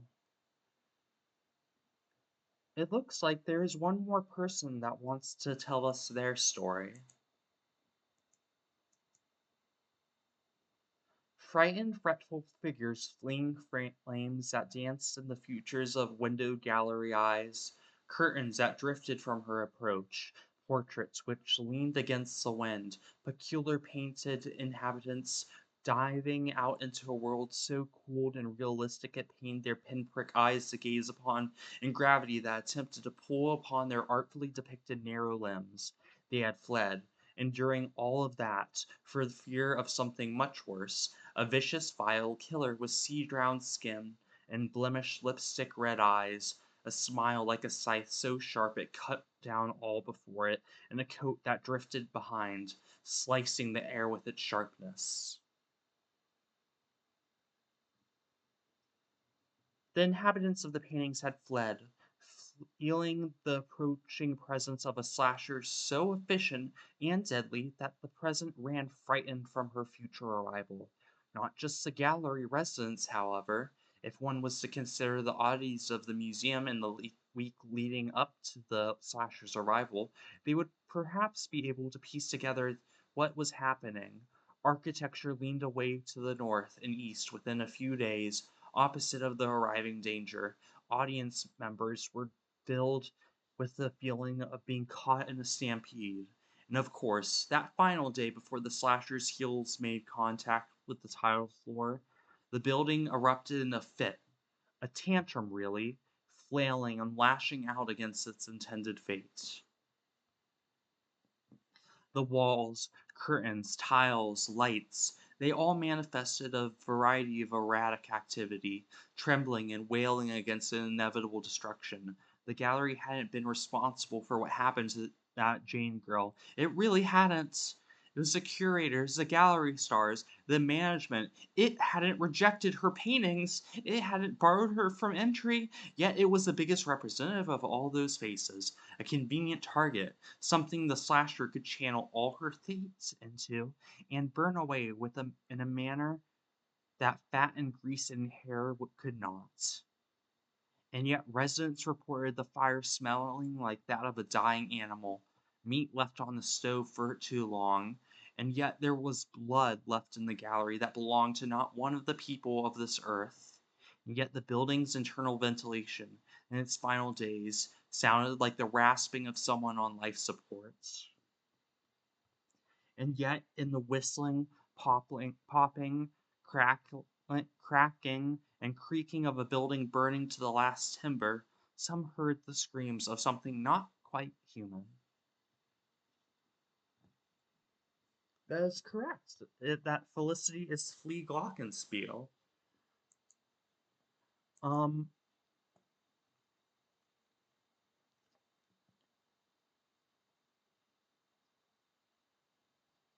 well, I was going to explain, but I feel like it's pretty obvious that the slasher is such a perfect inhabitation of the idea of a serial killer, of a super killer, I guess, to be cheesy, that she can make concepts spring to life and run away from her if she intends to kill them or destroy them.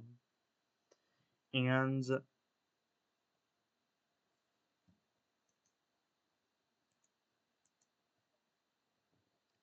Murray even mentions the entire building sinking partway into the fucking ground and shifting across the ground in order to try to escape her. And all the weird haunted type things that seem to be happening in the final days of the gallery before it got burned down, like all the paintings falling off their hooks, or the light bulbs exploding, or just one final effort of the building lashing out because it's reacting badly to knowing it's going to die. Um, and it's just one final petulant tantrum in an attempt to do anything that isn't nothing before it's gone forever.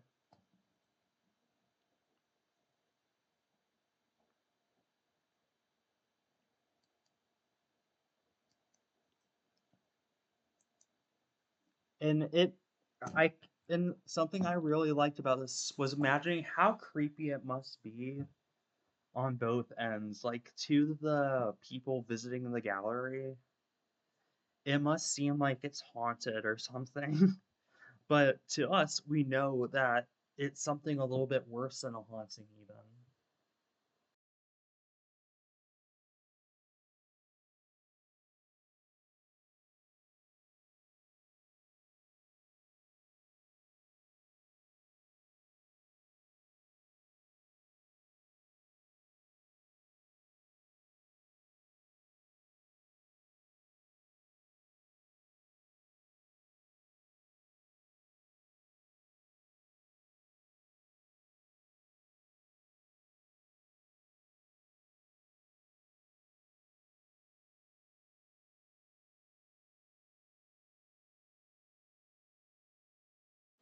It's also like finding out that the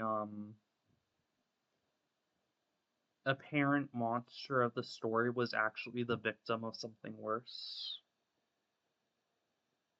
Now, I'm going to go get water, but while I do that,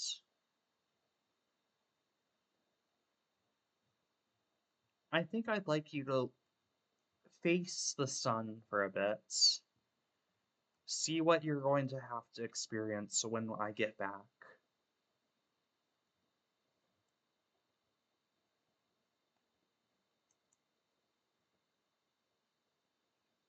If you are trans and you need to hop out,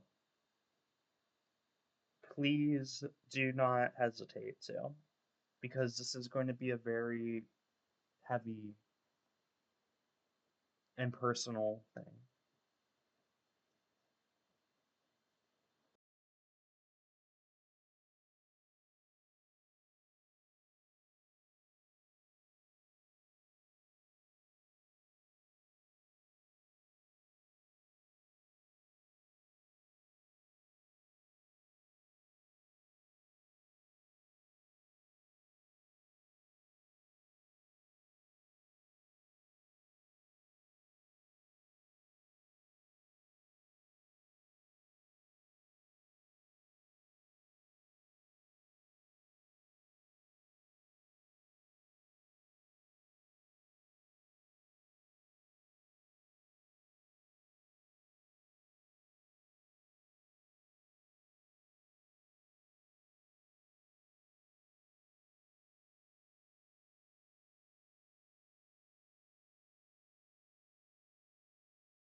Hello.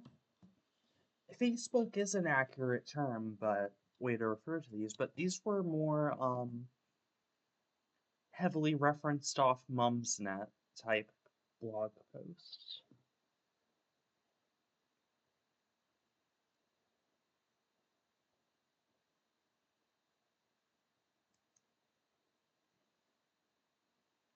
Kiddo's first visit to Mazyland.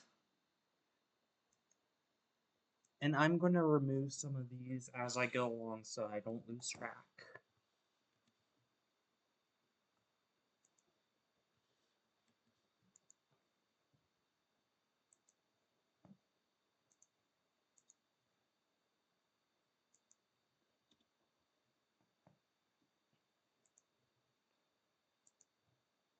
Oop, let's see. Um,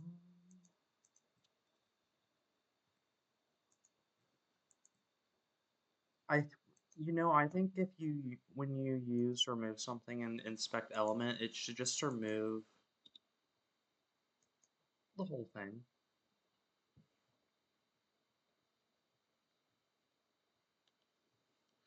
I can't believe Mama Monica. I can't believe parents are still allowing their children to be exposed to this crap. Absolutely absurd. You're so rude.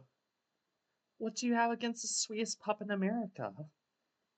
Macy's a bad influence on children.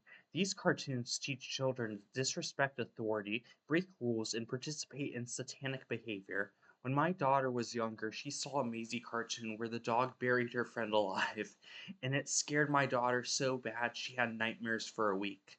These cartoons are not appropriate for children. Neither is any horror movie. Maisie? Satanic? That is ridiculous. Maisie is a gentle and loving puppy who teaches children about friendship and kindness.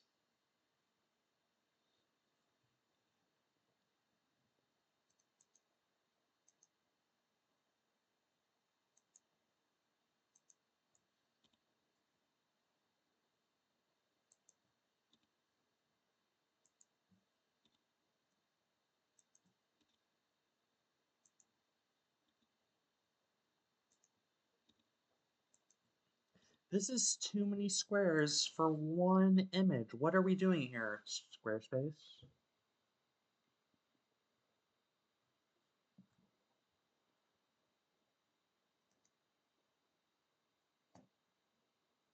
This week, my daughter and I made the trek over to New York to see the World's Fair Memorial Park.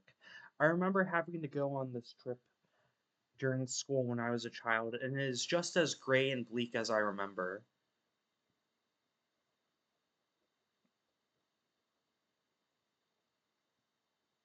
You'd think a park would be pleasant to visit, but it's just a few scattered museum buildings, the Unisphere, and ugly solid concrete. The cell service here is terrible too. It feels like a very sad excuse for a memorial considering how tragic the World's Fair incident was and how many people lost their lives. My uncle was a soldier during that time and told us stories about the terrible things he saw. I think requiring children to visit this park and museum is too depressing. They should not have to be exposed to this history. Fellow mothers who homeschool their kiddos, how do you feel about the mandated educational trips like this? As a teacher of my child, I feel I should be allowed to choose what I teach and not be required to, at certain points in my child's education, travel out of state to various national monuments and whatnot. Don't the parents of children in traditional schools still get to decide whether or not to sign the permission slip for trips like this? It's ridiculous that it's nationally mandated, even for independent homeschool programs, especially since I have to pay for the travel and lodging expenses for both myself and daughter. If they're going to force us to drag our kids to these horrible places, they should at least compensate us. So, fun fact actually, a lot of the World Fair Expo locations, if you look at them now, they're kind of dumps.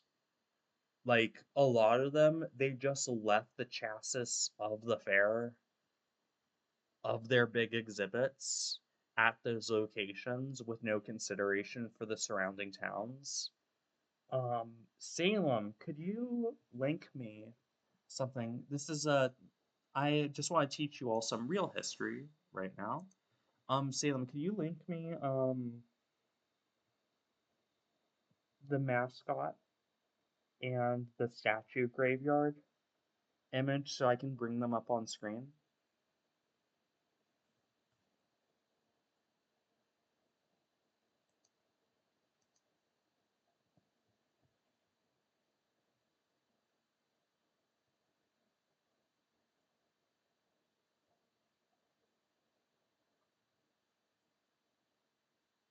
And you'll read articles about some of these world fairs, and they'll talk about, and it's so funny because it sounds so much like Pendog.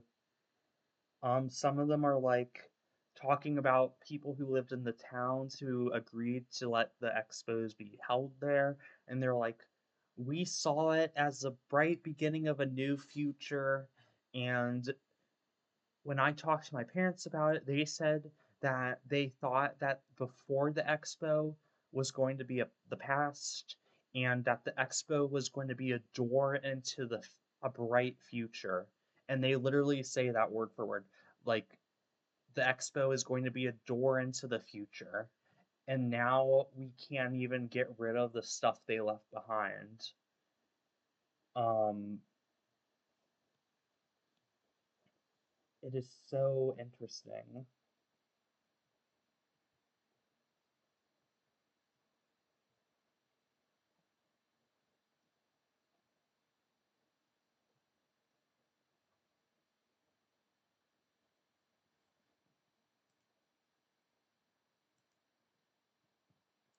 Okay, so I'm going to show you the mascot for one of these things, expos, and I think you're going to find him very interesting and delightful. The first time I saw him, I was so I was so delighted. And it's like, yippee! Because I was so delighted by this silly little thing. Um,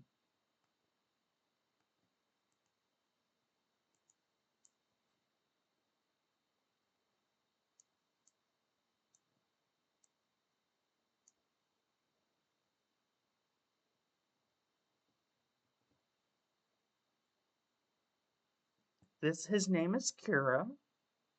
He was a mascot for one of the World Fairs, 92.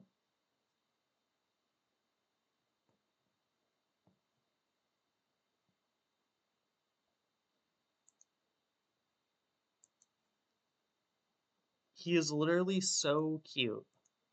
And he also, at the World Fair, they had a bunch of statues of Kuro. Are you excited to see what the statues look like? I think they're very cute. Um, just a moment.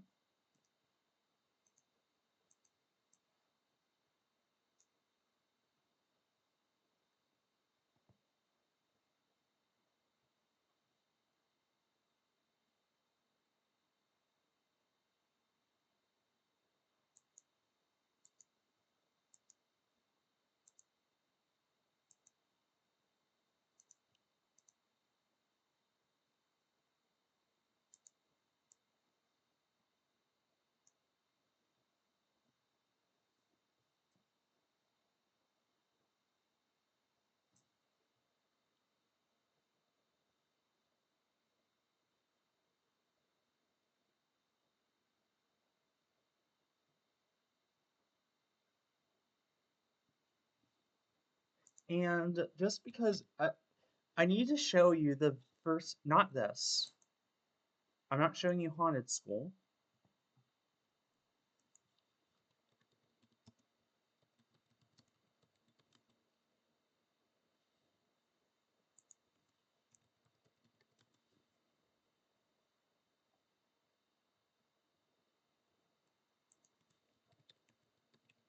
Just a moment. Salem, could you please find the YouTube video I'll find it.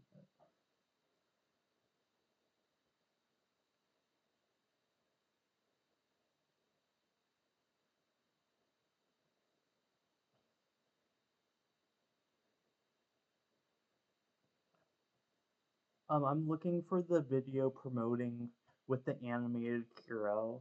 Let's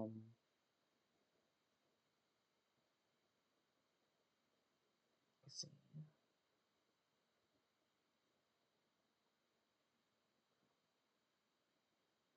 Ah, here it is.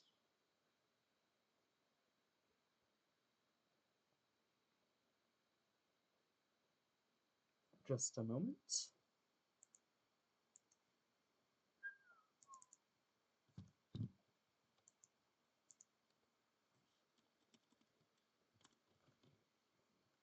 Sorry for how off topic this is. How we're. I just really need to show you. One of my first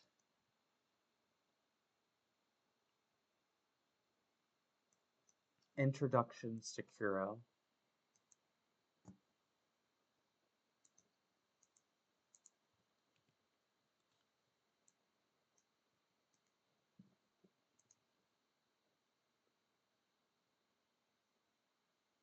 YouTube, it's 10 seconds of video. Is it really killing you to play it?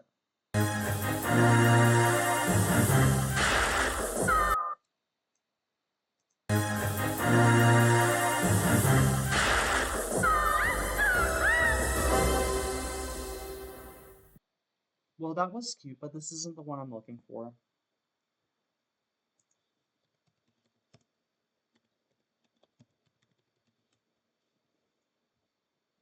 Here we go. This had better be it.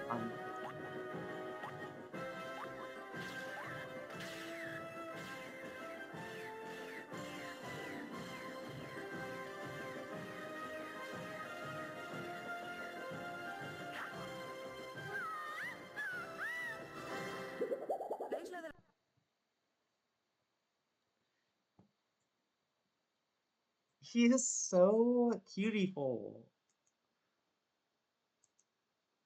He's so fucking cute. He's so adorable. um,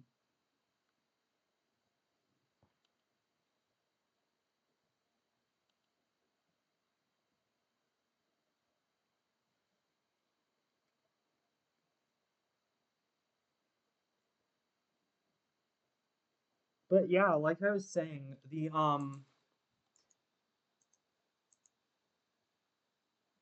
there is something very interesting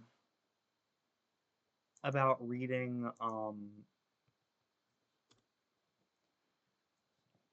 interviews talking about how the World Fair Expo 92 was going to be a door into the future for this town. And it was going to open up all these jobs and flying cars and new jobs and all this stuff. And now all that there is to remember it by is this.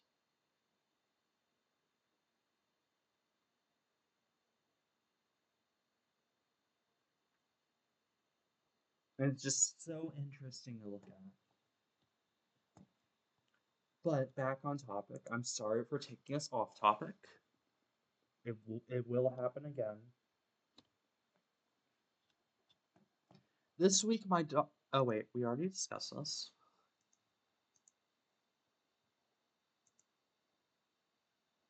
I just get very excited about the context that mascots exist in, sometimes more than the actual mascot themselves, unfortunately. Oh, have fun in the big city. I hope you're kitty and enjoy the trip, even if the park wasn't exciting. New York is an amazing place to visit.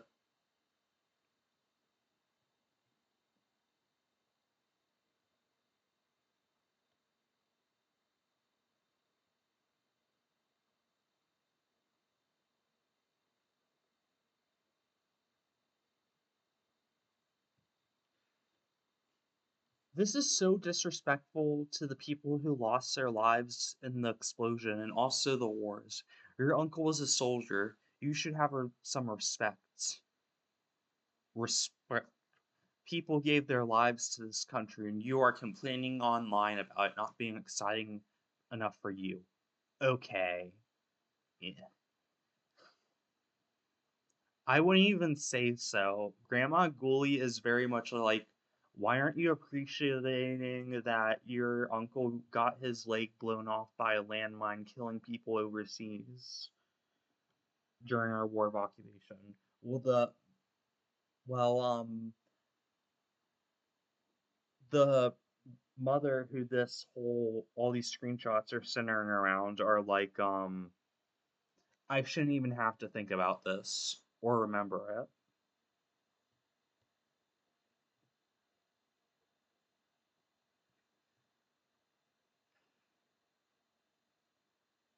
As a kid, I remember being so bored during that trip.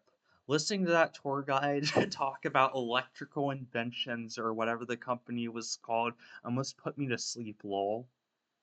You are a grown woman. You should know the proper name of the company, not be so flippant about the country's important historical events that cost thousands of lives.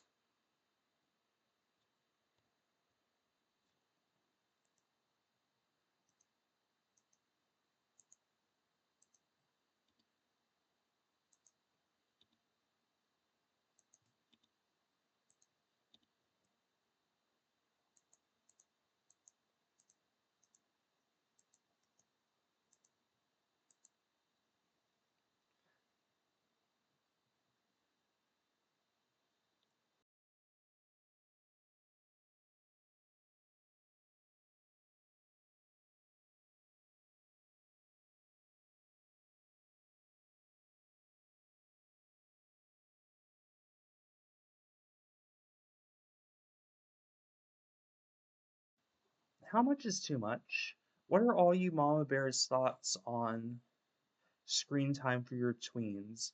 I don't let my daughter use the internet unsupervised. 1 hour of computer time a day and no social media. I also see no reason why she should have a cell phone at her age. She has tried to argue with me about this multiple times, saying all her friends have phones and social media accounts. The truth is, did used to let her use social media before, but after seeing what kinds of things she was being exposed to, I have decided it's best for her to stay away from all that garbage. I don't want my poor kiddo being indoctrinated into any of that woke ideology or being preyed on by strangers online. I'm worried that she's going to go behind my back or use her friends to access the internet. I just want to keep my precious little girl safe.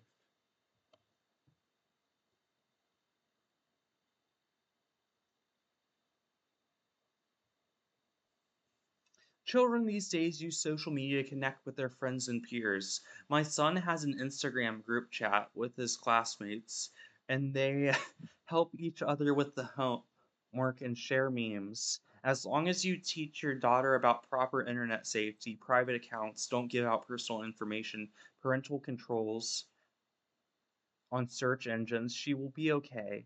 You should have more faith in her. She's becoming a teenager and needs room to explore the world for herself, even if it's scary to see your baby bird spread her wings. You got this, Mama.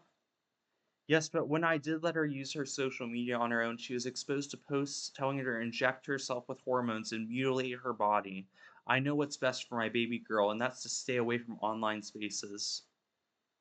Just an aside, um, Mama Monica is literally doing the equivalent of what God, what's it called? Pissing in the hole, where someone will go to a forum and make a post being like, "Hey, can you guys help me dig out of this hole? I'm stuck at the bottom of the hole. Can you guys help me? What's your advice for getting out of the hole?" And people are like, "Climb out of the hole." And they're like, "But I don't really like that idea. I think I'm going to dig down." And people are like, dig out, climb out of the hole. And they're like, I don't tell me what to do. I don't need your advice on how to do this. And then the entire forum's like, okay, well then I guess we're just going to piss in the hole. Um, That's what Mama Monica's doing.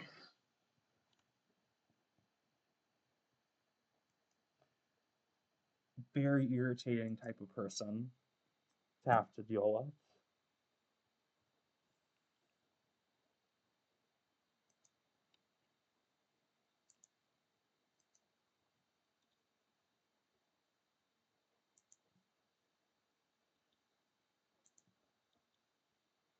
Well, I guess it makes sense when you understand that some people pose questions, pose wanting to vent, they're venting and wanting to complain as questions because they're too insecure about just saying them.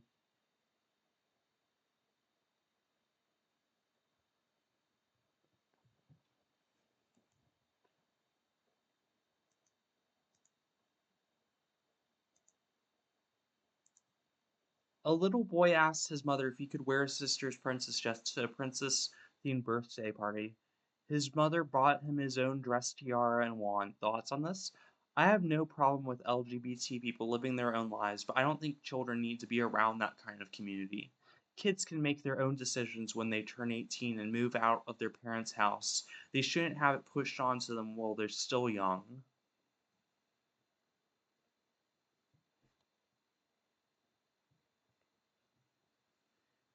Everyone these days is quick to make everything gay or transgender. Whatever happened to letting kids be kids? My daughter has always been such a tomboy. She would even cry when she was little, and we would dress her up in pretty dresses. The mother should have just told her son to dress up as a handsome knight instead. Not everything has to be transgender. Mom is probably only doing it for the attention online. How many are forcing their babies to be transgender so they can get money from the woke crowd? That poor boy. How cute. That's what happens to little boys with sisters, lol. I'm sure he'll be so embarrassed when they show these pictures to his future girlfriend someday. Ugh. Ugh.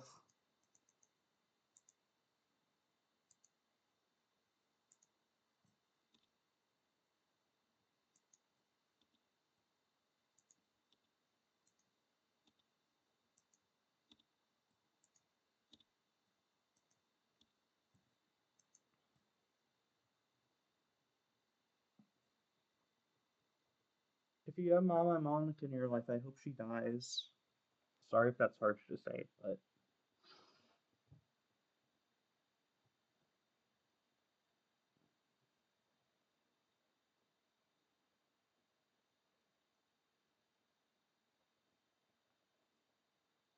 how much should a babysitter cost? Hey moms, I need a little advice. How much should I be paying a babysitter for a few hours? When I look in my area, the average hourly rate seems way too high to be fair. When I was a kid, you used to just give the neighborhood teen $20 for the night.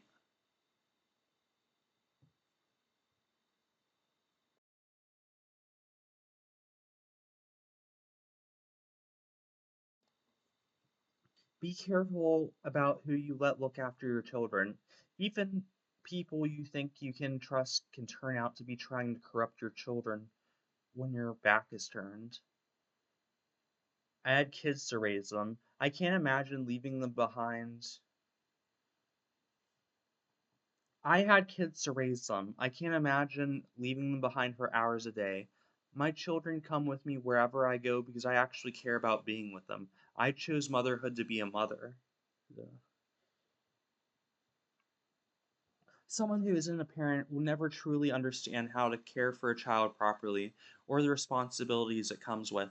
The only people I trust to look after my sons is their grandparents.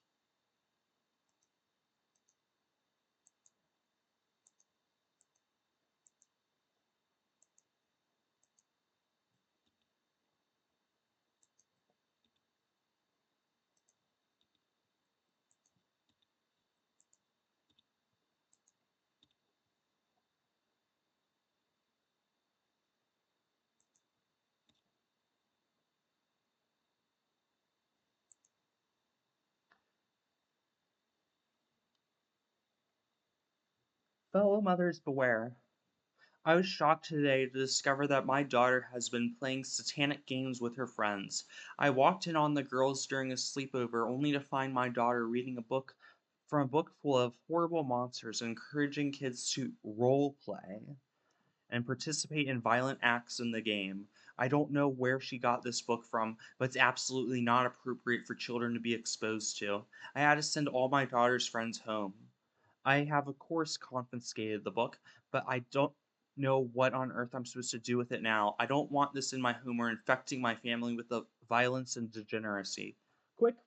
Quick interjection. Um, the Jane's Slishy Slasher was not inspired by this.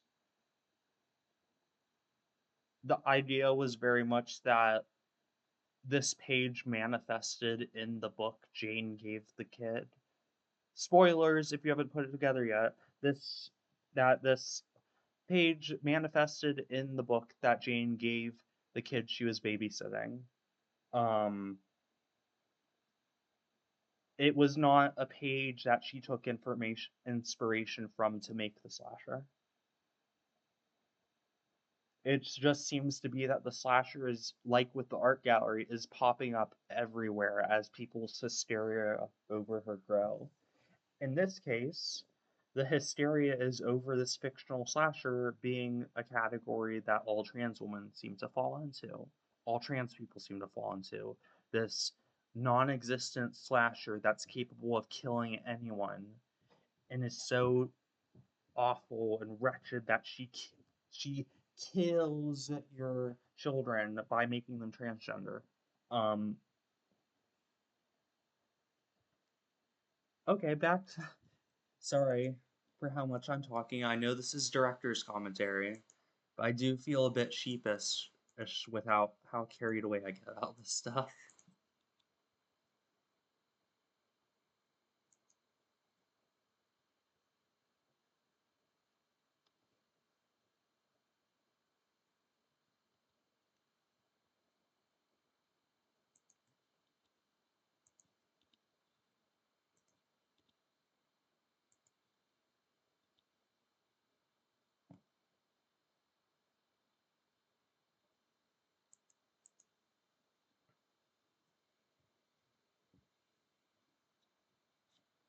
Yikes, thank you for giving us all the heads up, Mama. That's definitely not something kids should be playing with. At least your kiddo wasn't rotting her brain playing video games about shooting zombies all day. An update. She said she got the rulebook from her old babysitter who we had other issues with. So the fact she did not tell me about this book and was instead hiding it from me is heartbreaking. Why are you letting the babysitter give your child these materials? Well, I wonder why a very anti-trans woman would be against a game where you can be whoever you want to be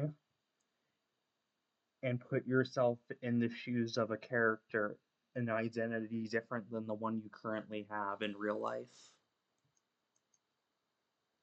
It's not she doesn't just hate it because she thinks it's satanic. She hates it because to her it is an extension of transness. It is a game that allows her child to, and I'm sure if we were to ever see one of those games being played by her child, he he the character he was playing would be a he and not a she. And that's why she has a problem with it.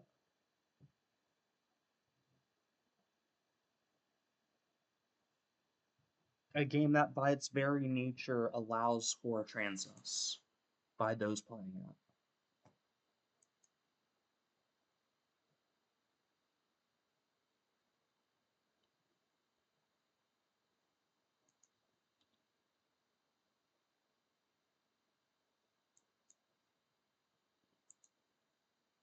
We fired the sitter several years ago when we saw his social media posts, and my daughter was hiding the book from me since then. She said I wouldn't understand, and that was a gift, but I do not want this ideology infecting my child.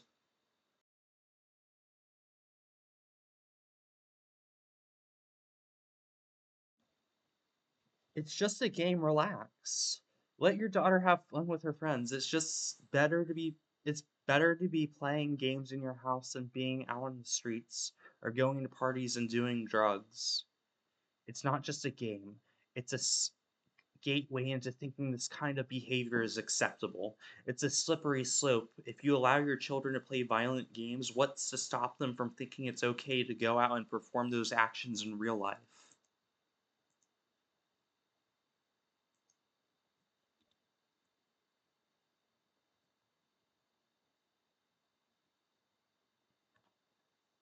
And buried under it all is just a little boy trying to be heard.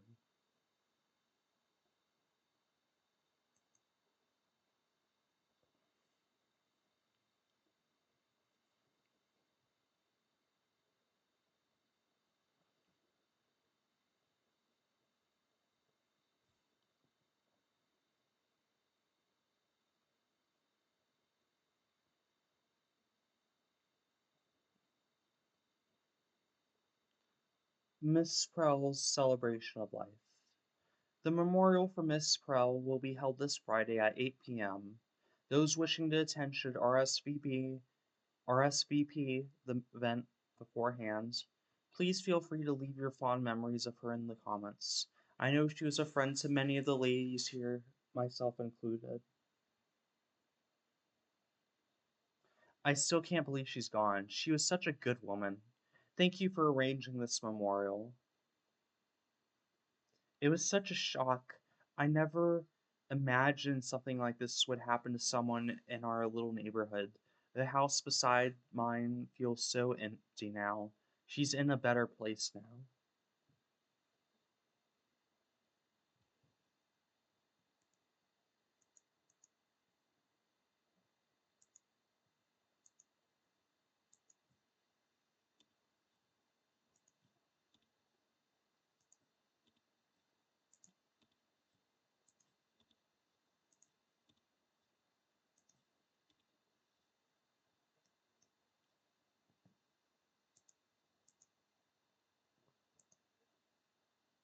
Gone too soon. Whatever happened to her son? Shouldn't he be the one to make arrangements?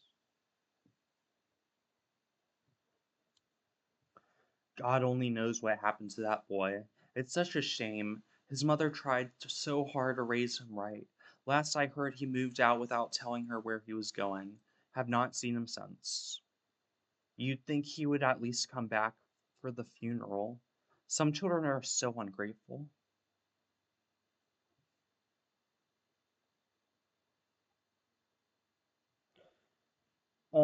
Don't worry, because there's no way Mama Monica would ever refer to Jane as Mrs.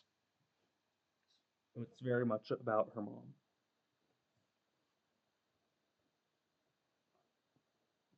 I remember when our kids were in school together, she invited me to join the PTA when my family.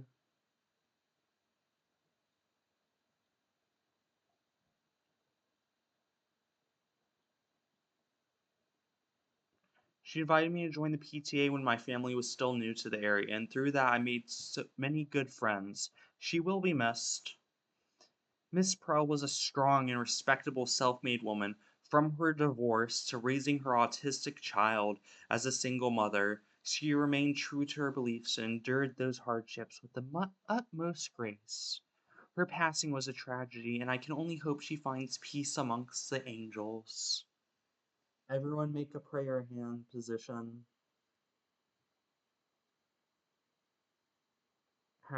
Hashtag praying.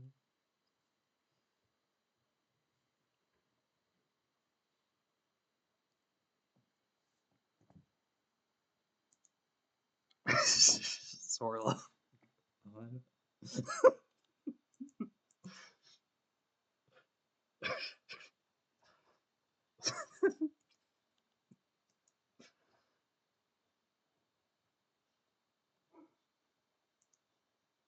Okay, my dog did not like me laughing. He did not like that. He was like, "That's a little scary. Don't laugh, please. I'm just a little baby doggy. 5-year-old puppy dog."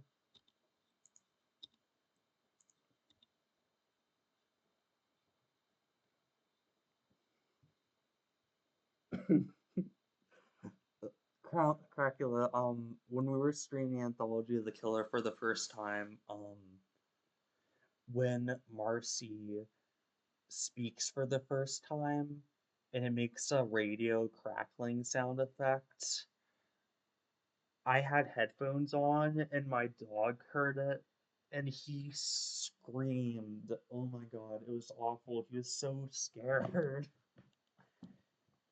He hated it. He hates Marcy.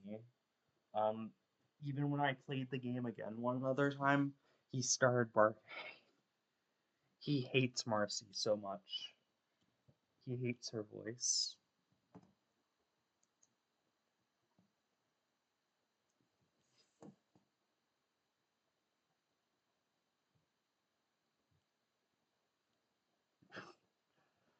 Hey ladies, let me know if I'm crazy here, but I don't think children should be exposed to horror movies below the age of at least 16. My daughter told me she wanted to dress up as a monster character from a Hollow Halls movie for Halloween, and I was shocked when I looked up and saw it was a horror movie. I do not let my daughter watch movies like that, nor is she allowed on the internet unsupervised. Not sure where she would have even seen it. I don't even know why adults would enjoy watching movies of people getting cut into pieces with their guts hanging from the walls. It's horrible, and these kinds of media are just a gateway to becoming a criminal who gets off on violence. No wonder society is so depraved these ways. Horror finds a way no matter what. No matter how careful you are, your child will discover horror.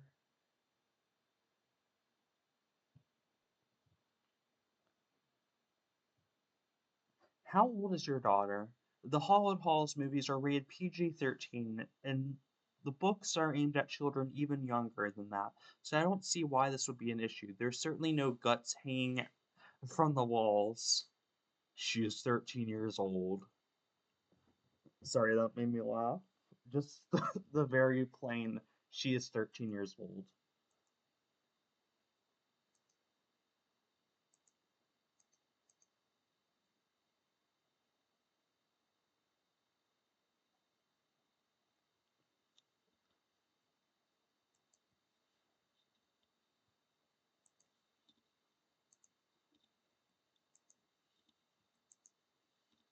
I read a book that was about a scary man killing people, and it was so scary that I started killing people. This is how horror works.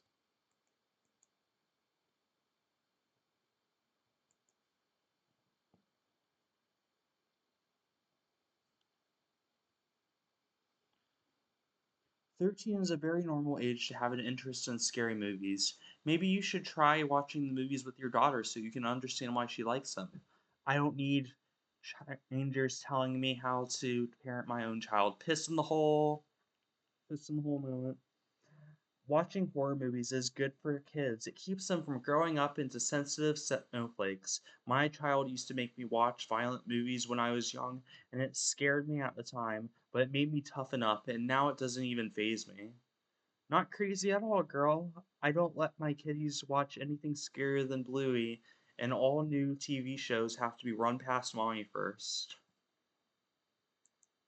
Wow, Bluey exists in the Pendog universe. But knowing the Pendog universe, it's probably some horrific blue amorphous blob.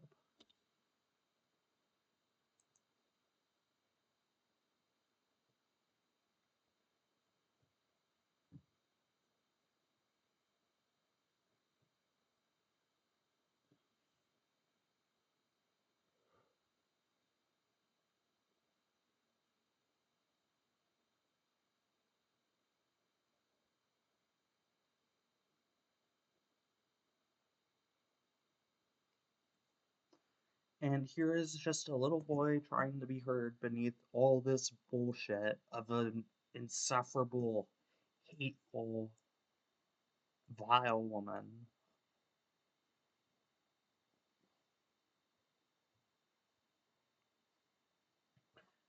For years, Anthony had cowered beneath the crooked words of an abstract mother. a woman pronounced to be the epitome of community who barred her child off from it with painted privacy fences and hidden accounts which watched his activity through hateful, judgmental eyes.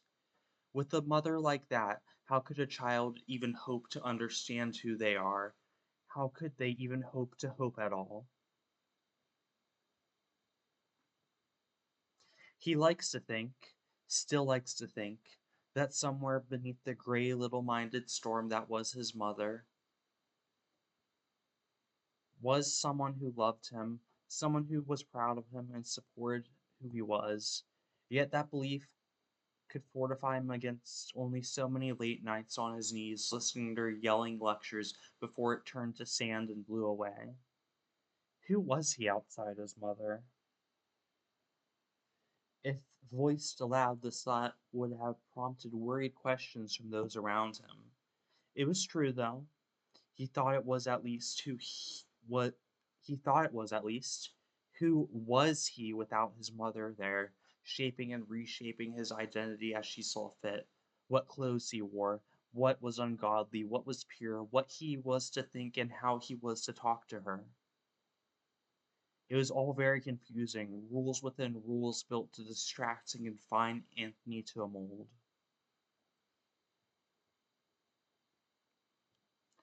There was a time he'd known who he was, though, not so long ago, within the care of the babysitter his mother forbid him to talk about. Jane. She'd said her name was Jane. His mom had said it was James. To Anthony, everything his mother said must be true. It was fact, written into the world. Yet his mother had been incorrect about the identity of his babysitter. If so, maybe she did not know the full identity of Anthony either. The feeling had been there before Jane. She'd never pried it or drew it from him, not even talked to him about the kind of people they were. Just her presence, the honest exchange of her true name, it had put into place countless memories he had of feeling not quite right as the person his mother wanted the boy to be. For a child so isolated, so alone in every way a child in this world can be alone, it felt like a lifeline had been extended through the familiarity of another's otherness. His mother had snipped that thread, however, with the publicly simpering gracefulness the world knew her as, violently and brutally in private with the savage cruelty he knew her as. For years Anthony would exist mournfully, clinging to the name Anthony like a lifeboat that could carry him out of the storm, only to meet a storm so vast no lifeboat could have hoped to rise above it. A camp. His mother had called it a camp, shown him brochures filled with photos of children whose faces looked strained in their joy that failed to conceal the horror beneath. She reminded him every night of this place, full of cruel faced, self righteous adults and terrified, distorted adolescents, was where he would be that summer, and one of those pamphlets had been a boy who looked almost like him, not in appearance but in expression. The hopeless, empty eyed mask that greeted Anthony in the mirror each morning. Every night, Anthony would lie awake with that camper's face imprinted on his troubled thoughts. It had all felt so hopeless. Who was he outside his mother's intentions? What could he do about this? Anthony had made several attempts at forming some sort of plan to spare himself the fate his mom intended for him, yet every time he'd arrived at the same conclusion. I'm just a kid. I can't fix this alone.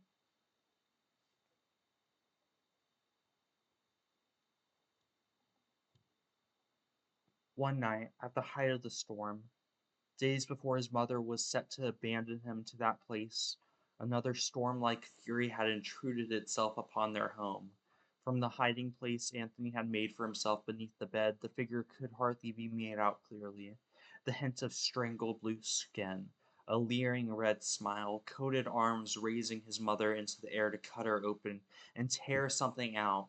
Not organs, not blood, not bone, something squirming and near intangible. His mother had been very different since that night. He'd asked not to go to the camp, and she had merely said, okay, and the issue had ended there. Yet the mother who was left behind was not a more loving mother. A more uncaring individual would better be described of her behavior, not caring when Anthony left the house, what he ate, what he wore, what he did, not a word he spoke being of interest to her hollow, animated husk. It was a complete lack of anything towards Anthony that brought from his stomach a deep desire to scream and cry. He had not liked the mother that was before. No, he had not even loved her. But she had been a person he knew on some level. The person shambling around his house was less than that. A horribly changed person that he figured would not care if he dropped dead right in front of her. Every day he waited for the nightmare to end. Until.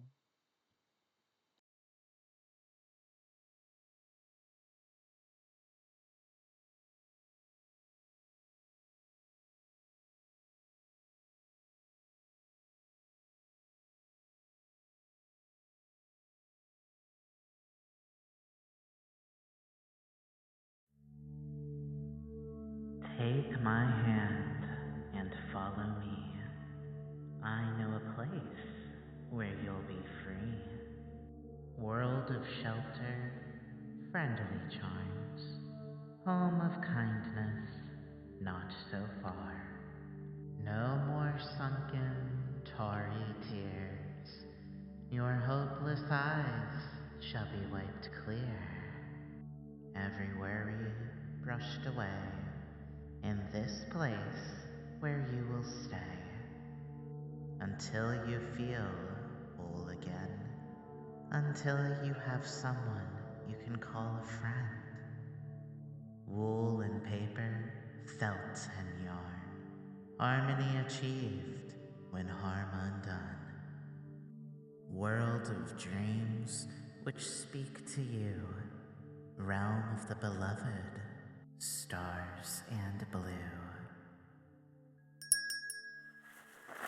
Ah, what a miraculous marvel I adore. Never expected to see you at my door. Have you been safe? Have you been well? Has the world been kind and not a spell? 2 years have passed and yours, not mine. As for me, oh, where goes the time? The stars in blue, decades of new, friends, community, the tattered sewn through. Surviving for 2 years, though, what an achievement. What a wonder. As long as you're still living, life's not squandered. But why, oh why, am I speaking in rhyme? Habits formed from my lover half, yellow-snouted thing with blue cloche hat. I believe I hear her on the horizon, beckoning sunlight into the quilted sky of stitch and seam. Always a wonder, always breathtaking. My friends begin their morning routines, and in the air there is a song we created together. Can you hear it? That song we sang together on the night I destroyed that false mother, that abstract mother. The music that lulled me into sweet dreams and runs through this world as its own special energy. But to dwell on the nature of nature and the ground and the sky is redundant, not why I'm here.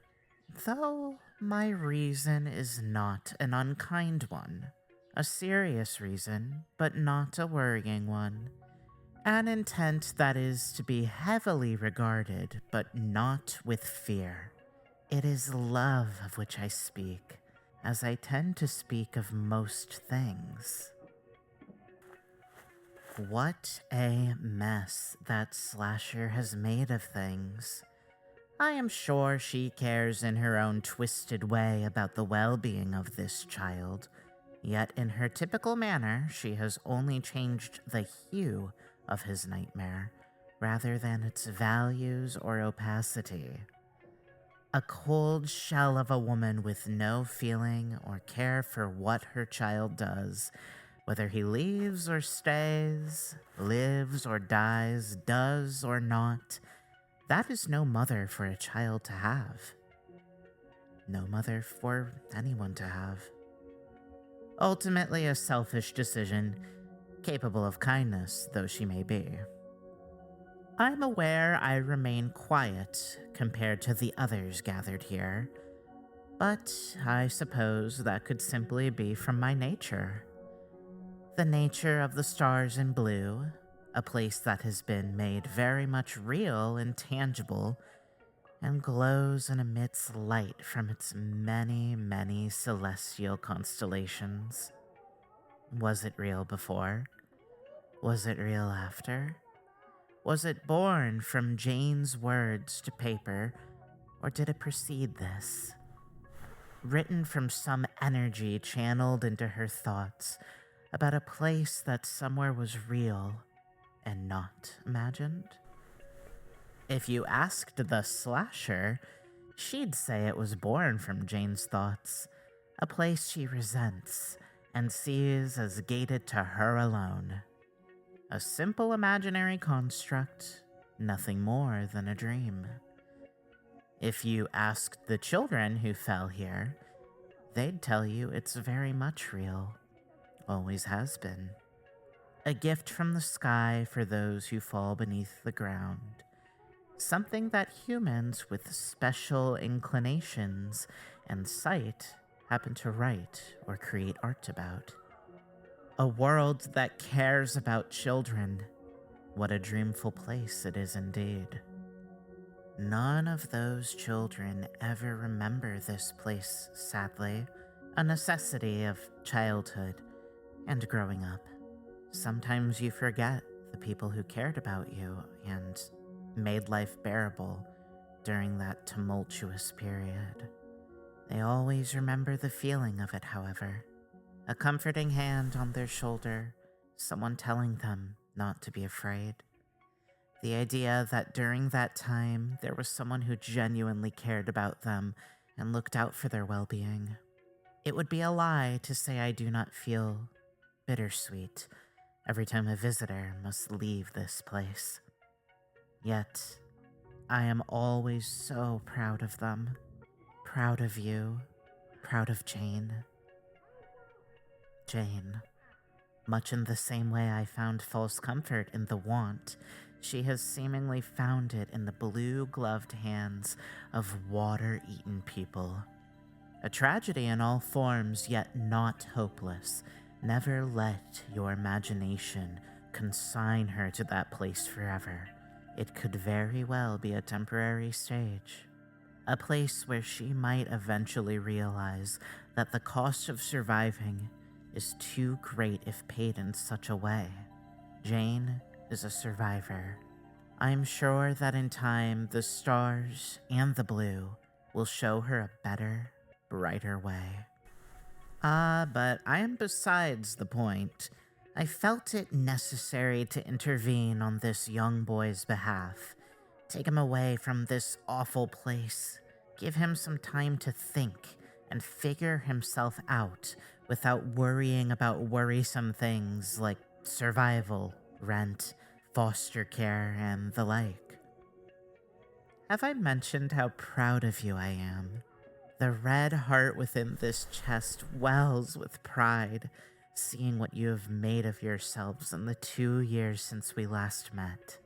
Wherever life may carry us after this moment, whatever winding red threads might try to confuse and disorient you, through cities, broken books, malignant pages, suffocating sickly green hues of a mismade deep blue, crumbling factories, abandoned radio rooms, baseball fields, puppet shows, animation studios, and art galleries. Throughout all those things, I will gaze upon you with kinder eyes. the kindest eyes imaginable.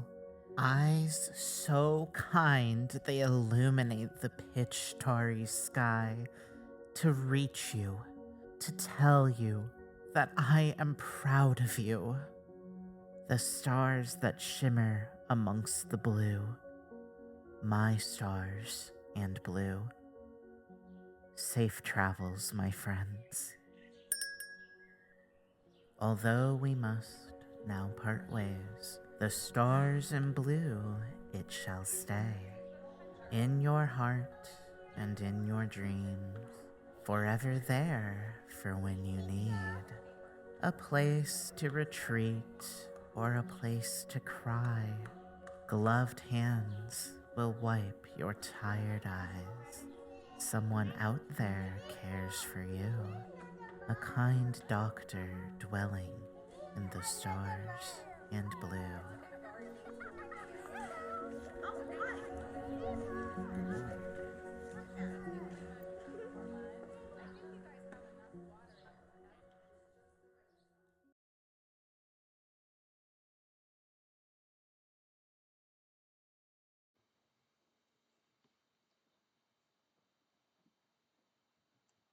Well,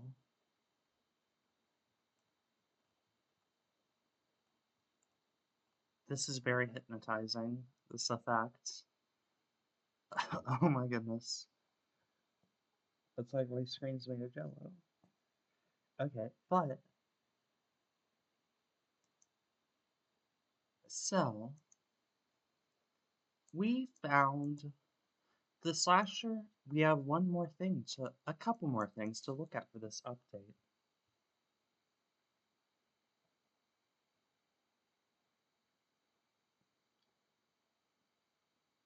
The slasher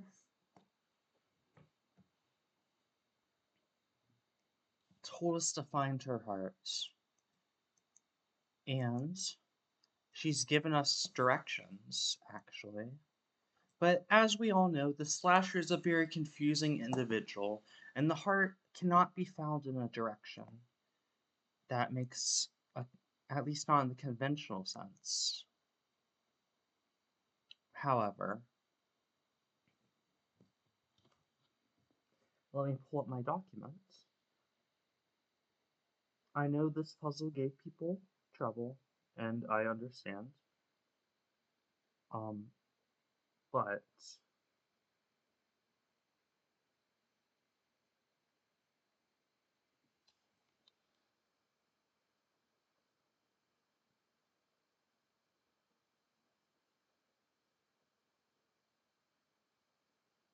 at her lowest point,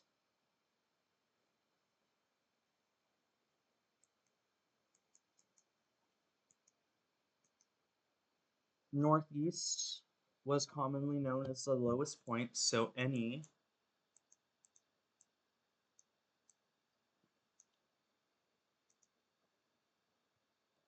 and then where did I put that? Towards the sunrise.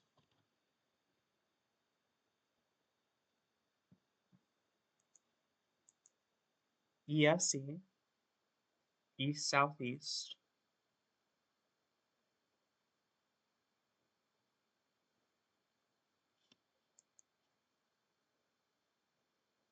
Sun on the side of the sky, sun side of the sky.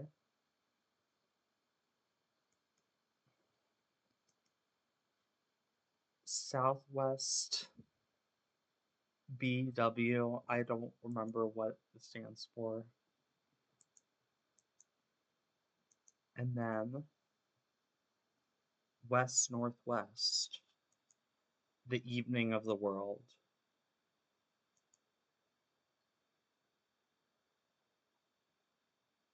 Yes, it is cruel actually. It is extremely cruel. Um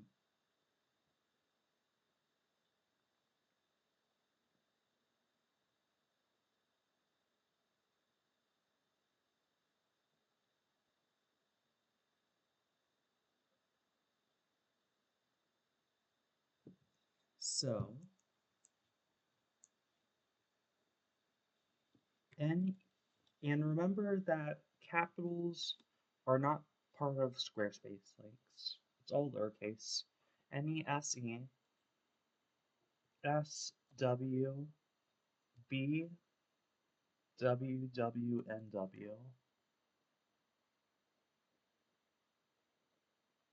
The coordinates of the slasher's hearts. It looks like we are in the slasher's innards.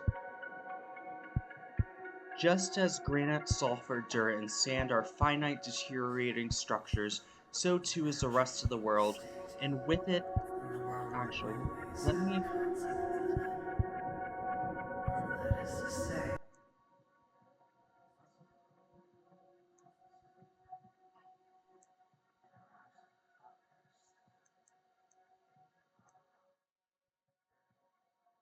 Okay, can you guys hear me? Um, over the music.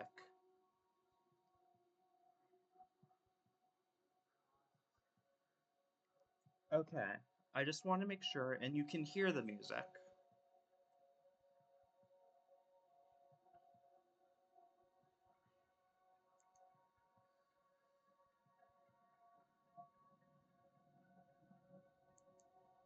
Okay. Just as granite, sulfur, dirt, and sand are finite deteriorating structures. Okay, I please do not. It's a bit frustrating because I'm on delay and having people go, not right now. It is a bit frustrating to be like, try and adjust my audio. So, can you hear me and can you hear the music? Yeah, I turned down the music so that I can hear myself think. Can you hear me in the audio in perfect tune now? Um,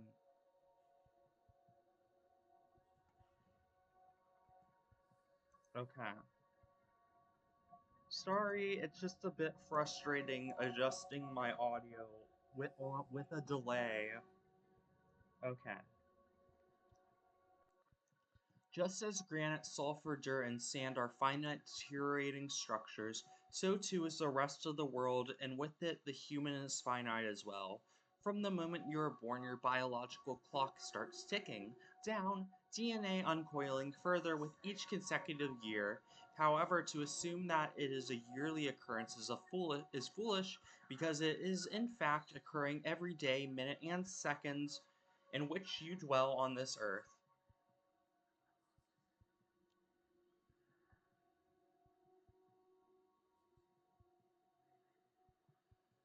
Every animal, and although many would prefer to think otherwise, the human is an animal that needs community, camaraderie, and love, is meant to die from the point at which life starts.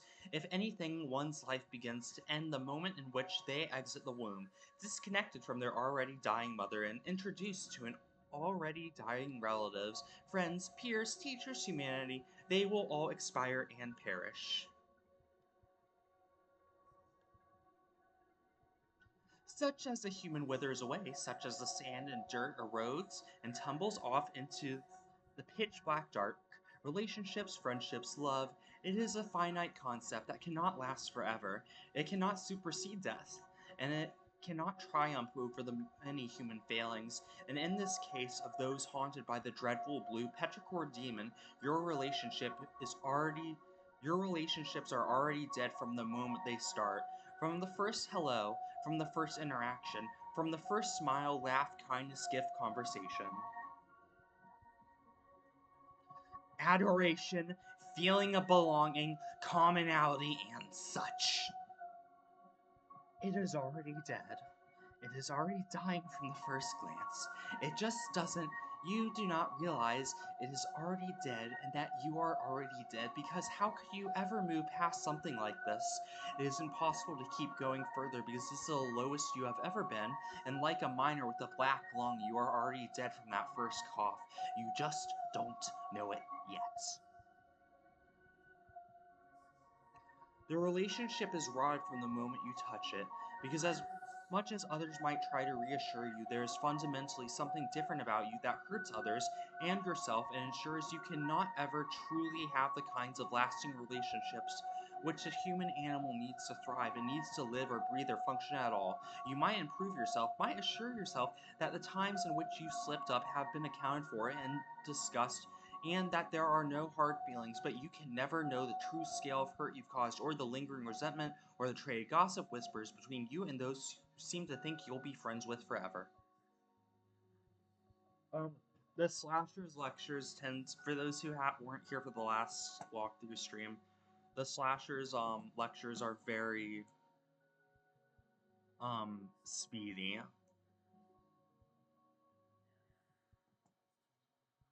if that's okay. You will never grow a garden. A community is not yours to flower, and the soil of your body, words, personhood, it is all deeply poisoned by your very sick minds. There is just something deeply wrong with you. With us who are afflicted by the blue petrichor demon, the bloody people dicer, the red ribbon ripper. You will make friends, you will hurt them, they will leave, and then you'll die once more. You'll die 100 times, tumbling over each new relationship like a body impaled on a churning bed of knives. Just know if you cry out, it is a sign of manipulation. The tears of someone harboring the blue petrichor demon can never be cried in earnest, but as deeply manipulative and swaying appeals to the extremely evil ideas decried by this new world, the awful discomfort, and the appeal to compassion to make anyone feel this way with your tears is a sign of a true monster, a true killer, and a true slasher. If someone tells you goodbye forever and forgets your face and forgets everything you ever were and you cry, that is awful and vile, something only a killer would do. If someone is angry or upset that you cut them off, then in the words of those pioneering a new country of self-care and individualism, they were toxic and never cared about you at all. What a weirdo, what a freak, what a scary person. Chop, chop, chop, chop. Cut them out of your life now. How I wish I could kill them all. Seconds, days, words, years, months, conversations had into late of night and laughter breaking the shroud of dawn, books shared ideas, exchanged thoughts, ruminated on hours, days, seconds, and years, heavy conversations and comforting words, thoughts, minutes, twilight talks, posts, shared recipes, and tested music. Shared identity, shared over hours, seconds, years, months, weeks, parts of you given away would be natural for a friendship to take parts of you, but as mentioned before, the only parts of you have to give is pestilence. Your entire body, mind, eyes, words, thoughts, heart, personhood is rotted and vile by a manipulative slasher. Jane had promised Penny they would go to the Winfield Library one day when she escaped her mother's abstract house. Penny had promised to show her how to style her hair. Jane had promised to take Penny canoeing, and Penny had promised that life wouldn't be this way. Was more than the same lunch, same breakfast, same dinner, same workday, same repetitive failure, same broken relationships, same great and terrible blue sadness that soaked Jane's bones and skin and nails and hair and eyes her entire life. Jane had laughed. They traded art accessories and talked about parents and dancing, singing, cartoon dogs, and lightning bugs. They promised that each second, day, minute, hour, year would not be the same, and they even discussed moving in and sharing an apartment together. They talked about the books they liked and songs they hated. They thought that every hour, day, second, relationship, year could not be the same.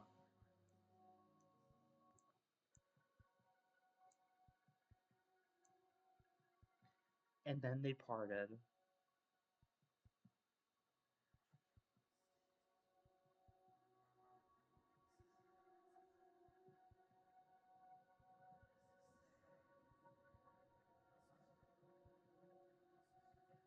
You see, the thing about best friends is that it is a curse for those soaked in the rain of the blue petrichor demon. Perfect ritual of people's feelings to ensure that if you call someone your best friend, they will vanish from your life, never to be heard again. Watch them walk off into the fog and claim they never saw you, and claim you never were a friend, reading too into it, caring too much about it. In this new world of relationships, everything falls apart so easily. Trips to parks cut to ribbons with the happy memories of promises to make it through this as friends and see life to the end together. Tattered spinets of once strong bonds mixing with torn up zines and stormy cries of eyes knowing they'll never see above the water again. How could you ever expect something so flimsy as a word, as a relationship, to survive something like a slasher? I can fix this if I hold on, Jane must have thought, panicking and grasping at people, pulling their threads and snapping them and tearing everything she cared for apart.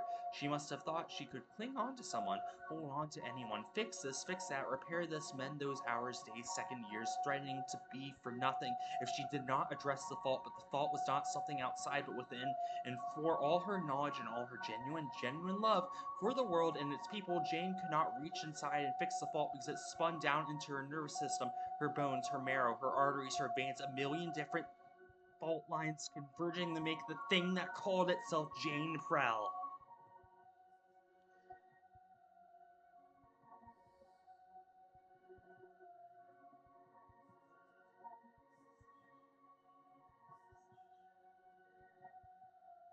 Spinning lines on a CD mailed to Jane by Penny that reminded her of a roller rink she made a friend at when she was feeling lost and confused and her identity was being made new.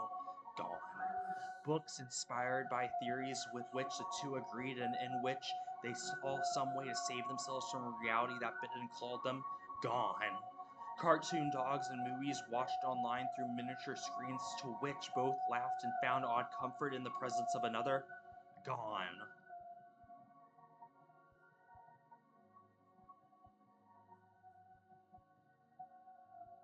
Clothing compared and pointed at the thoughts that one day they would buy them and show them each other something so abstract as style. Gone.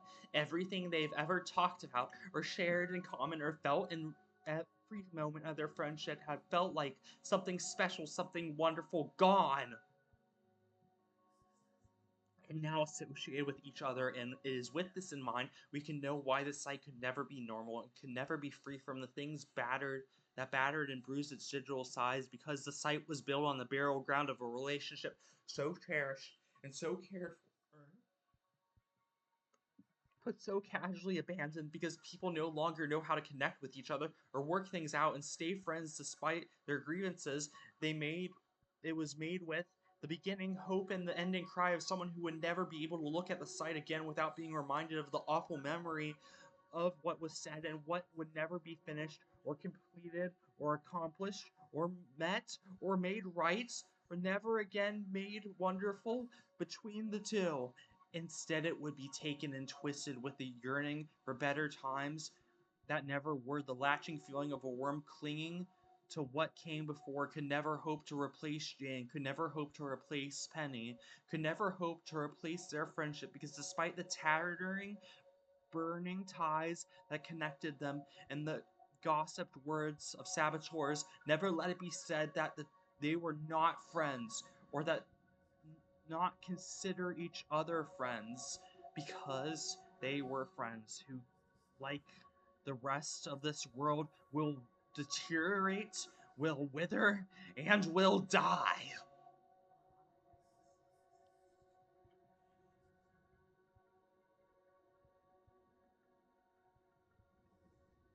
I remember a day in which Jane visited a park as a teenager, having run away from her home with plans of taking her own life. She'd spent time watching the trees move and imagining shapes within them, people of a world she would never know, sharing a community she would never be a part of. But for a moment she felt something like peace, something like a wonder if she would ever be brought into those swaying communities and crowds of people, or even if there might be individuals in those shapes she would end up cherishing and being cherished by forever. Rays of dusty sunlight stroking her hair, jerk holding steady beneath her very uneasy and weakened legs, Wind caressing her tear-streaked face and telling her that if she ended her life now, she wouldn't know the end, wouldn't ever see it through, that there was a world of people she hadn't met yet, so she'd gone home existing in this world for a pained yet passive period until she met someone who managed to connect with the heart hidden in the thorny tangle of Jane's minds. Each time Jane would feel warm and cherished with the kindness of others, thanking her younger self for not ending her life, because if she had, this new relationship wouldn't have been formed. Each time Jane would stare over the ruined remains of a relationship she loved so much, had given up so much of herself for, and curse her name, curse her younger self for not killing themselves and allowing the path to such pain to occur. She never wanted to know the depths to which her mind would sink, you see. She thought she found the bottom of the well of dismay and misery, only for each relationship, each best friend, to unlock another sub-level on their way out of her life. Deeper, further, more pitch and tarry black than ever before. A choking haze of thoughtless heartache, clouding judgment, joy, hope, making her cry out while she cowered in her bed in her small room, feeling her mind shut down one neuron at a time. She might not have been dying physically, yet her mind was dimming like a nearly burnt-out bulb, and much like the wire within a light bulb, within a light bulb, the brain is in fact an object, capable of being damaged, destroyed, beaten, and to the point of non-function, fractured like bones and thoughts spread like marrow. The world felt so dim, the way animals conceal themselves in forgotten corners at the end of their life. The human animal may do the same. No more will to keep pushing past the many failures of their function. Eating seems pointless. Time is always ticking away, feeding on their life like a distended parasite. They might listen to songs that make them remember better times, expose themselves to objects which trigger memories of people who used to care about them. They might refuse to move, refuse to drink,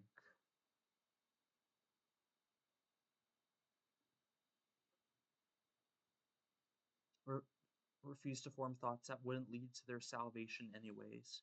They might clutch to memories like a teddy bear, hoping for some final comfort as their mind untangles itself and takes itself offline. Emotions rain down on them. How could there ever be any way to pull oneself out of this? With the knowledge that every relationship is destined to end, is destined to fracture your heart further. All the hatred, anger, rage, resentment rains down upon you, remembering the friendship which will never be had again. All the melancholy, sadness, hurt, confusion chills you through, remembering the friendship which will never be had again. All the joy, sentimentality, goodwill, hope, though brief, illuminates the pitch tarry black which holds you, remembering the friendship which will never be had again. There will never be anything special or anything tender or anything comforting or anything sentimental again. There will never be something kind or something magical or something wonderful or something cared about again. Never again will there be someone thought about or someone worried about or someone seen things through to the end with ever again. There will be no more laughter, no more traded tears, no more words about you, but those spoken through judgmental sneers to others which you'll think about but never actually hear.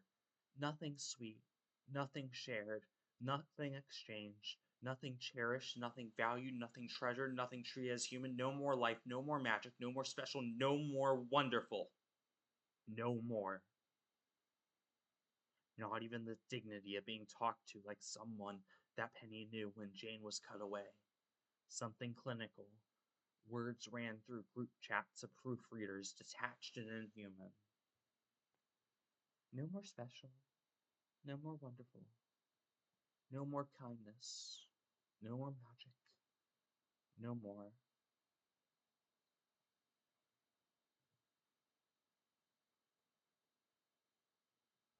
Others might look at all of this anguish, at all of this anguish, all this dismay, all this human emotion expressed in natural ways from a human animal that cries out when they feel bad. And those people might sneer, call it manipulative, claim it an insecure trick from a sick mind that needs to be medicated and studied and locked up within institutions they view as illegitimate and opposed to carceral confinements. They might laugh and jab and poke fun at these displays of anguish in private service and assure each other that they are fake and the actions of an insecure, manipulative monster. Nothing will ever silence their mocking cries, tear the tongues from their leering, libellous mouths, convince them to feel compassion or understanding or sympathy for those they view as other and not them and not belonging. Until I Until the slasher was born from their misperception with bloody mouth to dribble upon them the words of those shunned, ignored, buried, and left to die. Not the voice of a voiceless, not an eloquent speaker, although clever words may escape this bloody mouth, but a broken radio spewing the dying voice, thoughts, and feelings of those who never had a hope to exist amongst the people they crave to connect with. A confirmation, an intentional provocation upon the boundaries of normal individuals, terrified and clutching their sheets at the thought of someone with the blue petrichor demon interacting with them. Not a kindness, not a redeeming enemy, not a redeeming entity, not a guardian angel, not a hero or a being of justice, but a violence that directs itself upon anyone and everyone it encounters, should it feel the pettiest reason to do so. It may have tender moments, quiet minutes, things that appear to be kindness, perhaps are kindness, but the slasher is like a storm, and that any breaks in the clouds which allow sunlight to filter through are but small glimpses of someone else. In her pocket, not the one on the outside, but within her rib cage, lies the photo of Jane Prell when she was happy, the beating heart of the slasher that flimsily motivates her every wrathful step, mixing into the violence as a subtle red hue. But to say it is part of me, is my heart, my secret kindness, my redeeming feature, or my true nature, that would be wrong.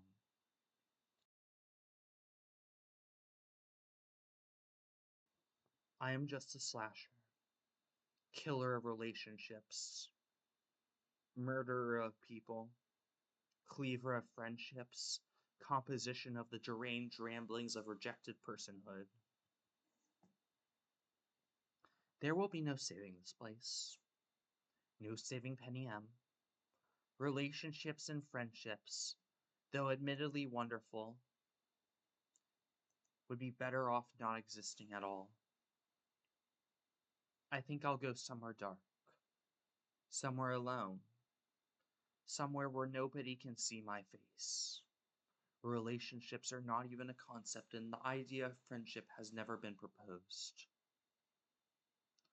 A world of darkness that will never claim to love you and can never hurt you. A sensationless void in which no pain is had. I'm done.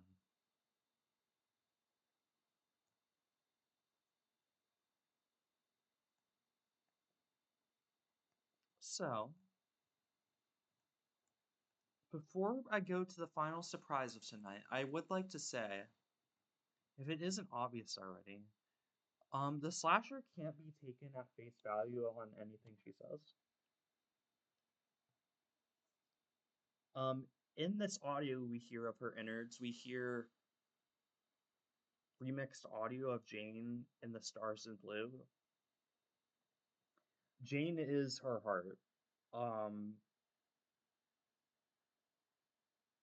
like she is the thing that drives every single shuddering step of the slasher. Um, But also, like Jane, the slasher struggles with being able to see herself as good or altruistic in any single capacity. Um,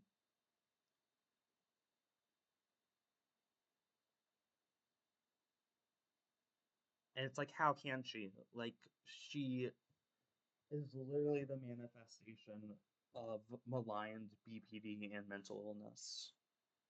So of course she finds it really hard to perceive herself in any sort of positive or beneficial way to the people around her.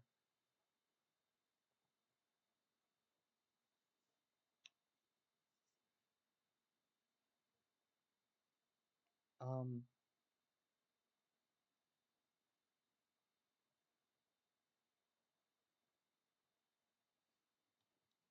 Now, there's one more thing I want to show you all.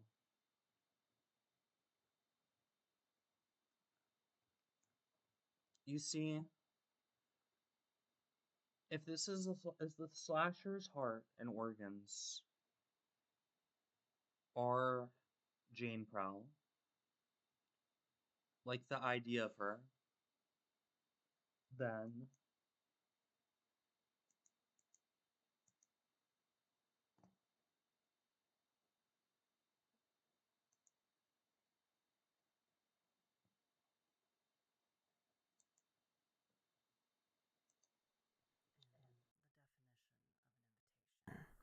Something is being welcomed or allowed into a location or an association with the person, extending the hand of welcome in, and in such we must consider the consequences of allowing something into your life, home, business, and community.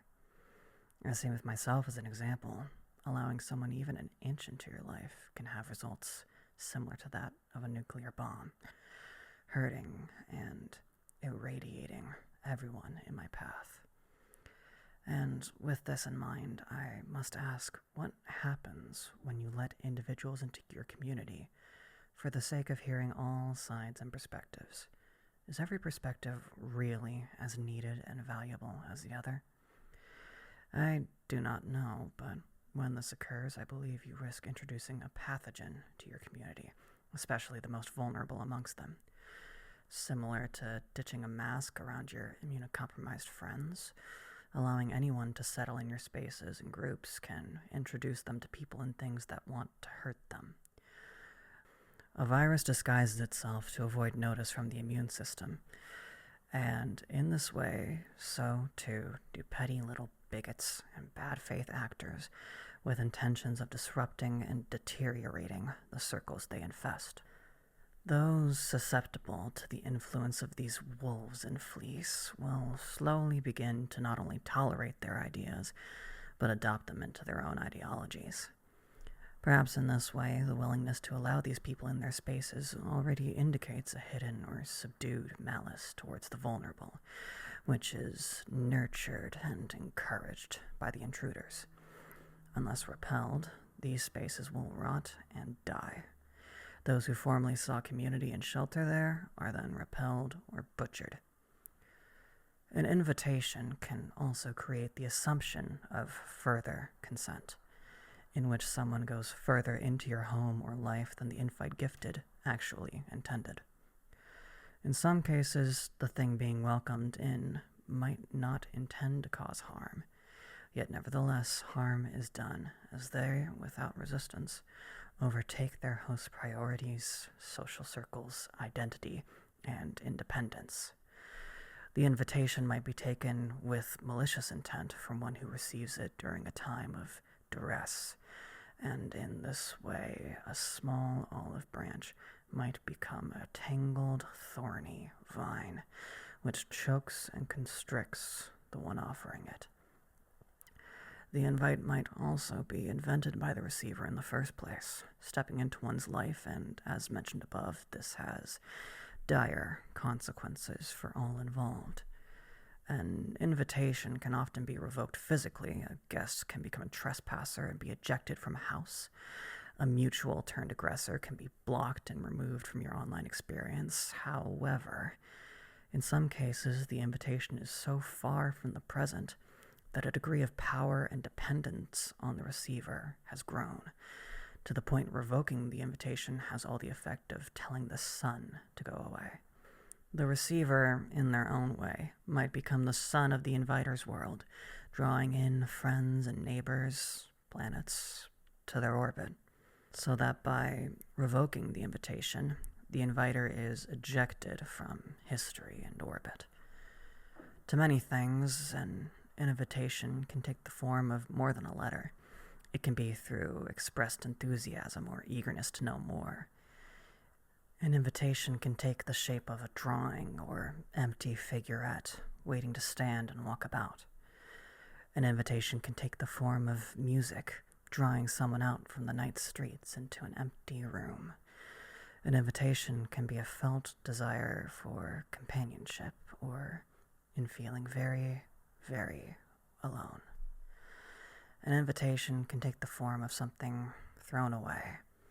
By this action, the thrown away thing is gifted, and an open invitation lingers for anything to take it. With the above point in mind, others' history and fame might become an invitation for others to claim for themselves. An artist dies, and their possessions fall to the ground. An invitation. Something with just as much capacity for harm as it is a great endeavor to continue their work. Anything lost becomes an invitation to find at all costs. And with this invitation to find something lost, those who seek it invite themselves into the lives of others who just want to be left alone. This too invites a sick and perverted type of tragedy that comes from feeding off of tragedy and the allure of the lost. An invitation can be a deadly thing, something so freely given we don't even think about the consequences. It is the seed that can sprout into a great tree or rotting, malignant root. That being said, can the invitation be taped back together? However messily can it be taped back together and taken back?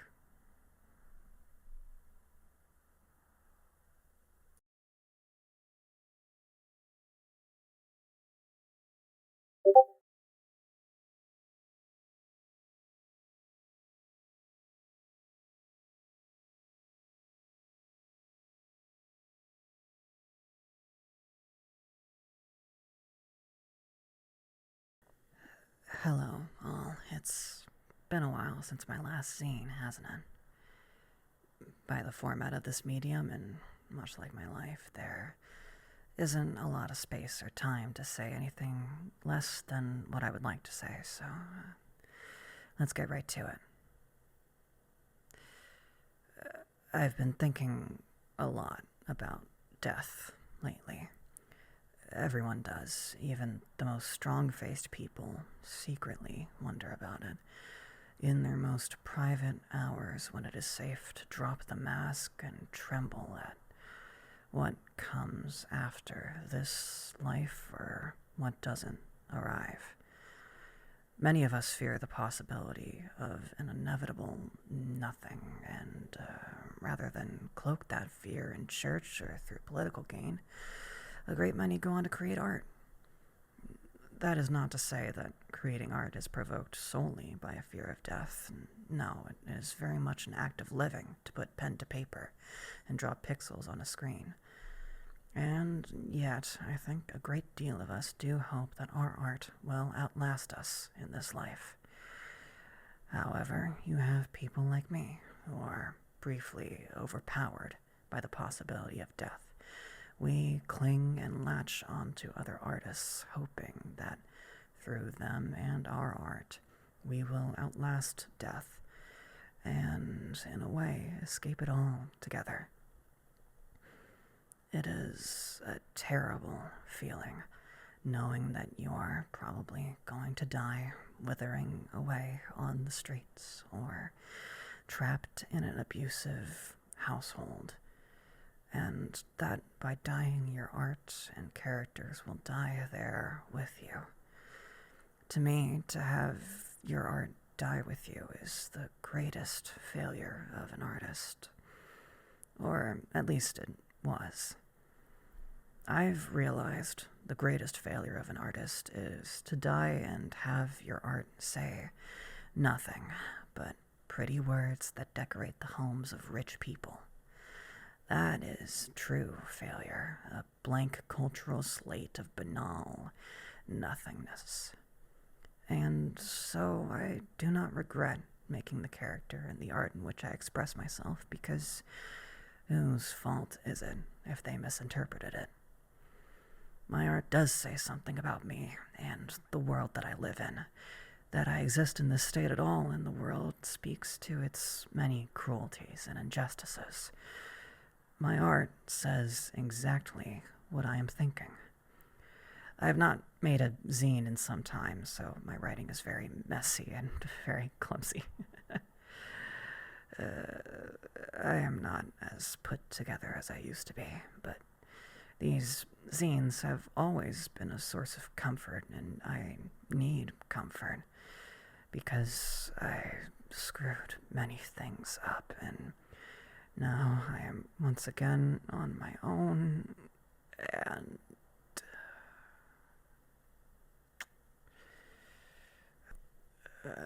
regardless, I am in a place where mortality is weighing heavy on my mind. We all must one day reckon with our own mortality, and as artists, our concerns are no less or more important than any other man, but it is what I will be talking about because I am an artist. Did you know that the earliest films were produced from death? The film reels in movies and film stock and photos was made from cow parts and gelatin. Eventually, the demand for this material formed an industry that briefly depended on the slaughter industry for its existence. Yes, the cow would die, but then it would transfer itself to film in a way, becoming something beautiful and new. In this way, the cow and whatever might be living inside will, in their own way, transcend death and become a part of something special. Certain art materials are made from the extractions of bugs. Specifically, the color red is often made from cochineal. The cochineal is a small-scale insect that is used to make the dye carmine. What I'm trying to say is that death is inherently part of the process of art. The death of the artist is just another part of the circle of things, and when we die, our final work of art is the lasting memory and connections we make in this life. It is how people talk about us and look back on us. To me, this is beautiful, and when we die, we are buried beneath the ground, millions of us, joining the many dead of history. We all sleep together beneath the soil, and I find that so romantic. That is a very comforting thought to me, that before me, millions of people have had similar thoughts and worries before going to their final sleep. Some artists leave barely a memory, and that's okay. It doesn't have to be a big memory. As long as you are connecting with those around you, it doesn't need to be a big memory. But look at someone like Dylan Rose, a musician who appears on the occasional album cover, but ultimately has very little said about him. A man who ultimately did not believe the ideals of an already very idealless movement he appropriated, who professed freedom and a vague idea of peace, but sold out others to state violence the moment they angered him. He's not even mentioned in books about hippies, which I will admit I have read many, for as brief and eye-catching, ear-catching, his music was just that, brief. And in a brief existence on this earth, those who fail to truly express themselves and live with sincerity are the most brief and forgettable of them all. Are you making the most of your time? Are you saying what you want to say with your art? If you were to die tomorrow, what would your art say? Would it read as the most sincere you? Please, think on this.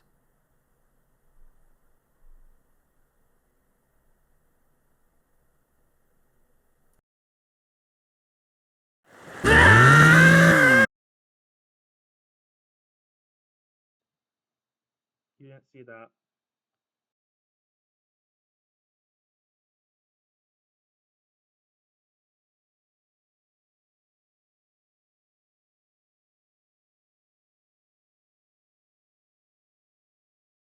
No, you see, the Lost Plagas was so amazed by Jane's theory that she felt the need to immediately pick up a chainsaw and start screaming, running around.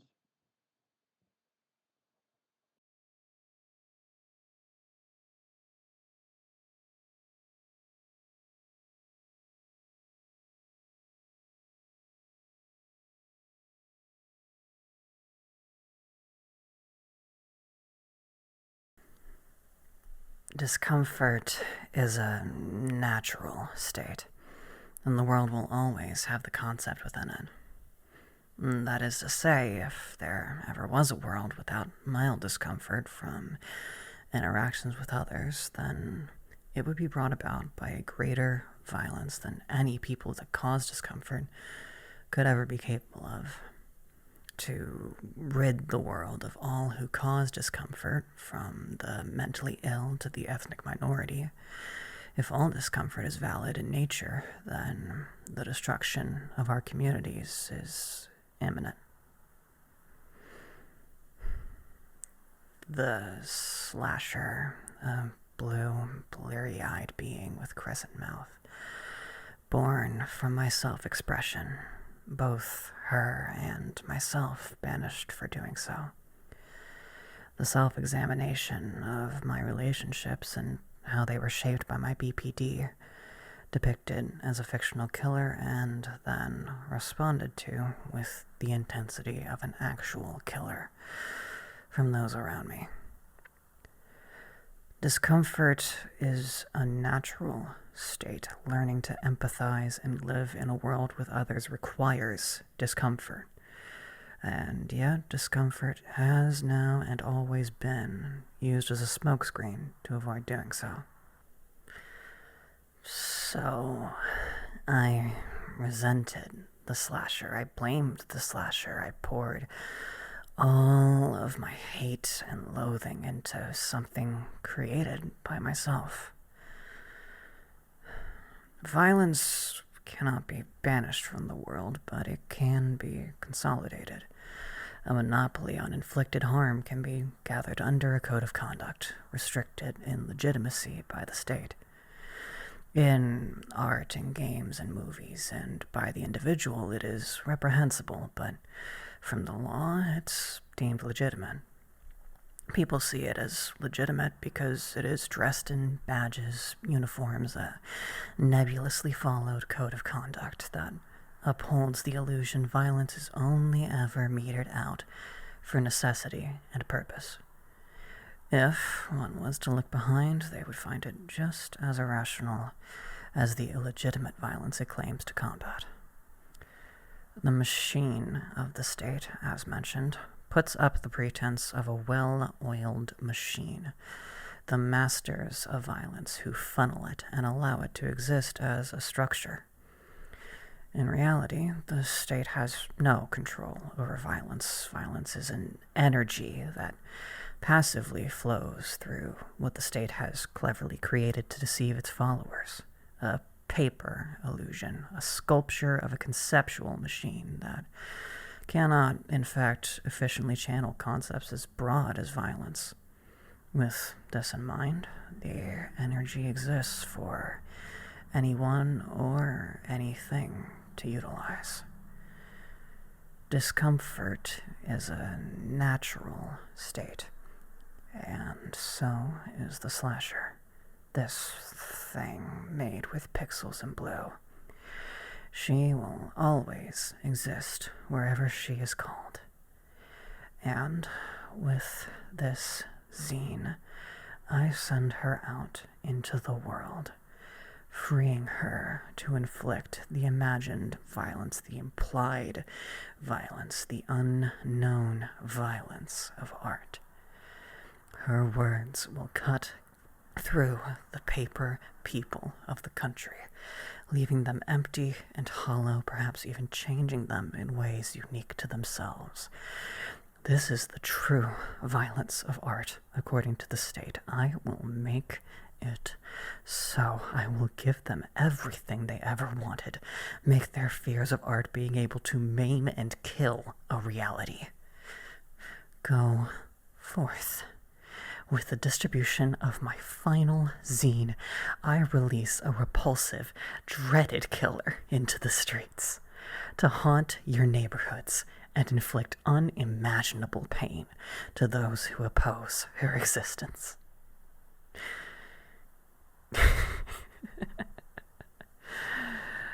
I am, of course, being lyrical. The slasher in written word can, of course, change people, influence them in ways, and suggest or reaffirm biases, but it cannot push them to the extremes the state pretends. Art only acts as the trigger, never the actual bullet. If art causes violence, then it is only because it is released into a country that primes its people to react upon or against art in such violent ways. Maybe these pre-existing issues should be addressed before we worry about drawings of a slasher who cannot create physical harm.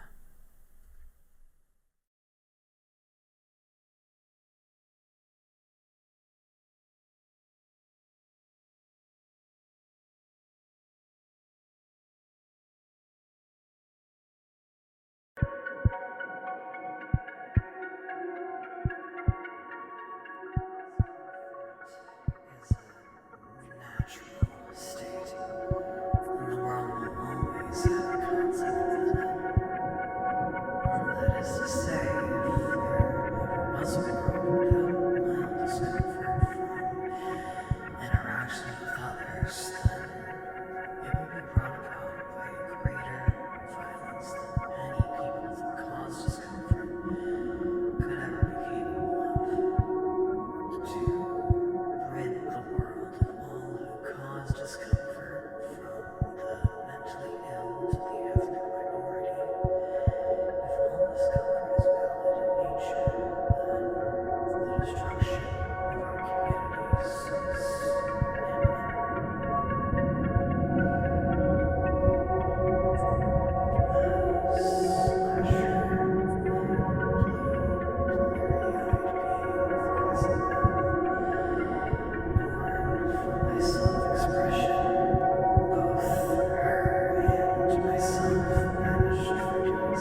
with that,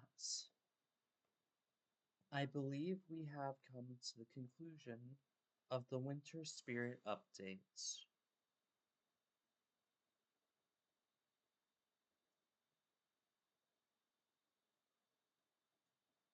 A very special update, I'd like to say. Um,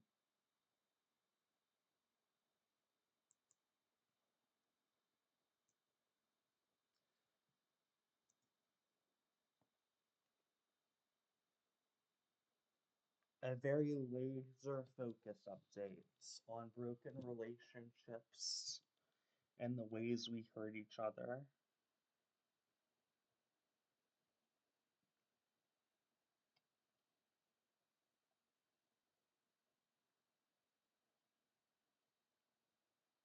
And I just like to thank you all for joining. I'd like to thank um everyone who helped out with this update. Um, yeah, I usually save extra trivia for the end, but gosh, there's so much writing in this update that it felt more natural to talk about it as I went along. Um, I hope this has helped you all understand the slasher and her creator just a little bit more, even if it did open many more questions about her. Thank you for joining, Crumba. Um, Anthology of the Killer was extremely influential to Pendog's writing after the Beauty update. And it helped change. I've mentioned this before, but it changed it from being Spooky's House of Mascot Horror Jump Scares um, into something a little bit more expansive than that. Um, Extremely influential to Jane. Um,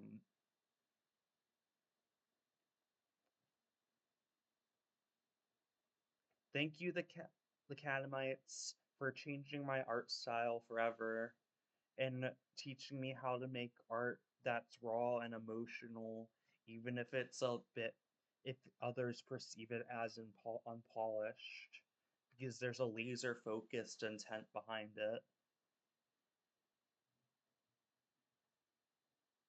I like Spooky's House of Jump Scare too. I mainly using it because my mind was trying to think of Bumpo's Palace of Tricks, a mascot version of that, from the Dark Souls meme.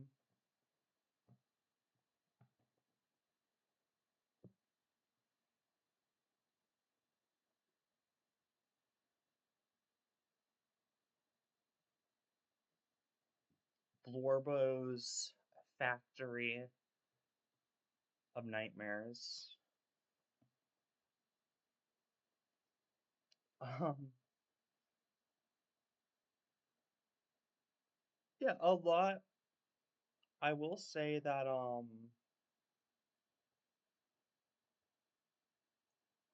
the winter update, it takes writing for Pendog takes a lot out of me every time.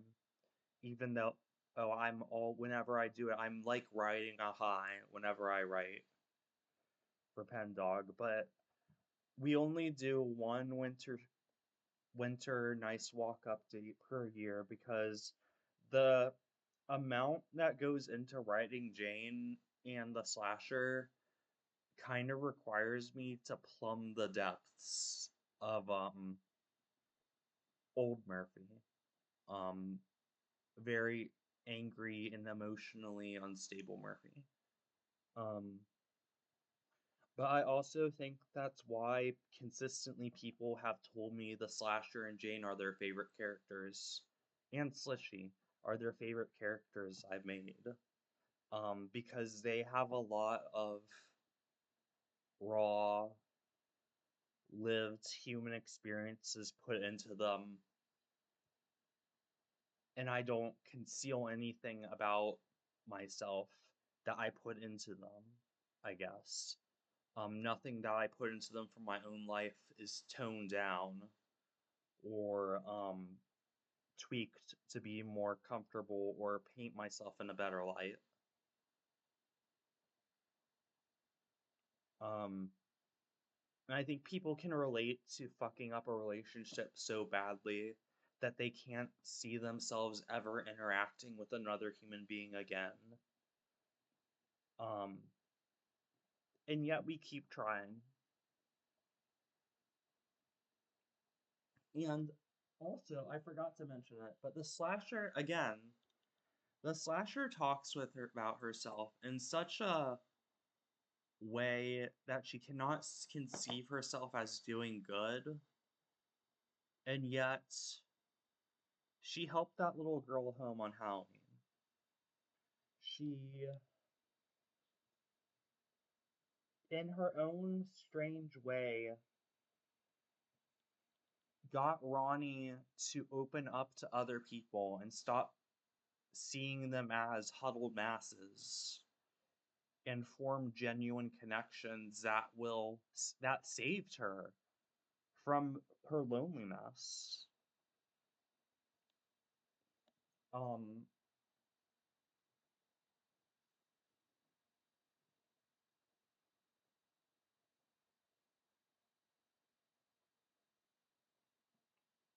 like she is altruistic. She just fucks things up a whole bunch. And I think it's easier for her to be like, there's nothing good about me. I'm just inherently diseased and rotten to the core and pestilent to be around. Because it's easier than acknowledging that when she puts in the effort to stand to be around other people, she's capable of creating something very beautiful and improving people's lives and forming genuine connections. Because she's cynically convinced herself that they're all destined to end in breaking. And honestly, I think that's part of her, the slasher and Jane's thing too. So what if they break? Like,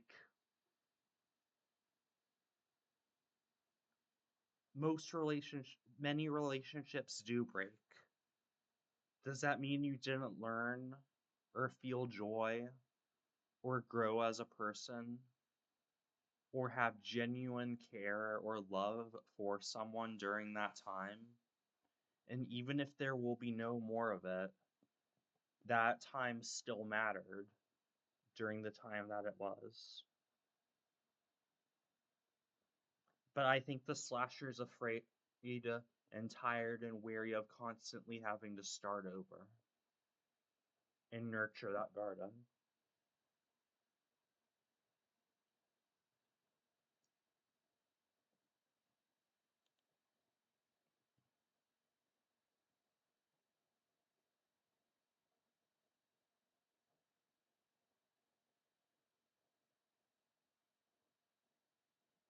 And it also sucks because Jane might not have been very nice sometimes as a person, but you can tell that she gave a shit.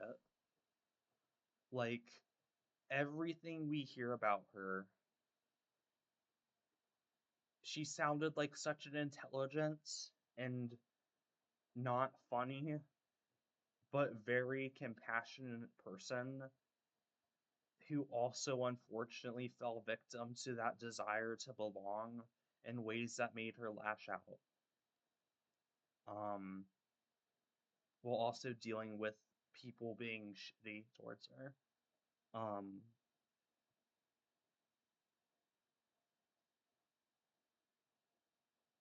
and everything we read from her makes it sound like she did care about the world and the people in it. And her and Penny have that similar interest in people.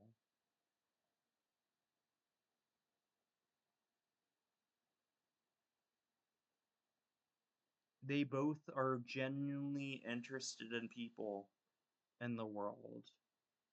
And in fact, the slasher and Penny have more in common than either would like to acknowledge. It'd probably mortify the slasher to know this. She'd be disgusted and repulsed.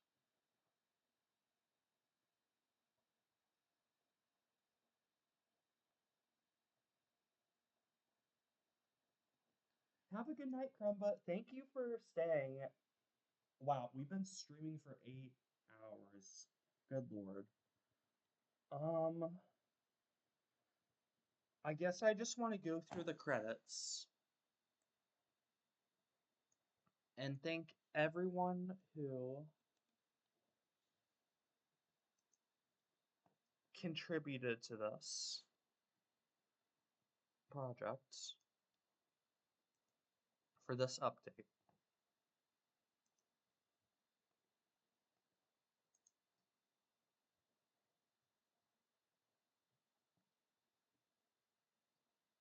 Lonesome Cowpoke made the song, the slasher song.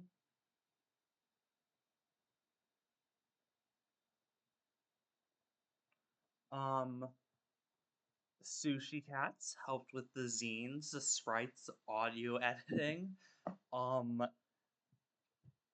every single page, the web page setup, everything has been on the site has been handled by Salem at some point.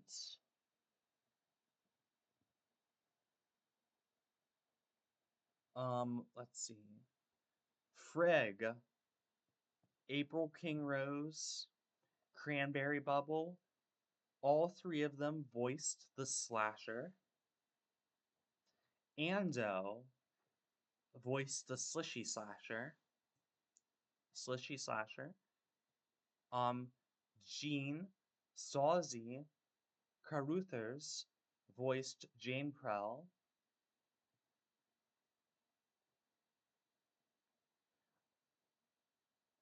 Let me see.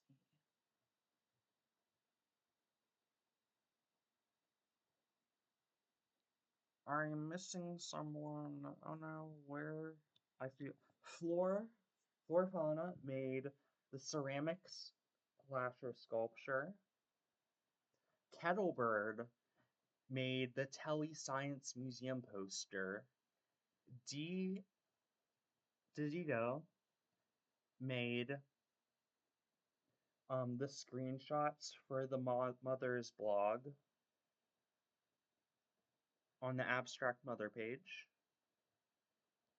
Um, I made all the sprites and animations for the slashers walk pages.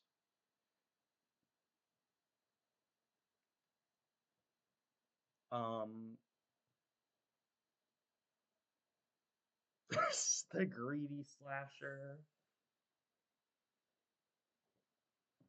Listen, she just loves women so much that she can't just sound like one person, okay? She has to sound like three, at least.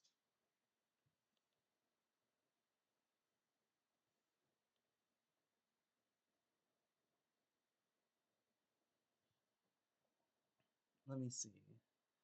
Salem, I feel like I'm very tired and forgetting someone. There is a couple people who asked not to be credited just for privacy reasons, which isn't uncommon on this project actually. Um, but I would like to thank you know who you are, and I would like to thank you for your amazing work on the museum page with the museum backgrounds and the museum patron sprites. They really, really the update would not be the same without them. Um, they're really beautiful, and I really respect your work a lot.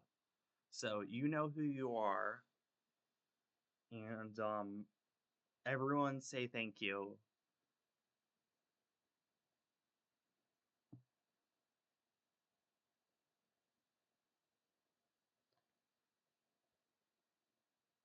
And with that in mind,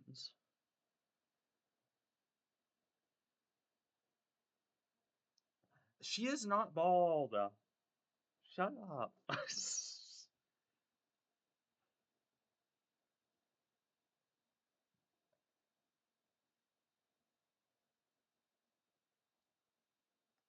I think now the slasher and Jane both deserve some rest.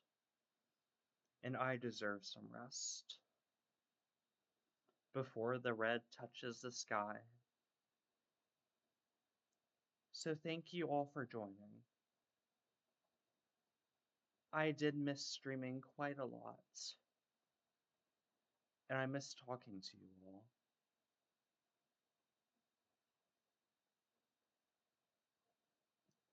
I hope you all have an amazing night, okay? Take care, friends.